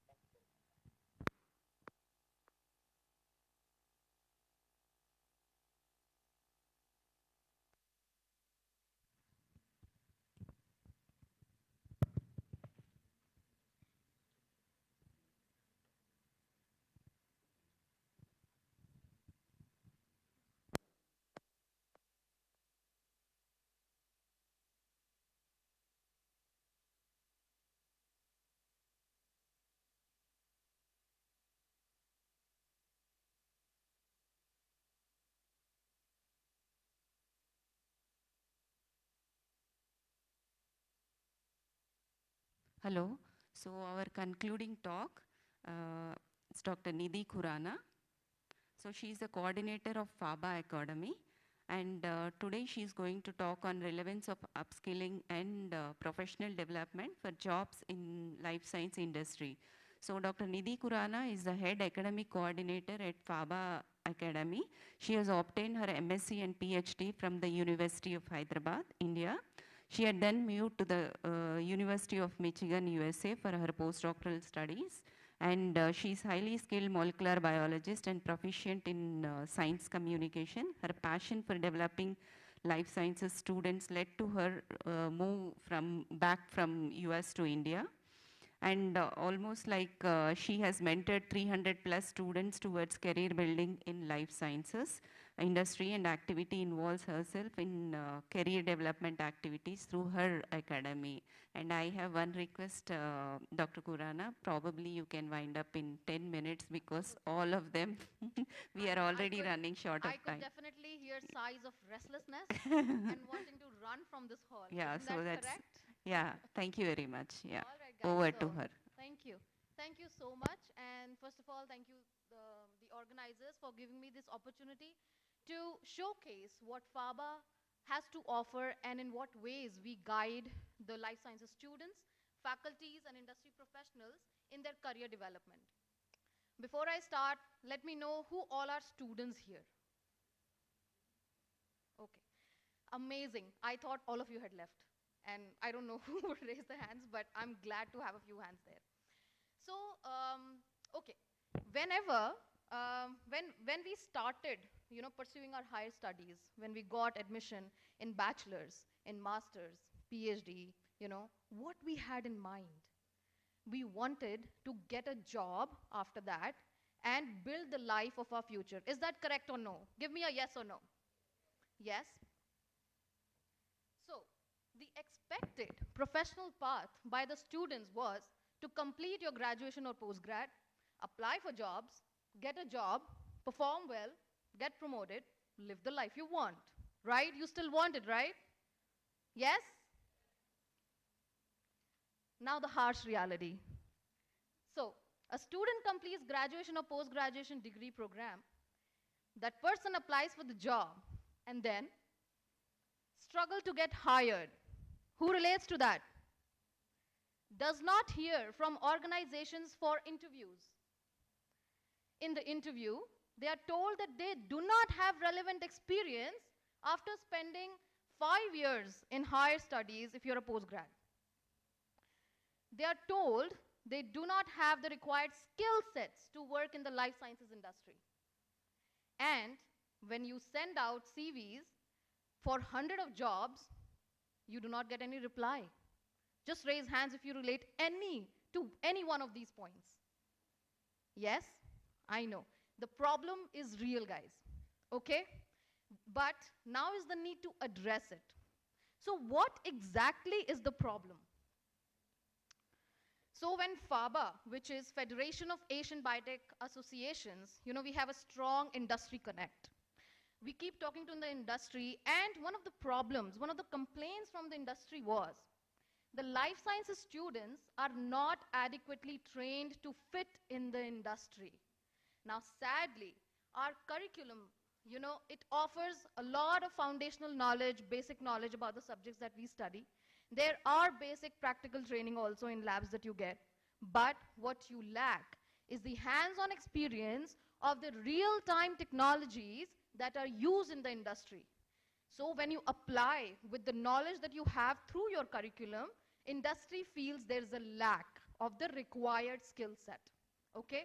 And now the complaint from the student is, I cannot get hired due to lack of experience and relevant skills. So there is a gap in the understanding of both the domains. FABA Academy was actually launched by FABA in 2020 to bridge this gap. And how do we do it? So before I go into the how, just briefly, what is FABA? FABA is actually a non-profit, non-government registered organization, and it was established in 2005. It was created to provide a common platform for development of biotechnology across the globe, particularly in Asian countries. And so we are headquartered in Hyderabad, but we do have, various country chapters. We are driven by leaders in our executive council member committee. The members are the most knowledgeable and innovative experts in the industry and academia. We have a very strong network of these peers who guide us in the curriculum development that the industry requires when we come up with the webinars, the workshops, industry relevant curriculum. So these are the country chapters of FABA. We are there in Bangladesh, China, Indonesia, Iran, Japan, the most recent one, Nigeria, which was launched just day before yesterday, and all the others that you can see on the screen. All right, so FABA Academy was launched in 2020 to empower the students to make informed decisions to pursue a path to a fulfilling career. Generally, being a life sciences student, I know the feeling that we share of feeling lost, of do not know what to do next when you have that degree in your hand.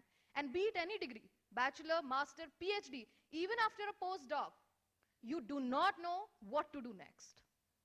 So, with the mission to educate and support the students as they explore and further understand themselves in their own career development, we launched FABA Academy. Since 2020, we have hosted a total of 31 career-oriented webinars and 7 workshops to upskill the participants for better career growth. So FABA has a lot to offer to all these categories, to postgraduates and graduates, PhDs, postdocs, faculty, industry professionals, and we have a community of over 5,000 plus life sciences personnel. So what does FABA Academy do? we have two wings. One is skill development, so it is technical skill development. We run the programs that are relevant to pharma and biotech industries. We sit with these people, come up with a curriculum about the skill sets that they need, and then we recruit people like you who are looking for jobs after their degrees, and then train you accordingly so that you can get a better chance at being hired. We run hands-on training courses, which are again industry relevant, and we especially focus on professional development. Now, why? You are technically skilled, for example. You know how to, you're an expert at chromatography technique. Now you go to Shimadzu and you apply there, but you do not know how to communicate effectively. You do not know how to tell what you're good at. Why will the company hire you despite having the technical skills, right? So we focus on the overall professional development by helping the students learn how to create a good job-winning CV or resume, how to use platforms like LinkedIn for your professional growth, and to master those interview skills and networking skills. Now, since I'm in a conference, I would love to emphasize on networking skills, okay? How many of you really talked to the speakers who were here? Raise hands. 2 out of almost 25 that is sitting here, okay? There is a lack. Nobody has guided us how to make the best use of the conference of any networking event. And you should know it, because that is how you build your career. That is how you get hired. That is how you get that desired job. So to enable all these, FABA Academy does what it does. And so here is just a snapshot of the kind of workshops that we have conducted in the year 2021. Despite the challenge that due to COVID, we could not conduct many hands-on training, but in 2021, we conducted a lot of virtual trainings with video demonstrations of the entire processes for you to understand how exactly a technique works. So drug discovery and development workshop on biosafety and biosecurity, biologics and biosimilars workshop, then basics of chromatography techniques, hands-on training on DNA fingerprinting, and biomedical data science and data drug discovery program, which was for 3 months. Now, in this year, we've already conducted hands-on training in industry-relevant chromatography techniques, drug discovery and development workshop. We have had 2 webinars, career-oriented webinars, where first was on industry and environmental biotechnology, biomass to biofuels and chemicals, and the other one was about the basics of science writing. I don't know how many of you know if science communication is a career that anybody with a degree in life sciences can pursue. So this particular expert here talked about how to get started with it. Little bit about what are the upcoming activities from FABA to help you all. One is workshop on advanced biomarker immunoassays. This is planned in the month of July, and the updates will be ready on our website very soon. We are also having a whale tank meet in August. So FABA this year launched its entrepreneurial wing, and just like the Shark Tank meet that all of you must have seen on television, this is a whale tank meet, okay, where 5 venture capitalists from over the world will be invited to screen or to judge the best ideas of startups and to fund them. So all this information that I'm going to share right now is available on our website. Then the next workshop that we are planning is on proteomics, which is in September. Workshop on curating a job-winning resume. We are planning to conduct it every alternate month, and the recent one is going to happen on 21st June in person at the University of Hyderabad. So if anyone of you can make it at 10 a.m. on 21st June, we will be delighted to host you so that you can learn how to create that job-cracking CV. Then we have this upcoming webinar on 3D bioprinted humanized disease organ, where you will learn about what is 3D bioprinting, how it is used, and what is its future. So these webinars that we conduct are free of cost, but the workshop cost will depend on if you are a FABA member, and second, how much it takes for that workshop to run. So what are our strengths? We've upskilled over 400 participants, including early career professionals in life sciences industry. The speakers for the workshops that we have, they're invited from India and abroad to share their work and experience. and participations are received from other countries as well. So just to help you understand the process of how FABA works, you can actually become a FABA member. Now, as a student, being a member of an elite society definitely shines on your resume. I don't know if you are aware of that fact, but in the industry or the corporate world, it is definitely a plus, because that shows that you're not only stuck to your curriculum, but you have the ability to diversify and to outshine and learn other aspects also. So we do have various membership, as you can see, but for the people here, I'll only focus on individual members that can be taken up by faculties, student membership, which is only available in the annual format, and these are at a very meager cost. For example, the annual student membership is just 1,000 rupees per year. And what you get as a benefit is you get 50% off on all the paid workshops and conferences that FABA attends, the free access to the professional development workshops that we do, and regular updates about any of the networking event or whatever activity we engage in. Okay? And we also have institutional membership. So if your institution is ready to be a FABA member, not only the institution, but you, every faculty, every student of that institution gets all the benefit. So with this, guys, I hope it was not as bad as you may have thought before I started. And thank you so much for your time. It was lovely talking to you all.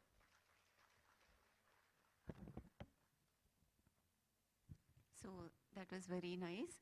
I think even though the time is running, because the interest of the students, if any one of you have any question, we can take up 2 questions. Anyone wants to ask any question? Can I see a hand there? Okay. There's Yes. a question there. You can come forward. In the meantime, please feel free to email me anytime with any of the query also that you may have regarding your career building.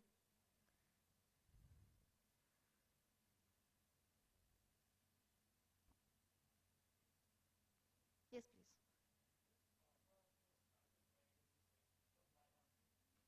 Absolutely. So as I said that this year only we have started our FABA entrepreneurial wing.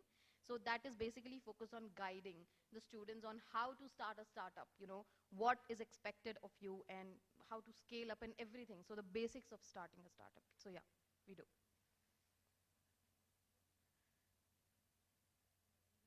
Okay, guys. So we're all longing to go, right? Yeah. So then I could see one hand raised there. No? Okay. If no more question, then we would like to thank Dr. Nidhi Khurana for that excellent, talk.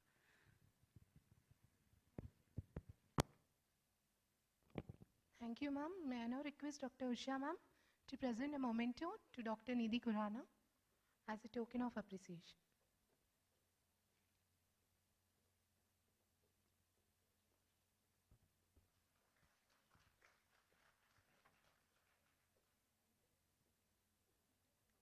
May I now request Professor Smita, ma'am, to present a memento to Dr. Usha, ma'am, as a token of appreciation.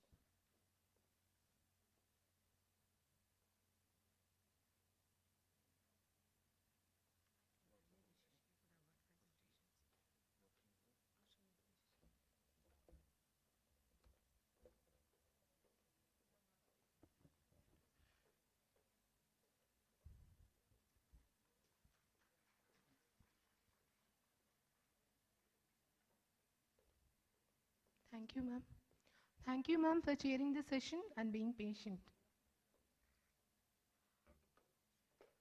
Now we move on to award presentation session.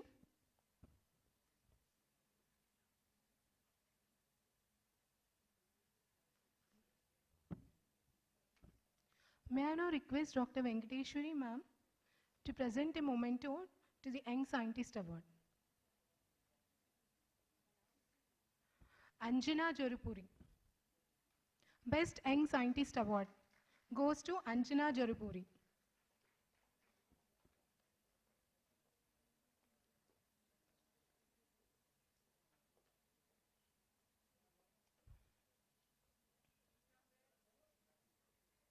She is from Institute of Genetics. Sorry, ma'am.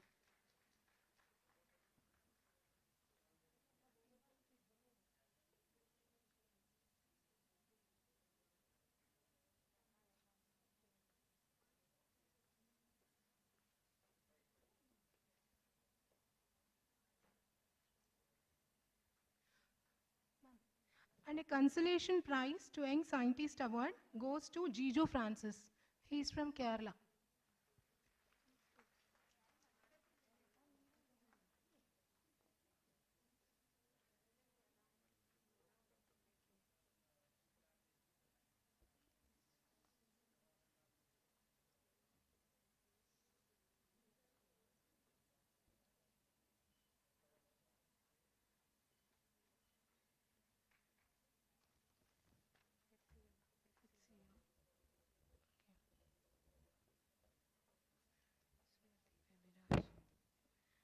I request ma'am to present a memento to oral presenters. And the first prize goes to Sumati Raviraj. He is from HCU University.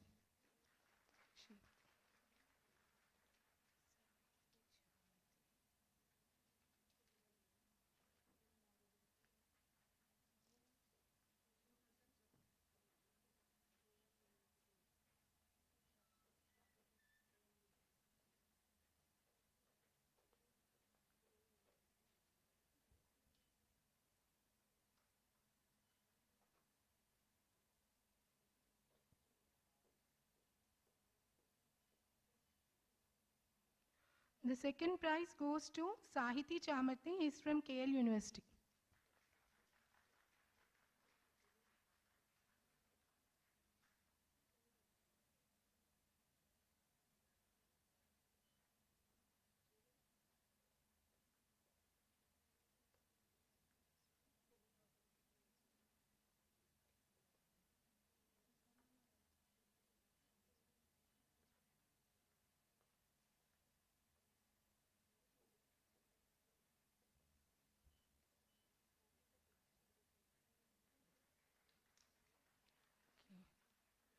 And the third prize goes to Soumya Raj.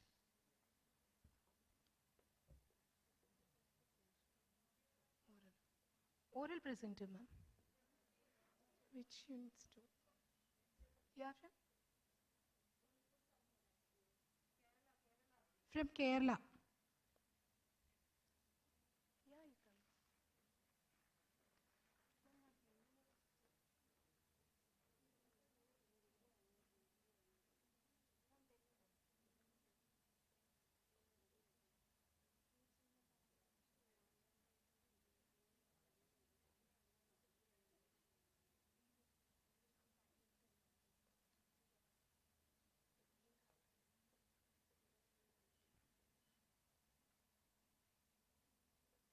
Thank you, ma'am.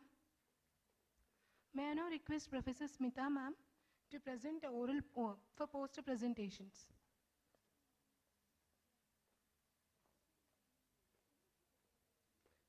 The first prize goes to Ketan Kumar. Actually, they don't have. Yeah, he's from Institute of Genetics.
The second prize goes to K. Srilata.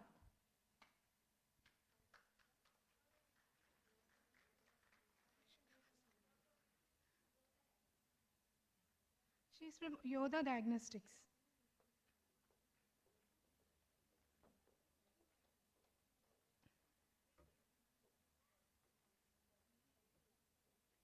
Yeah, actually, it's not written. Okay.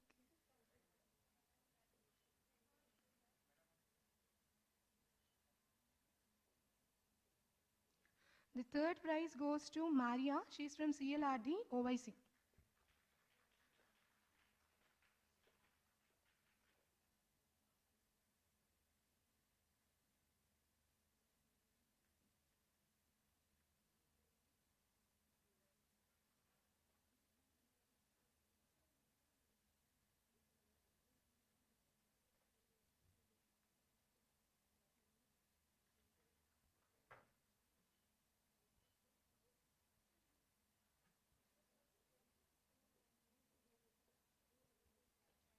The cash prizes are sponsored by FABA for both oral, poster and Young Scientist Award.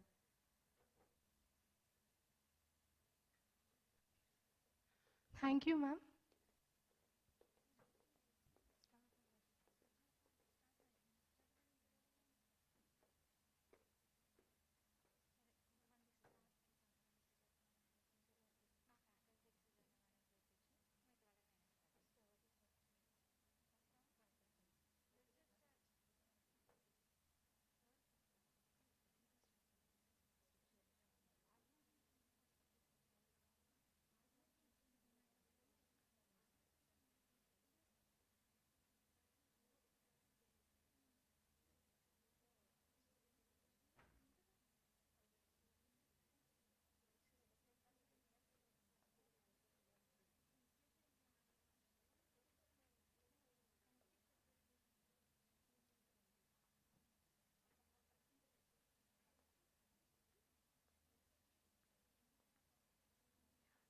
May I now request Dr. Sujata ma'am to present mementos for the scientific secretaries.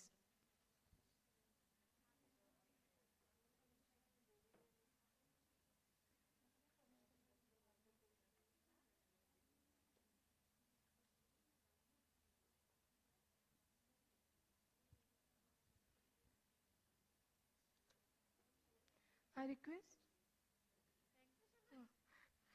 Dr. Sujata ma'am to present a memento to Dr. Venkateshwari ma'am.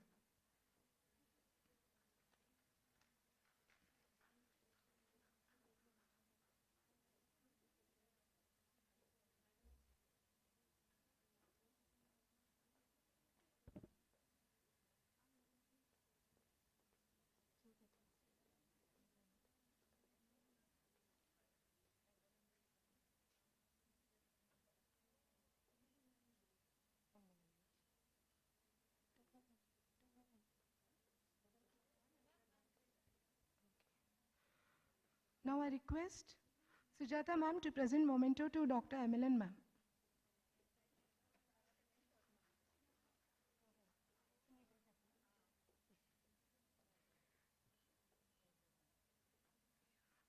I request ma'am to present a memento to Sri Lanka.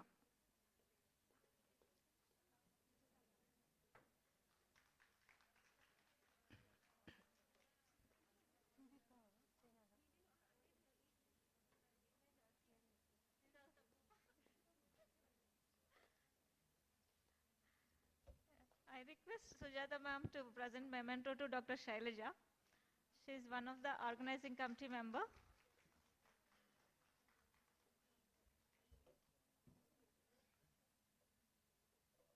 Thank you, ma'am.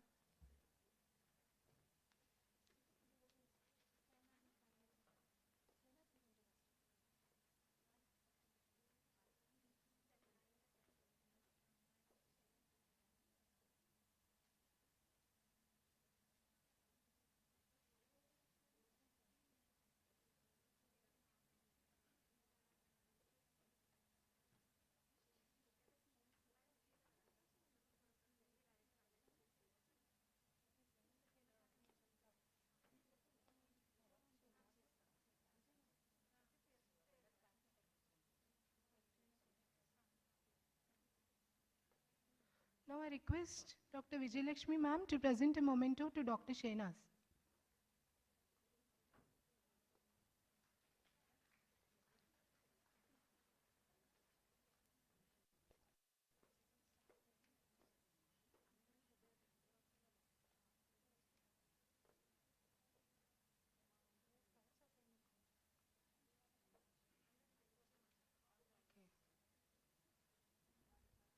I request all the IOG staff to come here.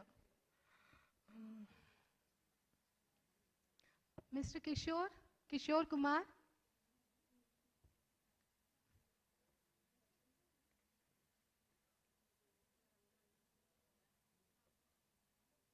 Mr. Sanjay Kumar. Mr. Mahesh. All staff.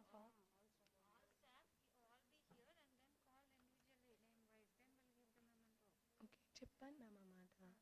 All staff. Kishore.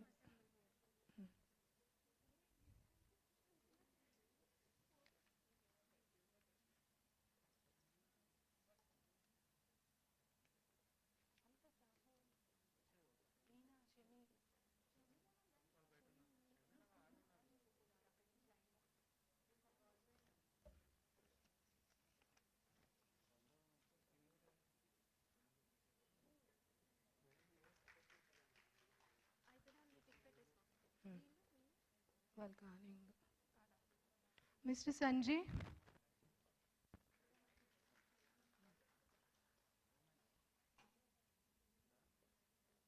Mr. Mahesh, Sharmila ma'am,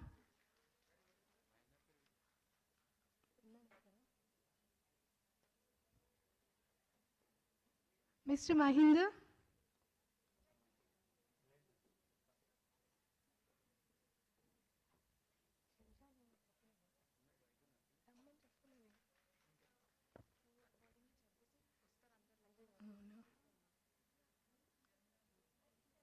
Sharmila ma'am,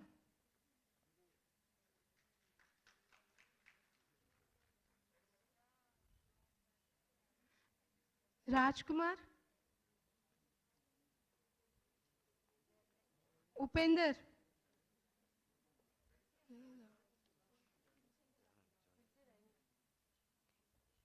Jhanavi,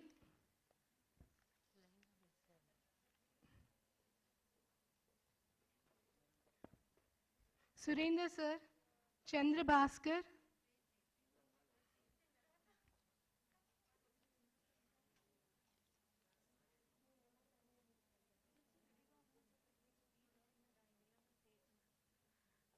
you just assemble near the stage.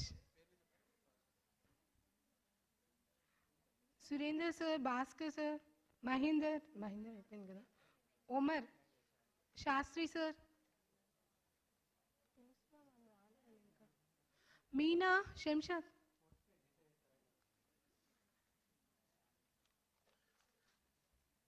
Mr. Bhaskar,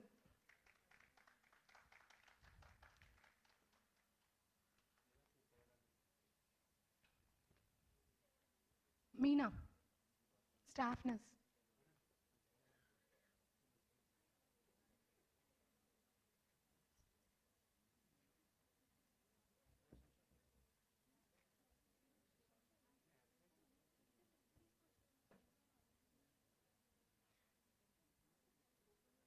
Shemshad,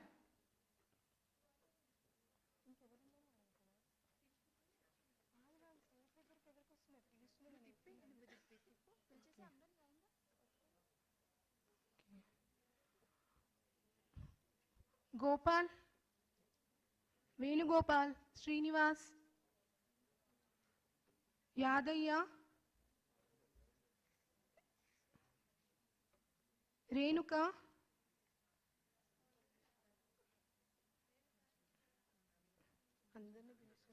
I request all the staff members to kindly assemble here so that we can facilitate easy transactions. అందరు staff members వచ్చి ఇక్కడ నిల్చుంటే తొందరగా అయిపోతుందండి programme.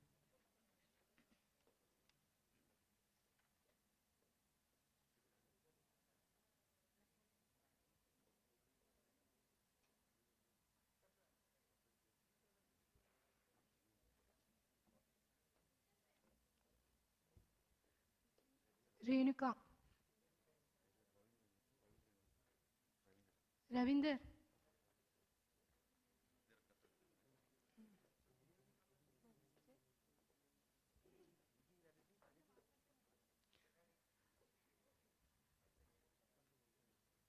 Shashikala,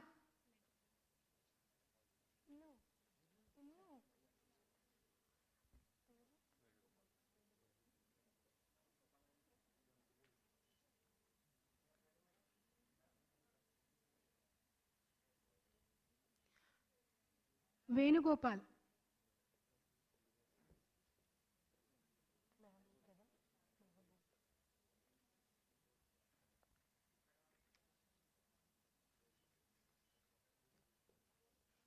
Mehboob,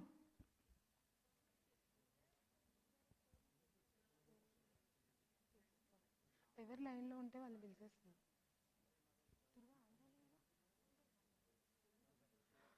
Durgamma,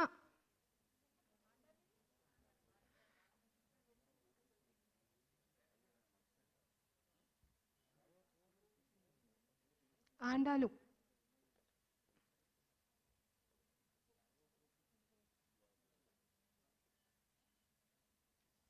Yadaiah,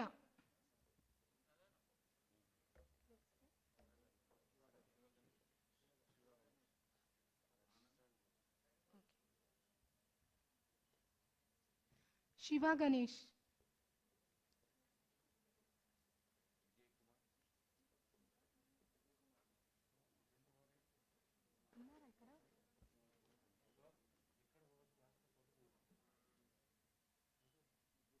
Vijay Kumar.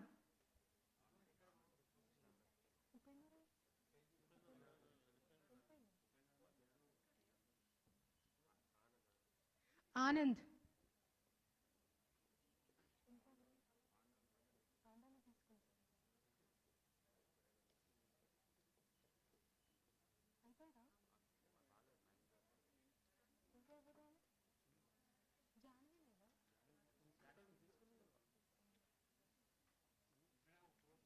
Upender led ma. Upender.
To present a memento to the sales manager, Zakir.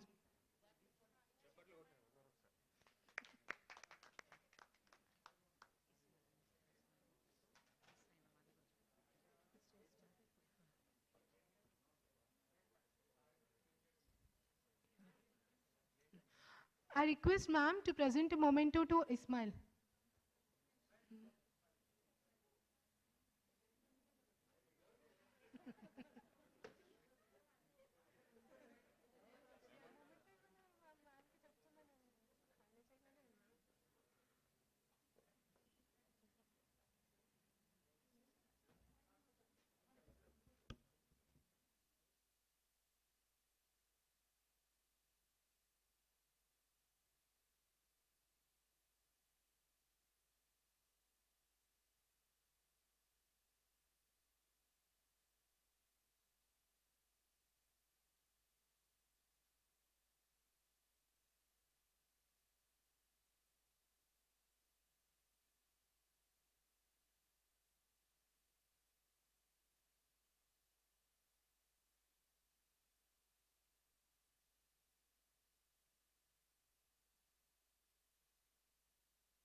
come to the end of this two-day international conference.